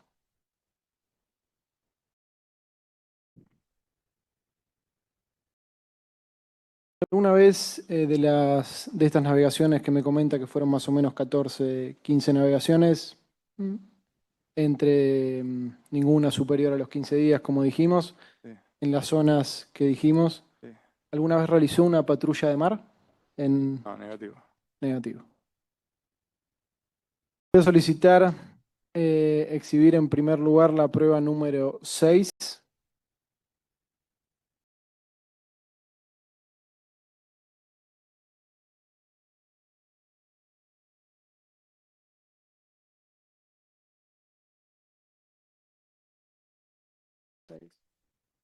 Y les voy a pedir, si por secretaría también le pueden acercar la prueba 9.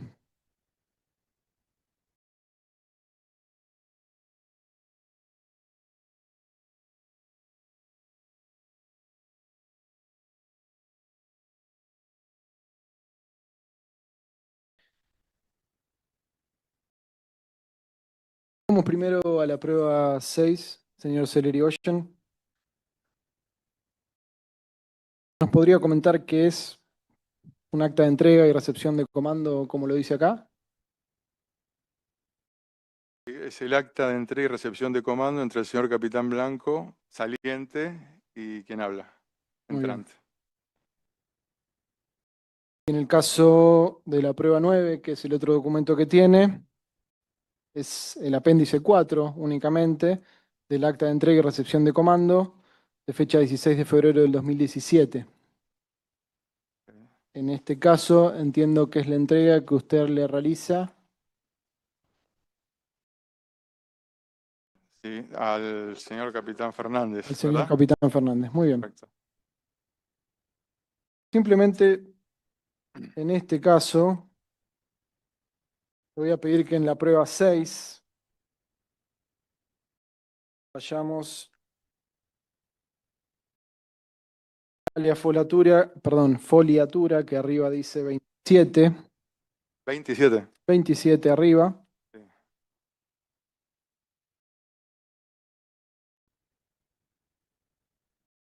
¿Nos podría explicar aquí qué es lo que se está enumerando? Sí. Estas son aclaraciones internas entre el comando de la unidad y el órgano receptor, que es el comando de la Fuerza de Submarinos, a algunos sistemas o subsistemas que son calificados en el ISEM. Es decir, son novedades, Son fallas, aclaraciones, aclaraciones. para abundar o no en sobre los sistemas o subsistemas que están detallados acá en el... Que no necesariamente tienen que ser todos, ¿verdad? ¿Cómo? No necesariamente puede haber aclaraciones de cada uno de los Ok, sistemas o subsistemas. entiendo. Son, más allá de esto que está diciendo, aquí se pueden encontrar observaciones que deben ser solucionadas o que tienen que ser solucionadas. Puede haber. Puede haber. Muy bien.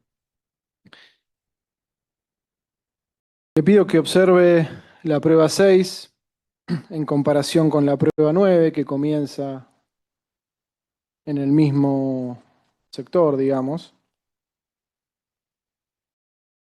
Vemos que se repite en primera instancia la numeración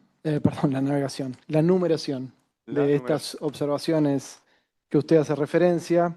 Vemos, por ejemplo, la primera, que es 1.2, sectante de periscopio. Sí. En la prueba 9 también. ¿La prueba, perdón? En la prueba 9 también. Correcto, sí, O sea, 2.1, 2.1, 2.7, 2.7, 3.1 y así sucesivamente se van repitiendo, tanto en número como en la observación. No idénticamente en todos los No casos. idénticamente en todos los casos. Es decir, que hay diferencias, algunas se mantienen y otras son nuevas. Puede haber tenido modificaciones, el mismo ítem, o puede haber nuevas, como usted dice. O puede desaparecer alguno también, correcto. Correcto, entiendo. Por ejemplo, en la 2.7, por ejemplo, que es antena desmontada, y en el otro también dice 2.7 antena desmontada. Entiendo que está haciendo una observación sobre la misma situación. Ok, sí. Son situaciones que se mantienen al momento de su recepción del comando submarino Sí, señor. y situaciones que se mantenían incluso cuando usted lo entrega. Le voy a pedir que vaya especialmente a la 9.3. En el caso de la prueba número 6 está al final.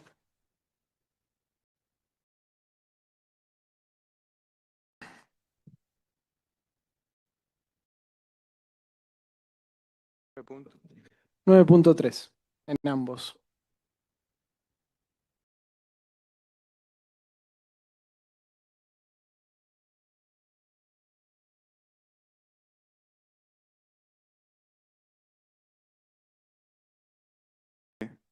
Le voy a leer la 9.3 de la prueba número 6, que dice sistema de refrigeración de agua de mar. cambiado tramo de tubería H13 y H14, realizada prueba hidráulica 20 bares, pendiente de realizar prueba hidráulica 40 bares en dique. Eso dice la prueba 6. Y la prueba 9 dice sistema de refrigeración de agua de mar, pendiente de realizar prueba hidráulica a 62,5 bares en dique. Sí. ¿Me podría explicar qué son estos conceptos y qué... Pruebas que deben realizarse en ese tramo completo de tubería, con el buque fuera del agua en dique seco, dique flotante, y se presuriza todo ese tramo para constatar que toda esa parte que pudo haber tenido alguna reparación a flote, vuelva a tener esa digamos, presión de prueba que hace referencia acá. usted lo recibe con esa prueba pendiente y lo entrega con esa misma prueba pendiente. Sí. ¿Dónde debe realizarse esa prueba? En dique. En dique. Es decir que estos documentos reflejan, que son las actas de entrega de un comandante a otro, reflejan, las novedades, pruebas y observaciones que tiene el submarino al momento de la entrega. En el último ISEM, correcto. En el ISEM que se adjunta al acta de entrega y recepción es, digamos, el índice de calificación de estado de material más reciente que tiene la unidad. Sumado a estas observaciones que vemos, es un conjunto. Es parte, sí, en realidad el ISEM es uno y estas novedades son, creo yo, un agregado que hace el comando a fin de tener alguna aclaración más en el punto que sea necesario. Perfecto. Voy a solicitar ahora que se exhiba la prueba número 2.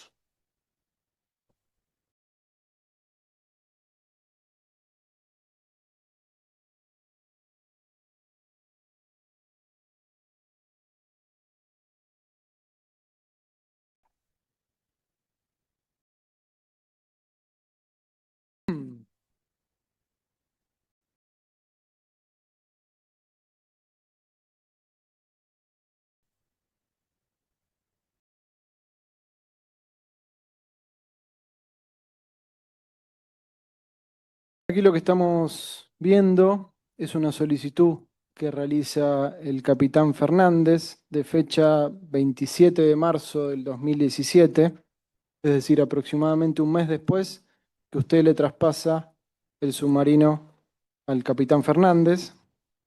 Es una nota, como dije, de fecha 27 de marzo, que el objeto de la nota es solicitud de ingreso a dique. Está dirigida al señor comandante de la Fuerza de Submarinos. Le voy a leer algunos párrafos, le pido que me acompañe en la lectura y después le voy a hacer algunas preguntas. Dice, informo que luego de finalizar las reparaciones de media vida en el Complejo Industrial Naval Argentino, esta unidad fue puesta a flote nuevamente en febrero del 2014. Durante este periodo de 37 meses, si bien ha efectuado navegaciones con diferentes exigencias operativas, para las cuales necesitó de numerosas reparaciones de diversas envergadura, aún tiene novedades de material que limitan su desempeño operativo. Entre las más importantes, destaco el estado actual de los periscopios, único sensor que permite dar seguridad náutica cuando el submarino navega en inmersión. De los dos, el de observación se encuentra fuera de servicio, ya que sus actuadores hidráulicos están deteriorados en su interior y no le permiten mantenerse en su posición de izado. Y el de ataque posee sus cojines desalineados, debiendo limitarse su empleo para evitar un mayor pandeo en la caña que podría dejarlo fuera de servicio. Si esto sucediera, con ambos periscopios fuera de servicio, el buque quedaría no operativo.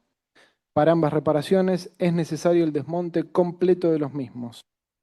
Por otro lado, el sistema de refrigeración principal de agua de mar tuvo una reparación en un tramo de tuberías luego de sufrir una importante pinchadura a 85 metros de profundidad. Esto limita actualmente la operatividad del submarino hasta un máximo de 100 metros, debido a que se encuentra pendiente de realizar su correspondiente prueba hidráulica a 62,5 bares. Otra novedad importante es que cada vez que en el buque se ordena parar máquinas, La línea de ejes realiza un fuerte ruido provocando una gran indiscreción, para lo cual es necesario chequear el sistema de transmisión de potencia. Para ambas tareas es imprescindible tener el buque en seco. Asimismo, numerosos sistemas componentes de la unidad dan señales de la necesidad de ingresar a dique para realizar tareas de carenado. El artículo 3302 de la publicación RG 7301, Normas para el uso y conservación del material del casco, electricidad y máquinas navales, NOSEM, capítulo 33, entrada a dique de carena, establece que los carenados deben efectuarse cada 24 meses y el plan de mantenimiento para el submarino TR 1700 lo estipula cada 18. Considerándolo hasta aquí expuesto, soy de opinión de que se debe prever en el corto plazo una entrada a dique de esta unidad para realizar los trabajos de carena correspondientes y reparar las novedades mencionadas. Teniendo en cuenta lo que acabamos de leer y que, como dije, este pedido de ingreso a dique seco fue realizado un mes después de la entrega del submarino por parte de usted al capitán Fernández. Entiende que los fundamentos que utiliza el capitán Fernández en este pedido de dique seco están relacionados con las observaciones y pruebas pendientes que tenía el submarino al momento de usted entregárselo a Fernández, teniendo en cuenta, como dije, que es una solicitud que tiene un mes después de su entrega. A ver, la prueba de 62.5 bares, lógico que hay que hacerla en dique seco, y eso viene de arrastre del año anterior, del 2015, cuando, como dice acá, se produjo la avería a 85 metros, creo que, no recuerdo. Sí. ¿Verdad? Pues suma tema periscopios y un ruido que a él se le incrementa en la línea de eje.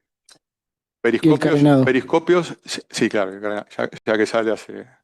Periscopios, y el periscopio de ataque tenía problemas de alineación de jinetes, no era nada, y vale la aclaración, no afectaba la seguridad del buque, pero necesita.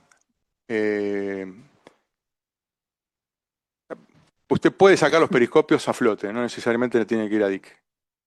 Eso es como armas submarinas.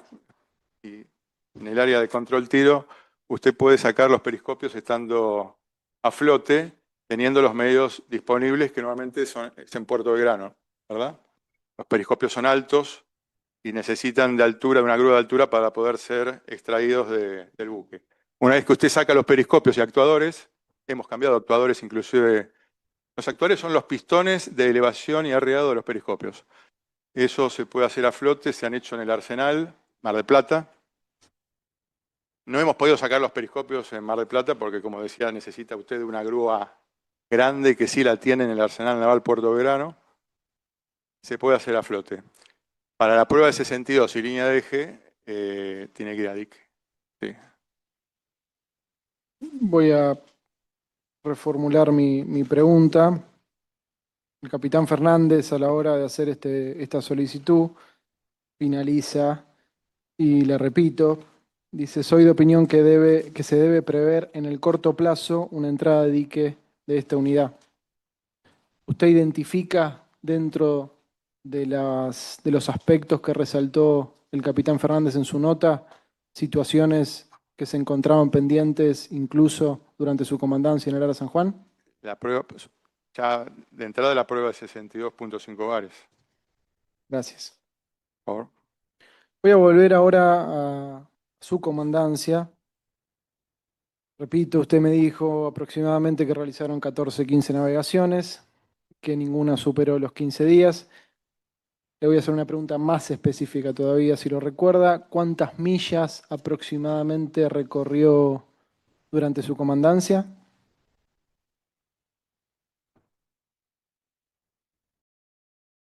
No quiero mentir, pero no recuerdo. ¿Aproximadamente? Mire, si tiene el dato usted, habrá sido la mitad que el capitán Fernández. Habrá sido la mitad que el capitán más Fernández. o menos, para obtener un número, digamos, de referencia. ¿Cuántas horas de inmersión? Acá no tengo esos datos, pero También. ¿Cómo o qué conocimiento, según su expertise, por qué dice que seguramente fueron las mitad de la que realizó el capitán Fernández? por la cantidad de días de navegación que realizó el submarino San Juan al año siguiente. Bien. Es un dato así, por eso no tengo el dato acá, pero tiene que obrar en algún registro, o sea, eso. Le voy a consultar, ¿podría explicar primero qué es un informe de patrulla? Y luego de una patrulla ordenada al buque cumplir, a su regreso se eleva al comando superior un informe que realiza el comando del buque, básicamente sobre las novedades de esa patrulla. ¿Esos informes tienen algún formato? Es un oficio, una nota, Una formato nota. nota. Muy bien. Voy a solicitar que se exhiba la prueba número 3.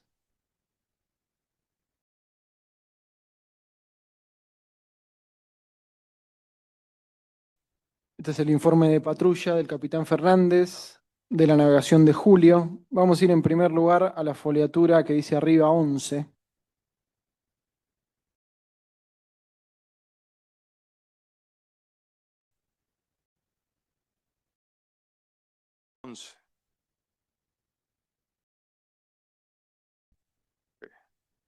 Al principio tenemos un cuadro que dice datos estadísticos. ¿Nos podría explicar las columnas de ese cuadro? Lo que usted entiende que significan esas columnas. Primera columna, horas de inmersión, horas de snorkel. No, donde dice periodo anterior, periodo actual, total anual. Ah, entiendo que el periodo ahora se refiere al año anterior. Entiendo que sí. Usted cuando hacía los informes de patrulla realizaba, Esto no lo... no realizaba. ¿Ve alguna, qué diferencias me puede decir respecto, por ejemplo, de las horas de inmersión? Perdón, acá, si fue, ahí está lo que usted me preguntaba, Sí. si fue aproximadamente, y esto es el periodo anterior, 2016, 2.540 millas navegadas, y el anual a la fecha, la verdad, sería agosto. El San Juan en el año siguiente hizo prácticamente el doble. Perfecto. Respecto de horas de inmersión, Horas de inmersión, 194, y total anual, periodo actual, 420. horas de snorkel, 27 y 57,40. aproximadamente. Periodo actual, perdón, ¿no? Porque periodo actual, Sí. ¿a qué se referirá? Porque después dice total anual. Mm. Ahí estoy confundido, no sé. Está bien. Para entenderlo. ¿Explicar? Porque... Por eso le estábamos consultando a esto usted. lo hice yo. No. No, esto lo hizo el capitán Fernández. Por eso. No, Por no eso. sé, acá total anual. Por eso le consultaba si usted en los informes de patrulla. Capitán Chela. Sí. Este informe es de agosto del año 2017. Correcto, señor, sí. Elaborado por el Sí, claro, capitán Fernández. Supongo que periodo anterior está referido a su comando. Sí, pero como dice total anual... La sumatoria es rara. ¿Verdad? Señor presidente. A ver si... Doctor Viliero. Sí. Mi cliente, el ex capitán Villamide, me está informando que el periodo anterior es el anterior del propio Fernández. Esto es un informe de Fernández, no está hablando de Cela. Perdón, ¿me repite, doctor? Claro. Periodo anterior y periodo actual es del propio Fernández, no es del periodo de Cela esto, es un error. Ah, entonces... Es decir, lo podemos interpretar. No entiendo a qué refiere el periodo.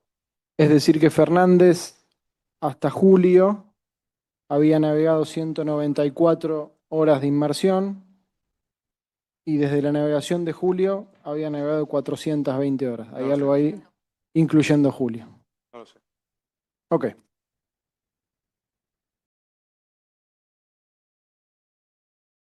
Ahora le voy a consultar, nos vamos a quedar en este informe de patrulla.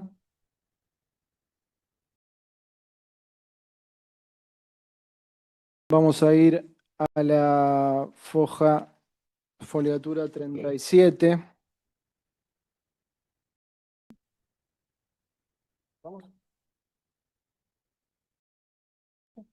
Perdón, en primer lugar, seguimos con esa, un minuto.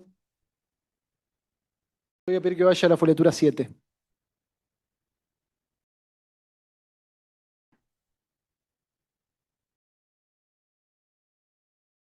Voy a leer también 2 párrafos y le voy a pedir que según su conocimiento, su expertise en el submarino, me pueda explicar. El primero dice, a partir del 5.º día de navegación y al momento de querer propulsar en etapa 1 para comenzar la exploración en el área de patrulla, falló el sistema de propulsión, entrando recién en el 3.er intento. Esta falla se mantuvo en toda la navegación. Se propulsó en etapa 2, semiautomático con mínimas revoluciones. Antes de tomar la enfilación para ingresar al puerto, se produjo una falla total del sistema, quedando la unidad momentáneamente sin propulsión. Posible falla de interruptor de potencia Q24. El ingreso a puerto y la maniobra se realizó con circuito dividido, sección popa, quedando fuera de servicio el circuito de propulsión número 2. En primer lugar, le voy a pedir que me explique, esto es una falla que ocurrió a partir del 5.º día de navegación y continuó hasta la finalización de la patrulla. ¿Qué significa que falló el sistema de propulsión entrando recién en el 3.er intento?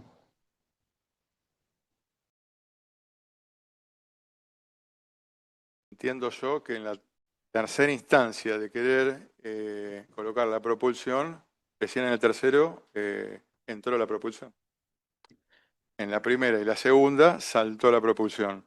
¿Me podría explicar? Simplemente por lo que dice esto, con algún tipo de falla en este interruptor U24. Es lo que entiendo de lo que dice. Aprovecho para consultarlo. ¿Me podría explicar cómo falla la propulsión? Esa no entra. Puede haber algún interruptor que no entra, decimos nosotros, pero en realidad no conecta.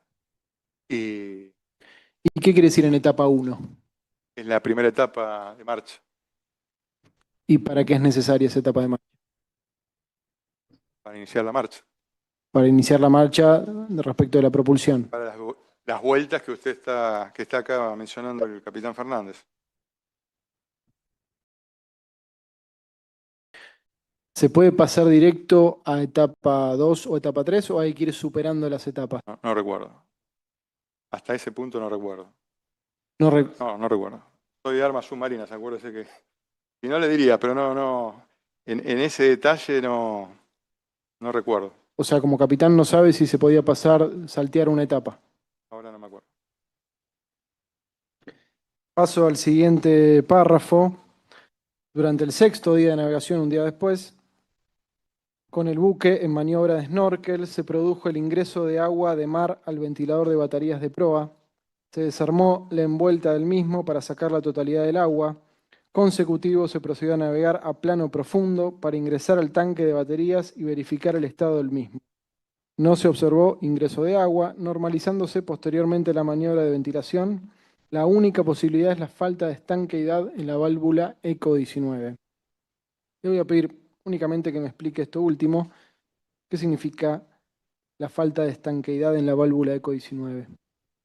Que aquí el capitán Fernández dice que la única posibilidad de ingreso de agua fue la falta de estanqueidad de esa válvula.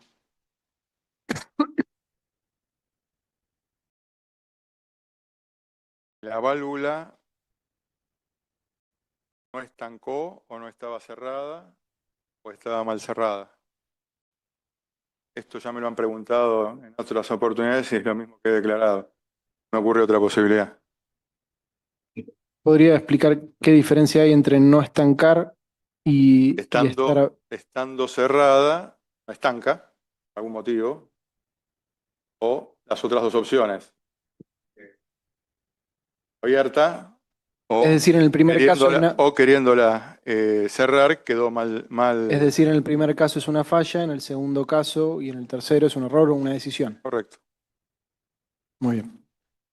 Ahora sí, vamos a ir a la página 37, si se la pueden acercar porque no está en ese informe.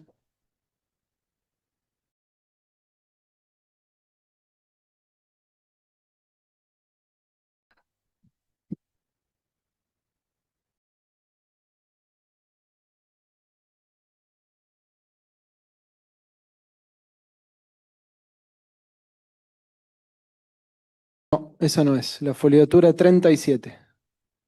Sí, estoy viendo de qué se trata, perdón. No, es el mismo informe de patrulla. Está en dos archivos, continúa. Esta es la foliatura 37. Abajo del gráfico le voy a también leer este párrafo que le informa también el capitán Fernández al señor Villamide. Y dice, tenemos sí, el día 13 de julio se colocaron canister que vencerán en septiembre del 2021. Y la ventilación en inmersión, según la preparación de mecanismos para navegar en esa condición, Al alcanzar el nivel de CO2 en el compartimiento de proa, el 0,9%, se decidió modificar la posición de la válvula ECO 19. De manera el aire del compartimento de proa pase a través de la válvula E1 al compartimiento de popa y se genere una circulación por todo el submarino a través del portal oval del mamparo resistente. Asimismo, la válvula ECO 19 se colocó de manera que parte del flujo que circula hacia popa se derive a la estación de absorción CO2 de proa. ¿Qué significa la realización de esta maniobra? ¿Me lo puede explicar nuevamente a través de su conocimiento y expertise como capitán? Sí. Voy a decir lo que leo acá, porque otra cosa no tengo como para... que se modificó la posición de esta válvula, de este flap, en realidad, ventilación, para permitir la circulación del ambiente del interno entre proa y popa. La válvula ECO 19 puede estar abierta en navegación. Cerrada.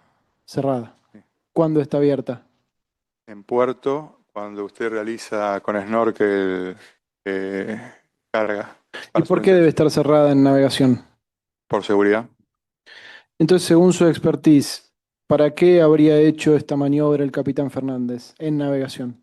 Entiendo que para hacer una prueba, lo que estoy viendo acá. ¿Una prueba de qué? Entiendo de comunicar las atmósferas proa y popa. ¿Por qué? ¿Cuál sería el sentido de eso? Entiendo que es para nivelar el dióxido de carbono que genera el personal dentro del buque entre proa y popa. Eso se Creo que debería... le llaman homogenizar, yo escuché homogenizar, pero básicamente sería para eso. Y eso, según de nuevo su conocimiento de expertise, ¿se debería a algún problema que había que no se generaba esa Es situación? una prueba, seguramente para ganar capacidad en inmersión o tiempo en inmersión antes de ventilar. Esa decisión que estamos leyendo acá que tomó el capitán Fernández, que por lo que usted me comenta, iría en contra de los reglamentos de cuándo esa válvula debería estar cerrada o cuándo debería estar abierta. ¿Es una decisión que puede tomar unilateralmente el capitán Fernández? ¿Tiene que estar autorizada, planificada? No hay reglamentos, hay una planilla de mecanismos que estipula que en navegación esa válvula va cerrada. Ahora, ¿Una qué, perdón, dijo? No hay... de mecanismos, cómo debe ir cada mecanismo en cada condición, ya sea para zarpar, para inmersión, etc. Ahora, usted me preguntaba de la prueba. Bueno, los comandantes tienen la potestad, esto me lo han preguntado también, de realizar pruebas y está dentro del Reglamento General del Servicio Naval de las atribuciones, deberes del comandante.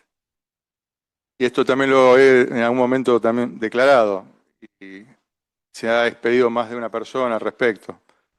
Mientras esa prueba sea en un ambiente controlado de seguridad para el buque y para el personal, obviamente, con un principio y un fin, y bajo la notificación en la unidad, en este caso, estamos hablando de una prueba a bordo de la unidad, estén en conocimiento, esa prueba puede ser realizada, y de hecho, de pruebas a lo largo de la historia se han nutrido las normas vigentes hasta este momento. Esas pruebas deben ser Instrucciones técnicas, instrucciones tácticas, de ahí se generan finalmente procedimientos, se puede generar... ¿Y esas pruebas que se realizan deben ser informadas? A ver, va de bien informarla. ¿Usted alguna vez realizó esta prueba? No. Usted dijo que parte de la tripulación, cuando usted fue comandante del Ara San Juan, era el tripulante Wagner. ¿Era, perdón? Era el tripulante Wagner. Era mi jefe de electricidad, correcto. ¿Alguna vez le propuso realizar esta maniobra? No. ¿Cómo es, si recuerda también según su expertise, la manipulación de esta válvula? ¿Cómo se abre, cómo se cierra? Es manual. Es manual. ¿Puede abrirse por accidente? ¿Por accidente? Sí. No. ¿Es una de las cosas que se controla en la prueba de 48 horas? Correcto. ¿Quién? En las pruebas de 48 horas se verifica su funcionamiento. En la preparación de mecanismos va en su posición que corresponde, como todos los mecanismos del buque. Antes de zarpar. Para cada instancia de navegación. Los mecanismos se colocan para snorkel, para navegación e inmersión, zarpada, en este caso de superficie. La prueba de 48 horas son otras pruebas previas a la zarpada que se realiza entre cada zarpada. Perfecto. Ahí usted hace, en la prueba de 48 horas, como dice la palabra, ¿no? Pruebas funcionales de todos los sistemas y subsistemas del buque que finalizan con una prueba de vacío de la unidad. Por lo que usted está diciendo, entonces, previo a zarpar, se cierra la válvula que hay. Correcto, debe salir cerrada. Debe salir cerrada. Estamos Y hablando del flap ECO 19, ¿verdad? Flap ECO 19, sí, sí. Y así debe permanecer durante toda la navegación hasta regresar a puerto.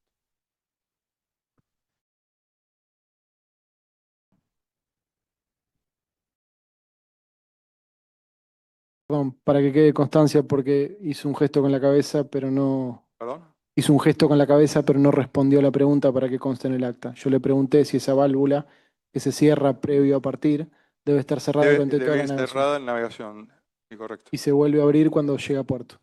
Se abre para en puerto cuando se hace, por ejemplo, carga de baterías en puerto, se iza el snorkel y por ahí circula la ventilación. Más. Gracias. Por favor. ¿Eso es la prueba 3 de Fiscalía, Gaby? ¿Se la das, por favor? 7, por favor, capitán.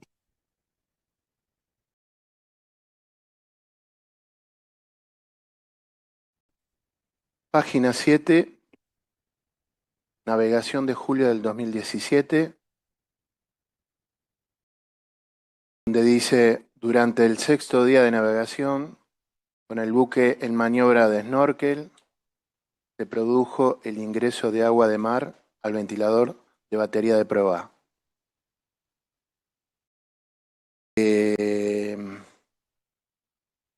¿Supo si hubo una investigación por este hecho? Desconozco, señor. ¿Desconoce? Sí, señor. ¿Y está bien que la válvula estuviera abierta durante maniobra de snorkel en plena navegación? No, señor. Es lo que recién manifestaba, debe ir cerrada. Sí. ¿Prestó servicio bajo su mando el suboficial Figueroa?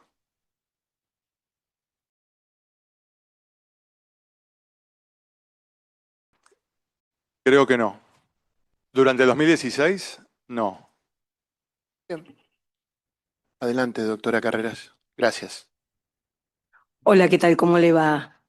¿Cómo está? Muchos años que ya no nos veíamos, ¿se acuerda? 8. Sí, 8. Voy a hacerle algunas preguntitas que tal vez son repaso de lo que dijo, pero en otro sentido. Cuando usted nos contó que debió abortar la misión por el O-ring, Dijo que se comunicó con el COF Acuña. ¿Qué le dijo Acuña? Perdón, para aclarar, no aborté la misión, salimos ante ¿Decidió volver? No, señora, no. ¿Nunca tuvo que volver? En otra navegación. Ah, en otra, entonces no era el O-Ring. Bueno, No, por eso. con otro. A lo mejor barco. ahí. En el O-Ring, cuando fue el cambio de O-Ring, producto de que se sopla la tubería de hidráulica, se repara, volvemos a inmersión y continuamos con la orden de operaciones. Perfecto. ¿Y cuando fue la otra? En la otra oportunidad, Que no me acuerdo la falla, perdón. no fue falla, fue... Situación. Sí, fue una incidencia que yo lo aclaré en ese momento en Caleta, porque traté de expresar de alguna manera que a veces usted no tiene que tener una avería para tener en una plataforma como es el submarino una incidencia. Habíamos zarpado para realizar una navegación de adiestramiento con una corbeta de la División de Patrullado Marítimo de Mar del Plata, y en la maniobra de inmersión, que es un procedimiento, no logramos abrir de manera uno de los tanques de lastre de popa, desde la consola, inicialmente desde la consola control de ingeniería, que es la consola de control del submarino. Yo entiendo que a esta instancia, si yo digo eso, ¿se entiende? Pregunto. No, porque a lo mejor hay que aclarar algo más, pero se intentó abrir, no se pudo, fuimos a ver in situ la válvula, que usted la desacopla y la puede operar de manera manual, no electrohidráulica, y tampoco la válvula abría. Ergo, ese tanque de lastre, que creo que era el número 1, ahora no recuerdo, pero era uno de popa, no se abría en su totalidad. Con lo cual yo decido ir para atrás. Volvemos a superficie y volvemos a puerto para ver qué está pasando. Regresamos a puerto de Mar del Plata, me comunico con el comandante de fuerza, en ese momento capitán Acuña, le comento esto, él me dice, sin problema, regrese. Regresamos, desarmamos el lomo, las tapas donde tapas de la libre circulación, digamos, que Sí, cubren... encontró el plastiquito. No, pero es interesante, porque parece una pavada, pero De acuerdo, no. cubren los engranajes del accionamiento de los venteos, y pensando encontrar, sinceramente, que las cremalleras estaban sueltas o que se había soltado alguna pieza mecánica del sistema, y no me pregunten cómo, pero había un pequeño plástico que todavía lo guardo en el cofre de comando, que un pequeño plástico que se había alojado entre los dientes de las cremalleras. Movimiento o de accionamiento del tanque de lastre. No se había roto nada. No había avería. Mi pregunta es... ¿Cómo me comuniqué? Ahí voy. No, no, ya me dijo que se comunicó Okay. y que le dijo que sí. Mi pregunta entonces es, ¿usted tuvo que abortar la misión o volver, el nombre que le quiera decir? Sí, regresamos. Se comunicó con el COF, que en ese momento era Acuña. Repaso para ser exacta. Es correcto. ¿Esto significa que su decisión fue avalada por el COF? Sí, señora. Perfecto. Otra pregunta. ¿Nos puede contar qué es el estudio de Estado Mayor o llamado Eslabón 2005?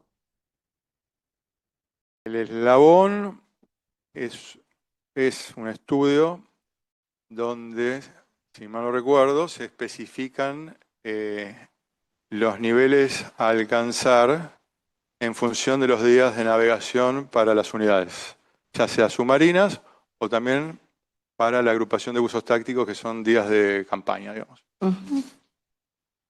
Creo que... ¿Cuántos días? ¿Recuerda cuánto es lo...? Y había 3 niveles, que mínimo, deseable y aceptable, creo que. Sí, mínimo, deseable y aceptable. No, aceptable y deseable, perdón. Días de cada uno, creo que 35 para el mínimo, el aceptable rondaba los 70, no me acuerdo bien el número, y algo de 100 deseable. Pero no tengo el número preciso. Quiero hacerle una pregunta. Recién le comentaban a ver cuántos ¿Cuántas navegaciones había tenido? ¿Cuántos días en total había navegado? ¿Por qué las navegaciones suyas eran cortas? ¿Estaban previstas o se cortaban por algo? No, yo creo que había un tema de restricción de combustible en general en Armada. Y un comandante cuando está a cargo en el mar, eso le pasa a cualquier marino, quiere navegar, quiere estar en puerto. Así que uno solicitaba días de mar o navegar, pero había restricciones en la Armada. ¿Esa restricción podemos decir de qué tipo era? Combustible, plata. Presupuestaria, una restricción presupuestaria. Combustible. Combustible. Porque a lo mejor habría para otra cosa, pero combustible seguramente en ese momento las erogaciones no eran las que uno hubiera querido seguramente, pero no por otra cosa. De hecho, cumplimos, no sé cuántas etapas de mar habrá habido ese año, de la flota, pero nosotros fuimos a participar de la etapa, digamos. Sí. Repasando su declaración testimonial de Caleta ya hace 8 años, usted nos comentó que aquel año que estuvo a cargo había tenido una colaboración fabulosa por parte de Arsenal. Nos explicaba cómo hacían los arreglos antes que la SOC, etc. ¿Por qué la calificó de fabulosa? Cuéntenos. Porque había muy buena relación para empezar, con el jefe. ¿Era quién? El hoy almirante Ataún. Ataún. Con el cual tengo una relación muy estrecha profesional. Y luego con los niveles, le diría, intermedios y bajos, ¿no? El mismo ingeniero Di Mauro, que ingeniero de mecánica del Arsenal, que es una referencia. Son años de compartir profesionalmente, digamos, Arsenal Submarinos, ¿no? Y lo mismo pasaba con los jefes de cargo, los jefes de departamento. A eso me refería, ¿no? Fue una... ¿Y qué quería decir esto que usted cuando nos comentó, yo no voy a leer textual, pero cuando nos comentó decía esto de lo reparaban antes que esté la SOC, prácticamente, como un ejemplo? No, me refiero que eran muy expeditivos. ¿Pero alguna vez lo hicieron sin la SOC? No. Siempre tiene que haber... Porque ahí hay que pagar. Siempre tiene que haber una SOC para que se haga el arreglo. Sí, claro. Seguramente tengo una más y nada más. ¿Recuerda cuántas colaboraciones fabulosas o reparaciones tuvo en ese año? No. Pero hay un listado de SOCs de la unidad de ese año que tiene que estar, donde figuran, que no necesariamente, voy a aclarar, la SOC es una reparación. Puede ser un mantenimiento, puede ser una evaluación, por ejemplo. Como este plastiquito. No. Puede ser una evaluación de aceite hidráulico sin que haya una avería o una reparación. Puede ser... pasa que se traduce a través de la SOC. Puede ser el mantenimiento de una balsa salvavidas sin que esté averiada, se hace a través de una SOC. Como puede ser también una reparación. Entonces, cuando usted lee SOC y título, hay que leer contenido. Balsa salvavidas. ¿Y qué se le hizo? ¿Había algo roto, falló algo? No, mantenimiento. Bueno. Por ejemplo. Volviendo al tema del combustible, ya para terminar. ¿Usted a quién le pedía los recursos de combustible, horas hombre? A mí me lo asignaba el comandante de fuerza. El comandante de fuerza, el COF. Yo no tengo más preguntas. ¿Seguro, doctora? Sí. Bueno, muchas gracias. Doctora Arias, doctor Tagliapietra. Doctora Arias, ¿quiere comenzar usted, la dama? Perfecto, gracias. Hola, capitán, tanto tiempo. ¿Cómo está, doctora? Muy bien, gracias. Un par de preguntas cortitas. Cuando recibe el comandante Fernández la unidad en febrero de 2017, la recibe en estado operativo. Habilitado, sí. Es decir, que esta condición de alistamiento ya le fue dada. O sea, él no... El buque estaba en condición de alistamiento 3, sí. que es actividad preparado para la acción.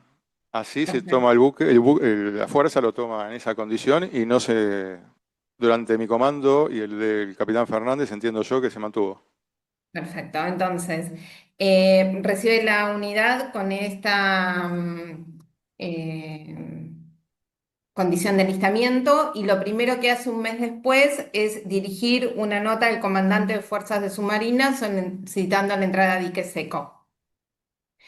Después, en el Consejo de Armas Submarina de ese mismo año, hace una manifestación solicitando nuevamente la entrada a dique seco.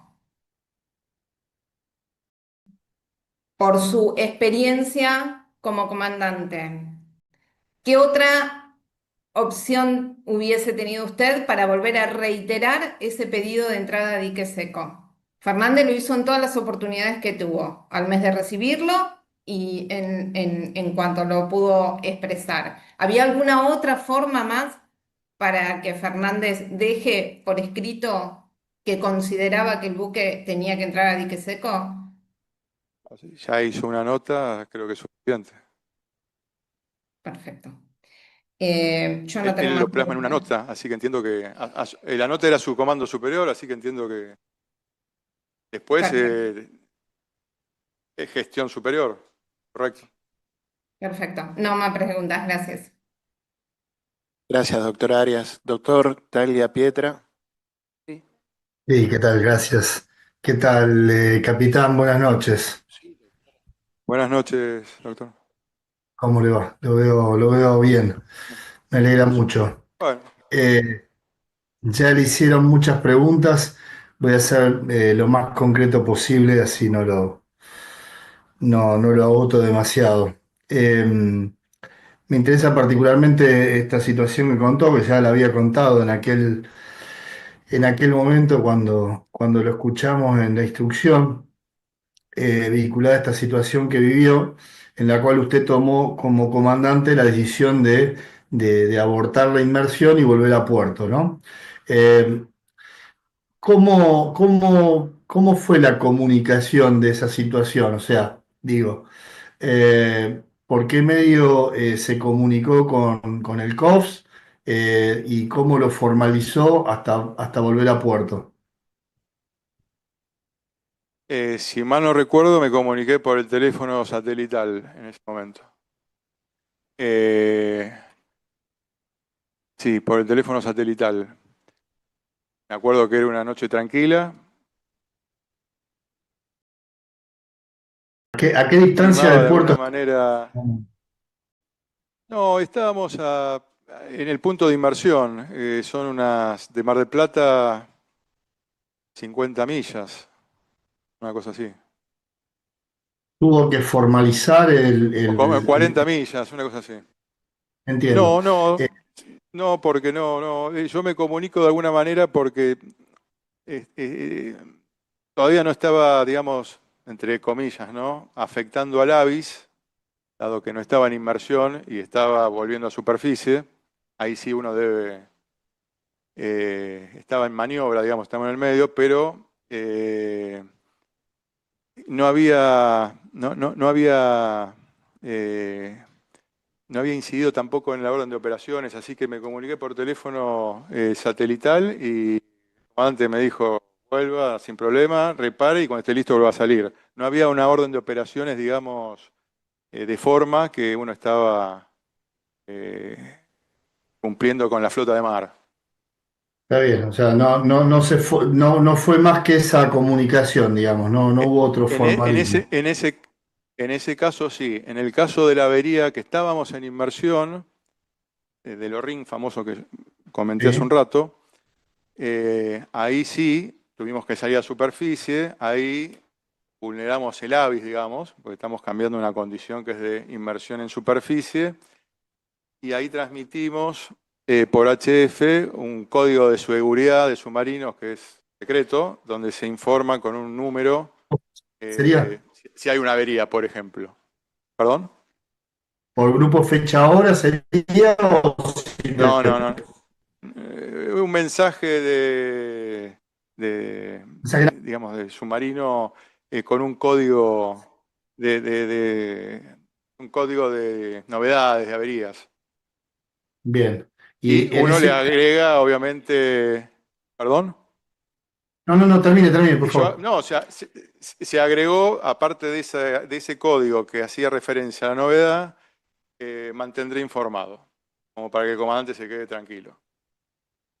Bien. Terminada la reparación, que duró, me acuerdo todavía, el teniente Mendoza y el teniente Wagner eran fabulosos, eran compañeros de promoción. Me dijeron, señor, en 2 horas tiene que estar reparado y a las 2 horas vinieron los dos, yo estaba en el puente y me dieron el listo para volver a inmersión. Y volvimos a inmersión, cumplimos con el procedimiento. Como ustedes saben, hay un procedimiento, volvimos a inmersión. El buque operó normalmente y operó normalmente a partir de ese recambio del O-ring durante todo el año. No tuvimos vuelta a novedad en ese sentido. Bien. Y en ese caso no Y ahí, hubo llamados. perdón, claro, y termino. Y a partir de estar en inmersión, ya plano 18, nos volvimos a comunicar por Tonina, se mandó él operando normalmente, cumpliendo orden de operaciones tanto. En ese caso íbamos a operar con la flota de mar hacia el sur. Bien. Ahí quedamos liberados ya porque adoptamos plano profundo, ¿no? Entiendo. O sea, siempre, entonces, en ese caso, se comunicó por Tonina, nunca utilizó el teléfono satelital. No. Bien. Ahora, permítame Sí. agregar porque a veces se confunde. Más allá de lo que yo hice, podría haber ameritado al comandante. Acuérdense que el teléfono satelital cambió para todos, no hoy, desde hace años, la velocidad y confianza en las comunicaciones. Tal vez no en la seguridad, que ya lo tengo claro, pero estamos en tiempos de paz y en una tarea, digamos, a veces un llamado al comandante, al teléfono oficial, digo al comandante, por ejemplo, ¿no? En este caso. A veces puede tranquilizar más allá de un mensaje. No sé si me explico, trato de ser Sí, lo lo más claro explica bien posible, pero y se lo agradezco. A mí particularmente, y para terminar con este tema, me llama la atención una situación que se describió, esta de que se informa por Tonina, ¿no? Este grupo Fecha Hora, Mensaje Naval o CITREP, donde se avisa del cambio de avis y la situación del personal, y un llamado telefónico 1 hora 19 después por satelital, para aparentemente confirmar la recepción de ese mensaje. Un poco tiene que ver con esta duda, las preguntas que yo le hice acerca de esta necesidad acerca de la comunicación por satelital. ¿Me explico? perdón, discúlpeme, no lo había entendido. Se estaba refiriendo ahora digamos, al Claro, 2017, a lo que había ocurrido. Está ok. lo aclaro, digamos, basado en su experiencia, lo Entendido, sí, comparaba con sí, sí. la situación que vivió el San Juan la madrugada del 15 de noviembre del 17. Entendí, sí. Otra cosa, en su año como comandante del área San Juan, ¿a usted en algún momento embarcó un suboficial u oficial de inteligencia? No, negativo. Y en su experiencia, ¿cuál sería la función de embarcar a un suboficial de inteligencia que no es submarinista? Y depende de la tarea que vaya a realizar el buque. ¿Usted Entiendo conoce desde el punto de vista profesional. Entiendo entiendo desde el punto de vista profesional, ¿no? O sea, embarca un personal naval orientado en inteligencia operativa Mm. para alguna tarea. A eso se refiere, doctor. Sí, sí, esa es mi pregunta, justamente si usted, Claro. más allá de no haber embarcado, conocía la motivación por la cual se embarcaría un suboficial de esta condición, no siendo ni parte de la tripulación, ni siendo siquiera submarinista, ¿no? No, pero a ver, personal de inteligencia no necesariamente tiene que ser submarinista para embarcar y va a cumplir alguna tarea que pueda abonar al comando o al comando superior sobre información operativa de algo que se quiere obtener o embarca. Como embarca personal no submarinista para, por ejemplo, operaciones de largado y recuperación de buzos, no son submarinistas, son buzos. O embarca eventualmente personal de la flota de mar, cuya especialidad es justamente armas submarinas, pero desde la superficie, porque necesitan saber cómo se desenvuelve o se desenvolvería, entre comillas, un oponente desde debajo del agua.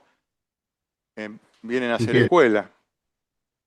Bueno, puede haber más casos también, ¿verdad? Pero... Sí, no, no, está bien, igual era la pregunta concreta, estaba vinculado a eso, porque era una situación que usted en un año no la vivió, aparentemente No. sus predecesores tampoco, entonces es por eso que viene a cuento la pregunta. La última, que puede ser en dos o tres, dependiendo de cómo las pueda responder, tiene que ver con que en el año que usted navegó con el Ara San Juan, ¿utilizó en algún momento los sistemas de detección de gases? Permanentemente, ya esto lo he declarado, y funcionaban correctamente, porque si no, no podría navegar, los detectores originales de diseño del buque. Hidrógeno, dióxido de carbono y oxígeno. Después existía un equipo, que es el Drager, que ya ustedes saben, que es un equipo nuevo, que entiendo que es complementario al original, que nosotros no lo operamos porque no teníamos digamos, los reactivos que se necesitaban para su funcionamiento.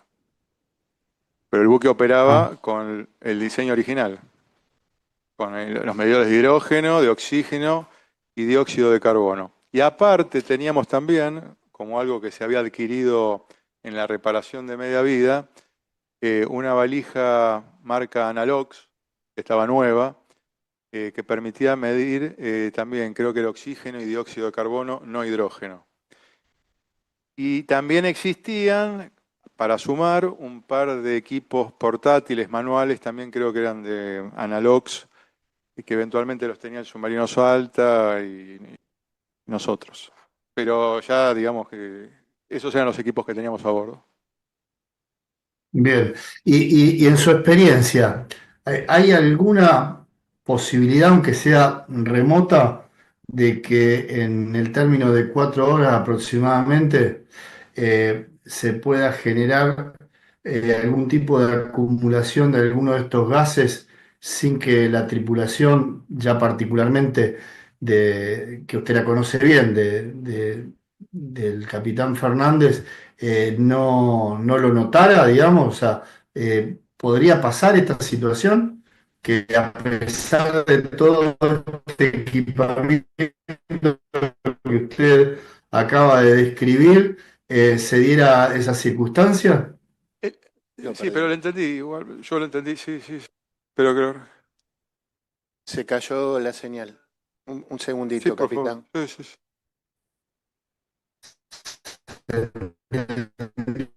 ¿La pregunta? ¿Escucha bien? Eh, ¿Ahora sí? sí, No, mi pregunta era por favor, que doctor considerando... Tagliapietra. ¿Se escucha? Sí. Sí. Se escucha entrecortado. ¿Sería usted tan amable de quitar imagen o quitar imagen, señor Sí, Tenagillo, ahí. para que... Ahí está. A ver si ahí estamos mejor. ¿Se escucha mejor ahora? Mejor, total. Muy bien. Reitero la pregunta más sintética posible.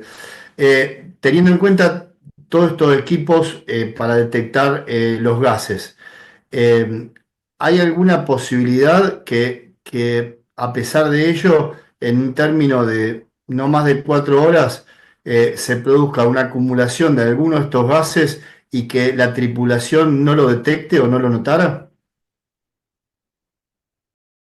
Pone 4 horas como algo que yo no podría...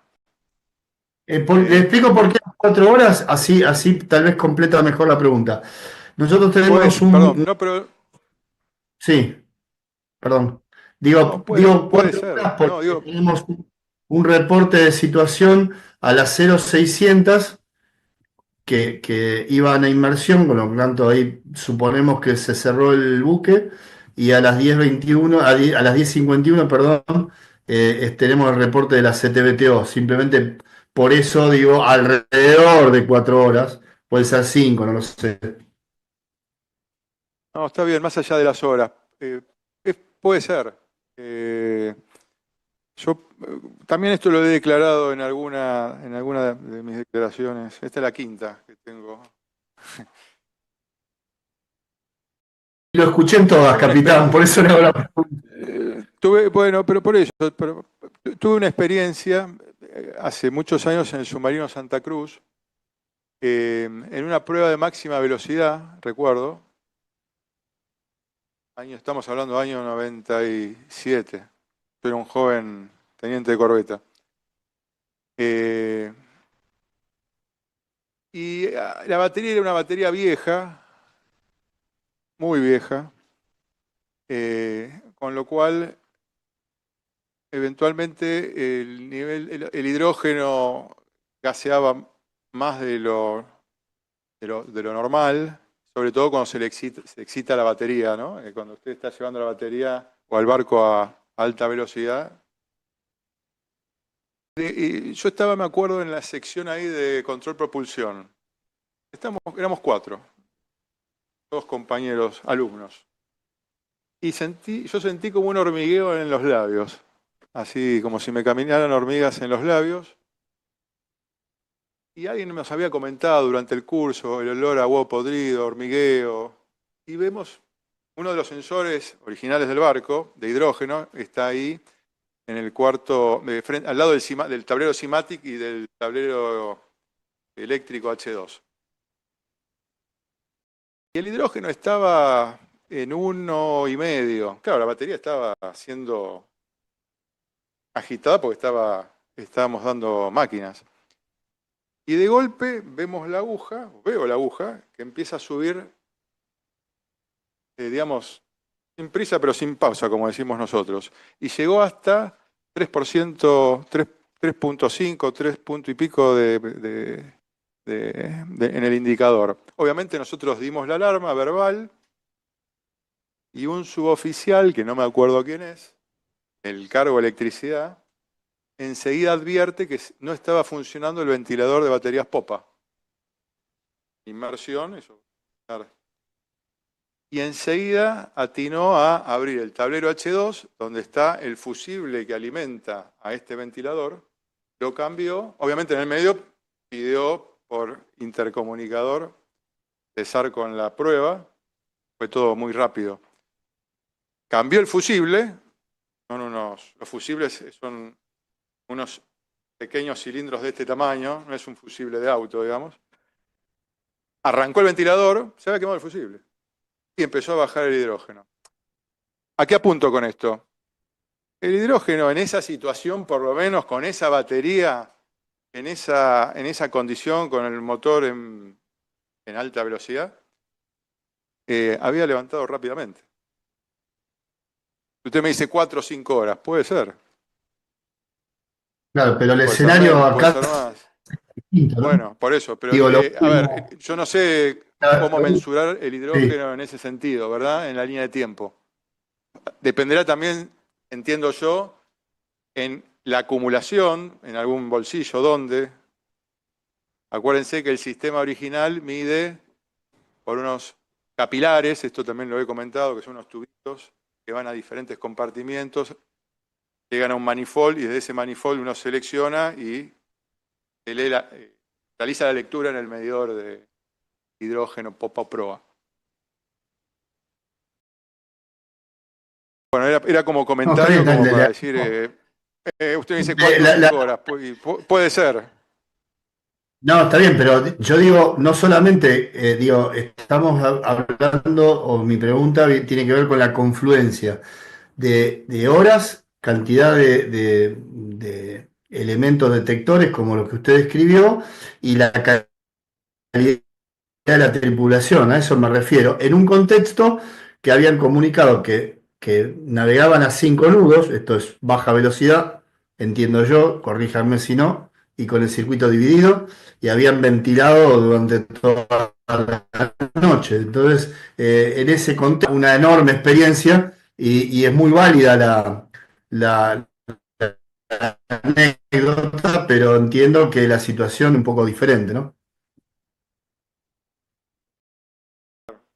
Bueno, ¿alguna otra Está bien. pregunta, doctor Tagliapietra? No, su señoría, no tengo más preguntas. Muchas gracias. Y que Gracias. tenga. ¿Las defensas? Vamos a preguntar. Sí, vamos a preguntar. Perdón. ¿Cómo le va? ¿Cómo le va, señor? Bien. Buenas noches. Bueno, vamos a preguntar bastante rápido. ¿Usted podría precisar si el comandante del submarino es la autoridad máxima en navegación? Correcto. Sí, y en ese sentido, en la estructura funcional de los comandos, ¿sí? ¿Podría precisar si rige un principio de confianza entre, por ejemplo, Sí, claro. el comandante y su tripulación, Sí, por supuesto. el COA y los comandos subordinados? Entiendo que sí, sí. ¿Sí? Bien. No he sido COA, pero entiendo que debe ser. Sí. Ujú, bien. Señor presidente, ¿se le puede mostrar y se le puede acercar el mensaje del 11 de noviembre que por secretaría el mensaje, el Mencrisub, que incorporó el señor López Maceo en su indagatoria? El que detallaba la Una maniobra de operación. penetración Sí, de la cortina. exactamente. ¿Chava qué, perdón? Es un mensaje naval del comandante Fernández. Mensaje de crítica, submarino. Exactamente, exactamente, Sí. al señor Villamide. ¿Sí? El 11 de noviembre, 4 días antes del suceso.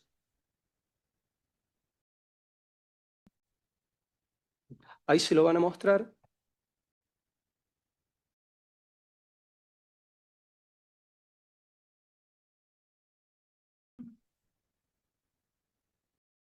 Recién lo mostré. Recién lo habían Sí, pero mostrado. lo guardo.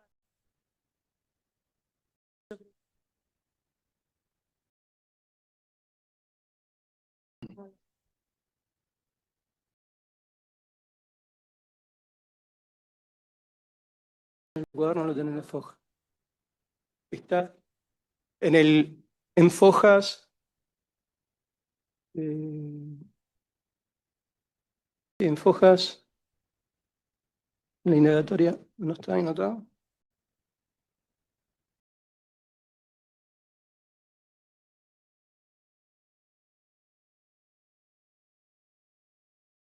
Treinta y pico eran. ¿No?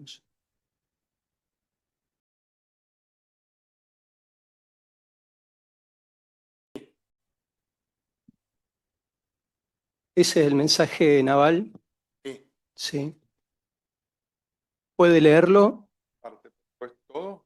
Lo que pasa es que tiene códigos digamos, para que usted pueda ilustrar al tribunal y a todos los presentes. Fecha ahora. Sí.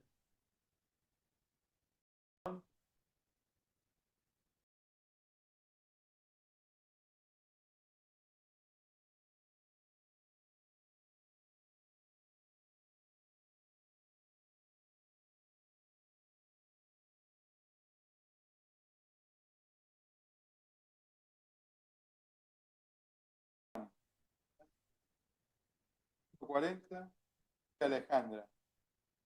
1, 2, 4. APS. 40. 230. La destructor MECO 13. Desnudos 20. APA 100.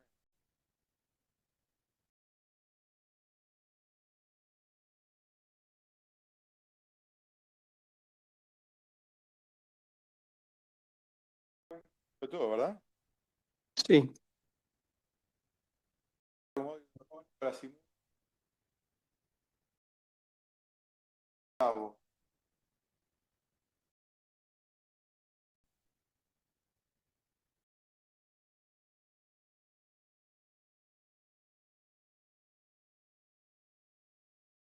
Simula. 7-1, una corbeta, P60, luego se ordena cubrir puesto de combate. Delta.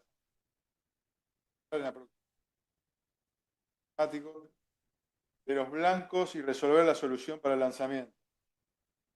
La cortina. La plano. Ser detectado. A 08 microfónico, posible buque logístico a la simulación de 5. Y al haber traspasado la cortina, se dio plano 18 y se fue al núcleo Corte San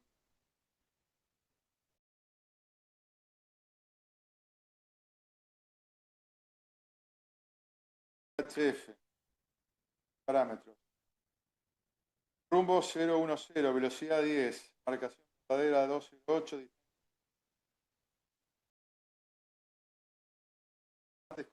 dio inicio a la fase 2, fase 2,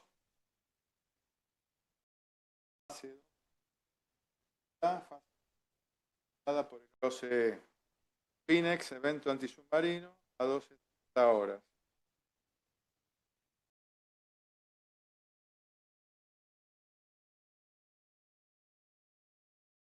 La parte de que se dio rol de combate, la cortina.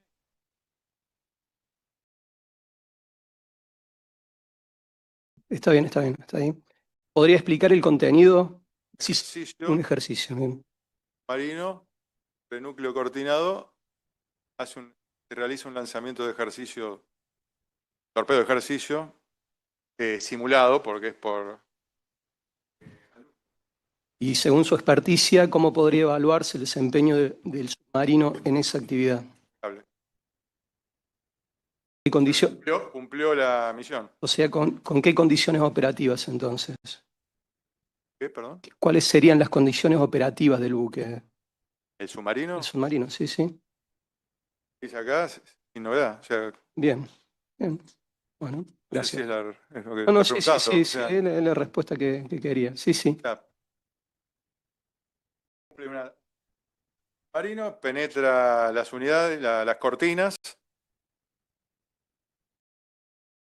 y realiza el lanzamiento simulado de torpedo. Bien, bueno, muchas gracias. No tenemos más preguntas. ¿No tiene preguntas, doctora? Doctor Vilero. Voy a tratar de ser más breve todavía. Más allá del orden que tengo, le quiero hacer una pregunta que tenía prevista para el final, pero tiene que ver con lo que planteó el doctor Tagliapietra y lo último estuvo hablando el testigo. Señor capitán, soy Juan Pablo Diglero. Junto a la doctora Magli Crespo ejercemos la defensa del ex capitán Claudio Javier Villamida, aquí a mi izquierda. ¿Usted sabe cada cuánto se controla la atmósfera cuando el submarino va en navegación? Es permanente.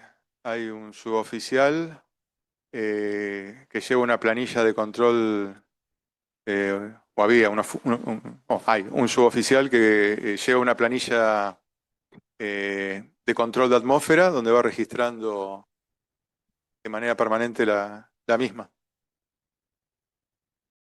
El oficial de inmersión, ¿cada cuánto hacen guardia o cada cuánto se relevan? ¿El oficial? De inmersión. Sí. ¿Cada cuánto hace guardia? Y hace, igual que el resto de los oficiales, 4x8.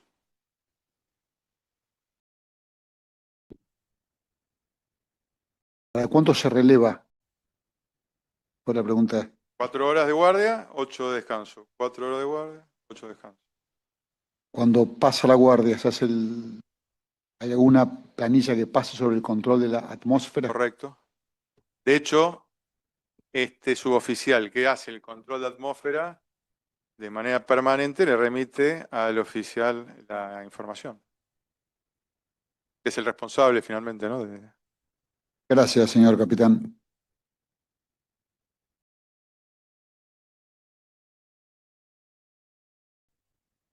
¿Quién decide si un submarino está en estado operativo? Comandante.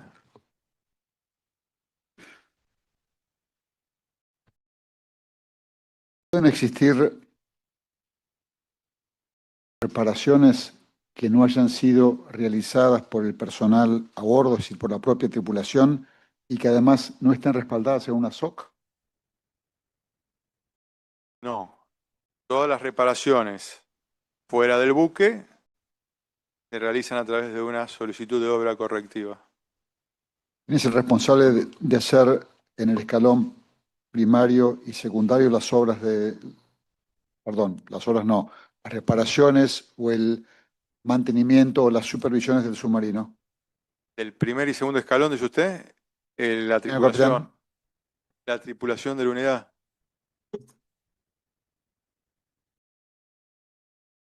¿Quién es el responsable de indicar si un submarino está listo o no para zarpar? Comandante. ¿Podría un oficial de rango superior, esto es, el comandante de la Fuerza de Submarinos, o el comandante de operaciones, o el jefe de Estado Mayor, o alguien del Consejo del Arma Submarina, o aún el Poder Ejecutivo, en ejercicio de su rol de comandante de las Fuerzas Armadas, ordenarle al submarino que zarpe contra la voluntad del comandante del submarino? No. ¿No es algún caso de algún submarino en la Armada Argentina que haya sido obligado a zarpar en contra de la opinión o la voluntad de su comandante? No.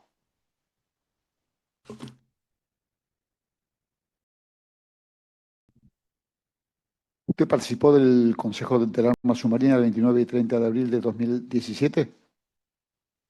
No.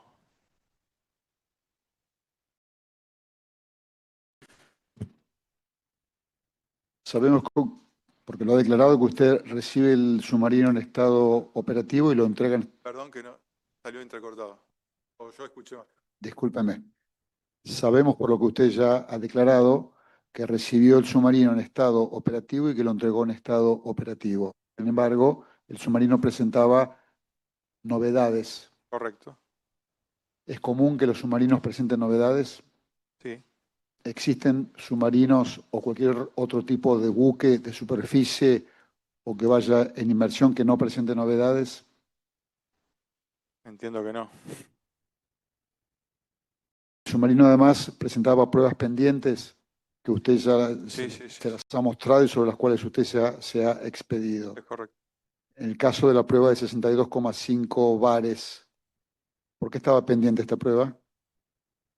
Estaba pendiente porque había que realizar una prueba hidráulica al tramo completo de la tubería de agua de mar de refrigeración, donde se había recambiado un codo que había pinchado el año anterior. ¿Usted sabe si... Sí, perdóname. Sí, continúe. El buque creo que lo comenté, tenía que ir a dique seco para hacer la prueba todo el tramo integral. Si bien se prueba por tramo individual, una vez que usted hace todo el conectado, tiene que hacer toda la prueba hidráulica completa. Por eso debe ir a dique. Debe ir a dique de carena. Dique seco, dique flotante, o sea, fuera del agua. Bien. Esa prueba de no hacerse aún comprometía la seguridad náutica del submarino. No. ¿Por qué motivo?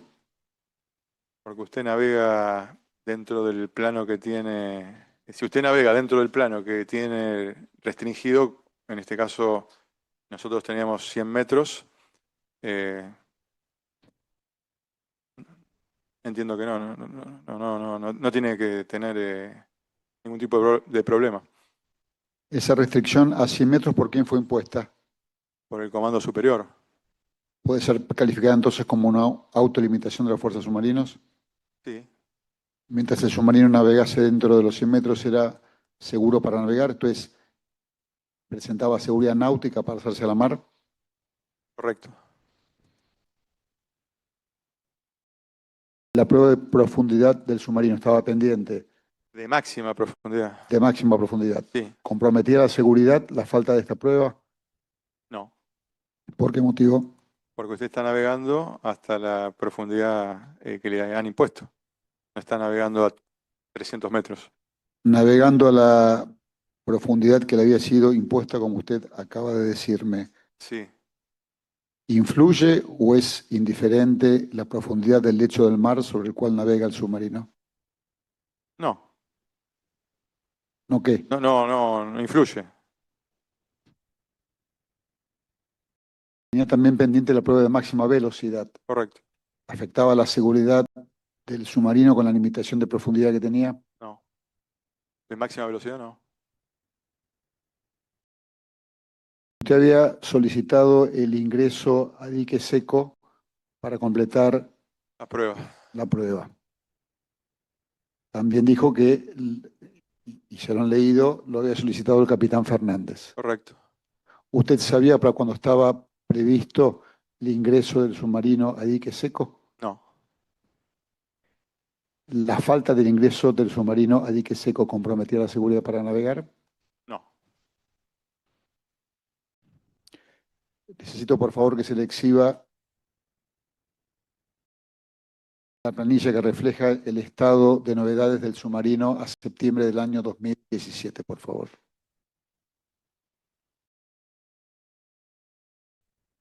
Señor capitán. La letra. No, pero Voy a ver si puedo. antes de que lea nada, yo le Sí. digo que necesito. Que usted se tome los minutos que sean necesarios y mire con detenimiento todas las novedades que aparecen en esa planilla, por favor, y yo después le voy a dirigir algunas preguntas. Si no sé dónde lo va a ver mejor.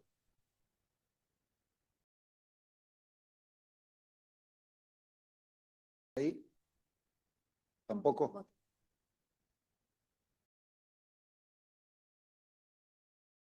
Yo tengo una impresa en blanco, pero son iguales, me parece. En pantalla la puede ver mejor.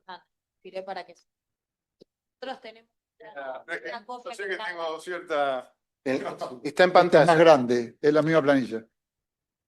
La imprimió ella. A ver si sirve. Creo. en esta. Sí, pero no, sí. ¿Eso ve mejor? Gracias a la doctora Crespo.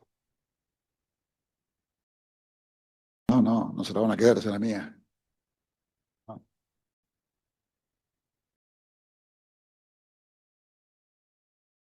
No que se acerque a verla acá.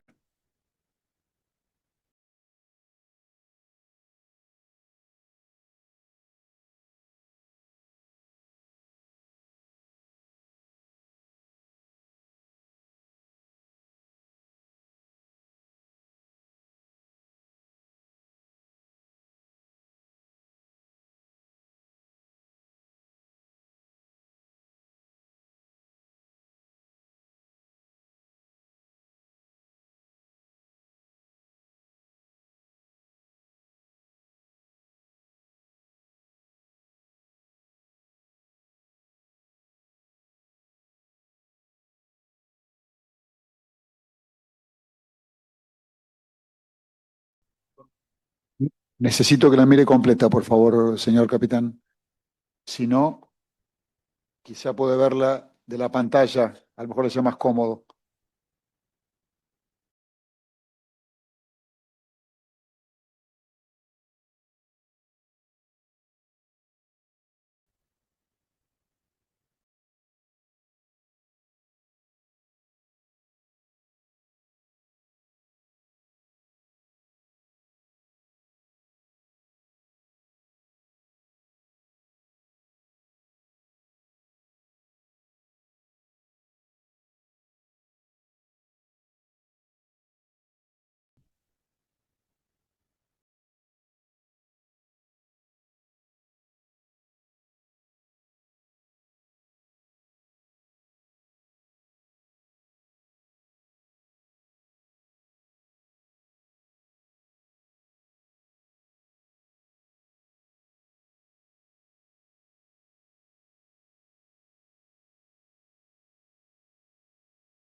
Señor presidente, Sí, señor. mientras el testigo termina de leer, porque se puede pedir que por secretaría vayan teniendo listo en pantalla el CITREP. Porque Sí. luego de esto y del CITREP yo voy a concluir el interrogatorio. Perfecto, doctor. Igual después nos tenemos que quedar para coordinar la audiencia de mañana.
Adelante, doctor Viliero. Señor capitán, en esa planilla usted ha visto novedades que algunas estaban finalizadas, otras con una SOC abierta, algunas finalizadas, algunas en ejecución, Correcto. otras sin concluir. ¿Alguna de esas novedades que usted acaba de revisar afectaba la seguridad náutica del submarino a septiembre del año 2017? Entiendo que no.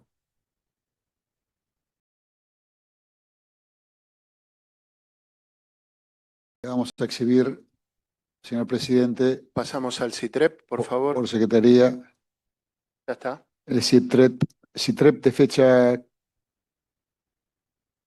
15 de noviembre de 2017, emitido por el submarino Ara San Juan. Necesito, señor capitán, necesito que por favor lo lea despacio y completo para usted. No hace falta que lo lea en voz alta. Así yo le hago alguna pregunta sobre ese mensaje. Acá, sí. Es el recuadro, es el CITREP, sí.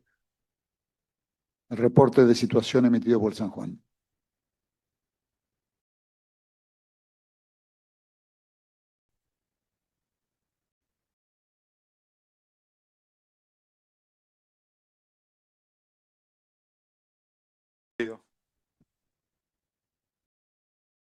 En base a su experiencia como ex comandante del submarino y además como submarinista y por su antigüedad en la Armada y en el oficio del mar, cuando usted lee ese mensaje, ¿cuáles son las primeras conclusiones que usted saca de lo que entiende de la lectura del mensaje?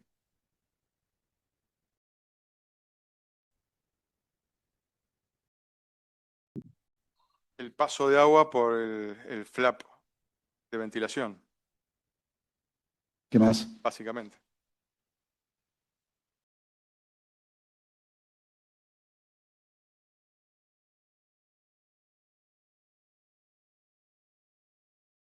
Forma la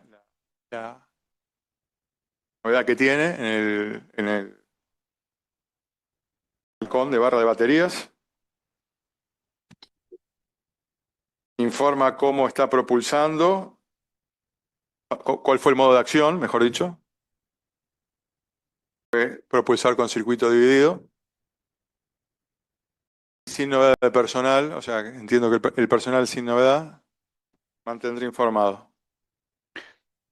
De acuerdo a lo que usted lee en ese mensaje, está en presencia de un submarino que está sin control de su tripulación y de su comandante o con control de la tripulación y su comandante. Con control.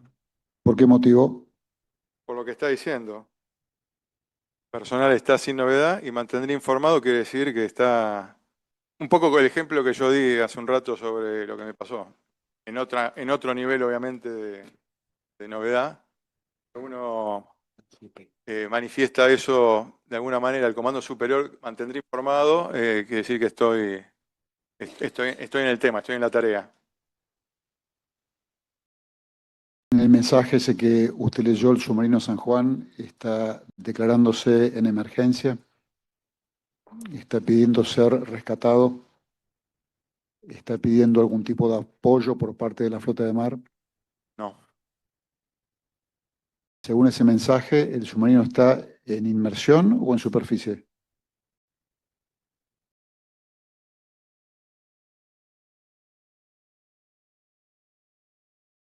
Está informando que está en inmersión. Correcto. Que está navegando en inmersión. Claro.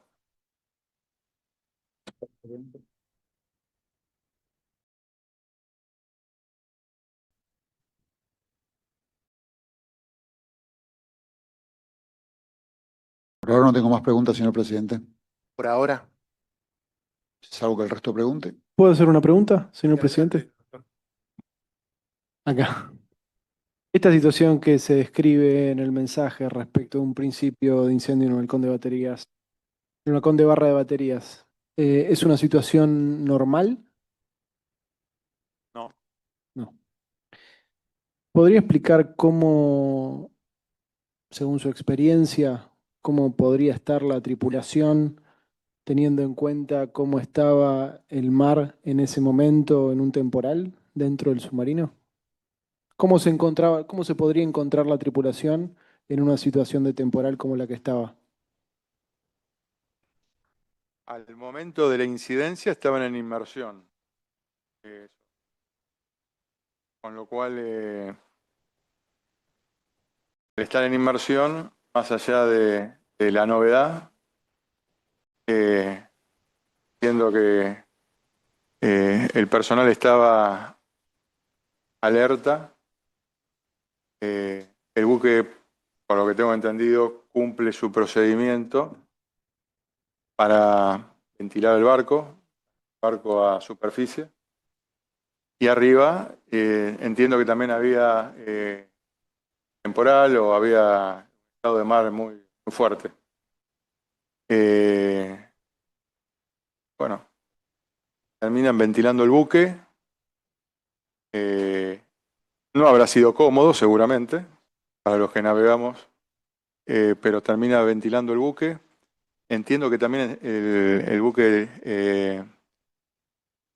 corre el temporal, quiere decir navegar a favor de la ola por un tiempo. Y entiendo también, y así lo leo yo, y hablo por el comando del buque, si vuelven a inmersión es porque entiende que la situación está normalizada con los parámetros que tiene obviamente ese comandante en ese lugar.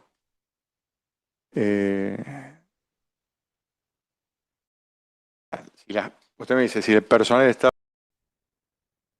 Respecto a la forma de soplar el lastre, tanto el común como el compreso resistente, o sea, esos son los habitáculos, me imagino.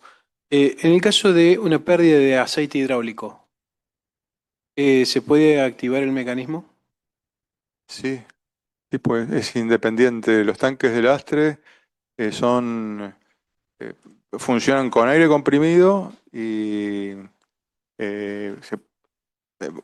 remotamente se pueden operar electrohidráulicamente, es verdad, pero también los puede operar... los de lastre son mecánicos, primero, para separar las aguas. Los tanques de lastre se operan desde un manifold mecánico, que es una válvula, que usted la abre y habilita el pasaje de aire comprimido al tanque, con lo cual desaloja el agua y lo pone liviano o viceversa. Bien. Se hace manualmente. Eso, manualmente. No me lo habían podido decir hasta ahora. ¿Perdón? No me lo habían dicho hasta ahora eso. Es manualmente. Decían que es mecánico. Mecánico. Algo. Aire comprimido. Mecánico. No. El tanque, los 4 tanques de lastres se operan de manera mecánica. De hecho, está el manifold a la diestra del oficial de inmersión, acá, a esta altura. Y de manera permanente se llevan sus válvulas en posición para tener que soplar en una emergencia ya el aire en la cantidad adecuada a cada tanque, pues los tanques son de diferente volumen y forma. Usted abre la válvula y pasa el aire.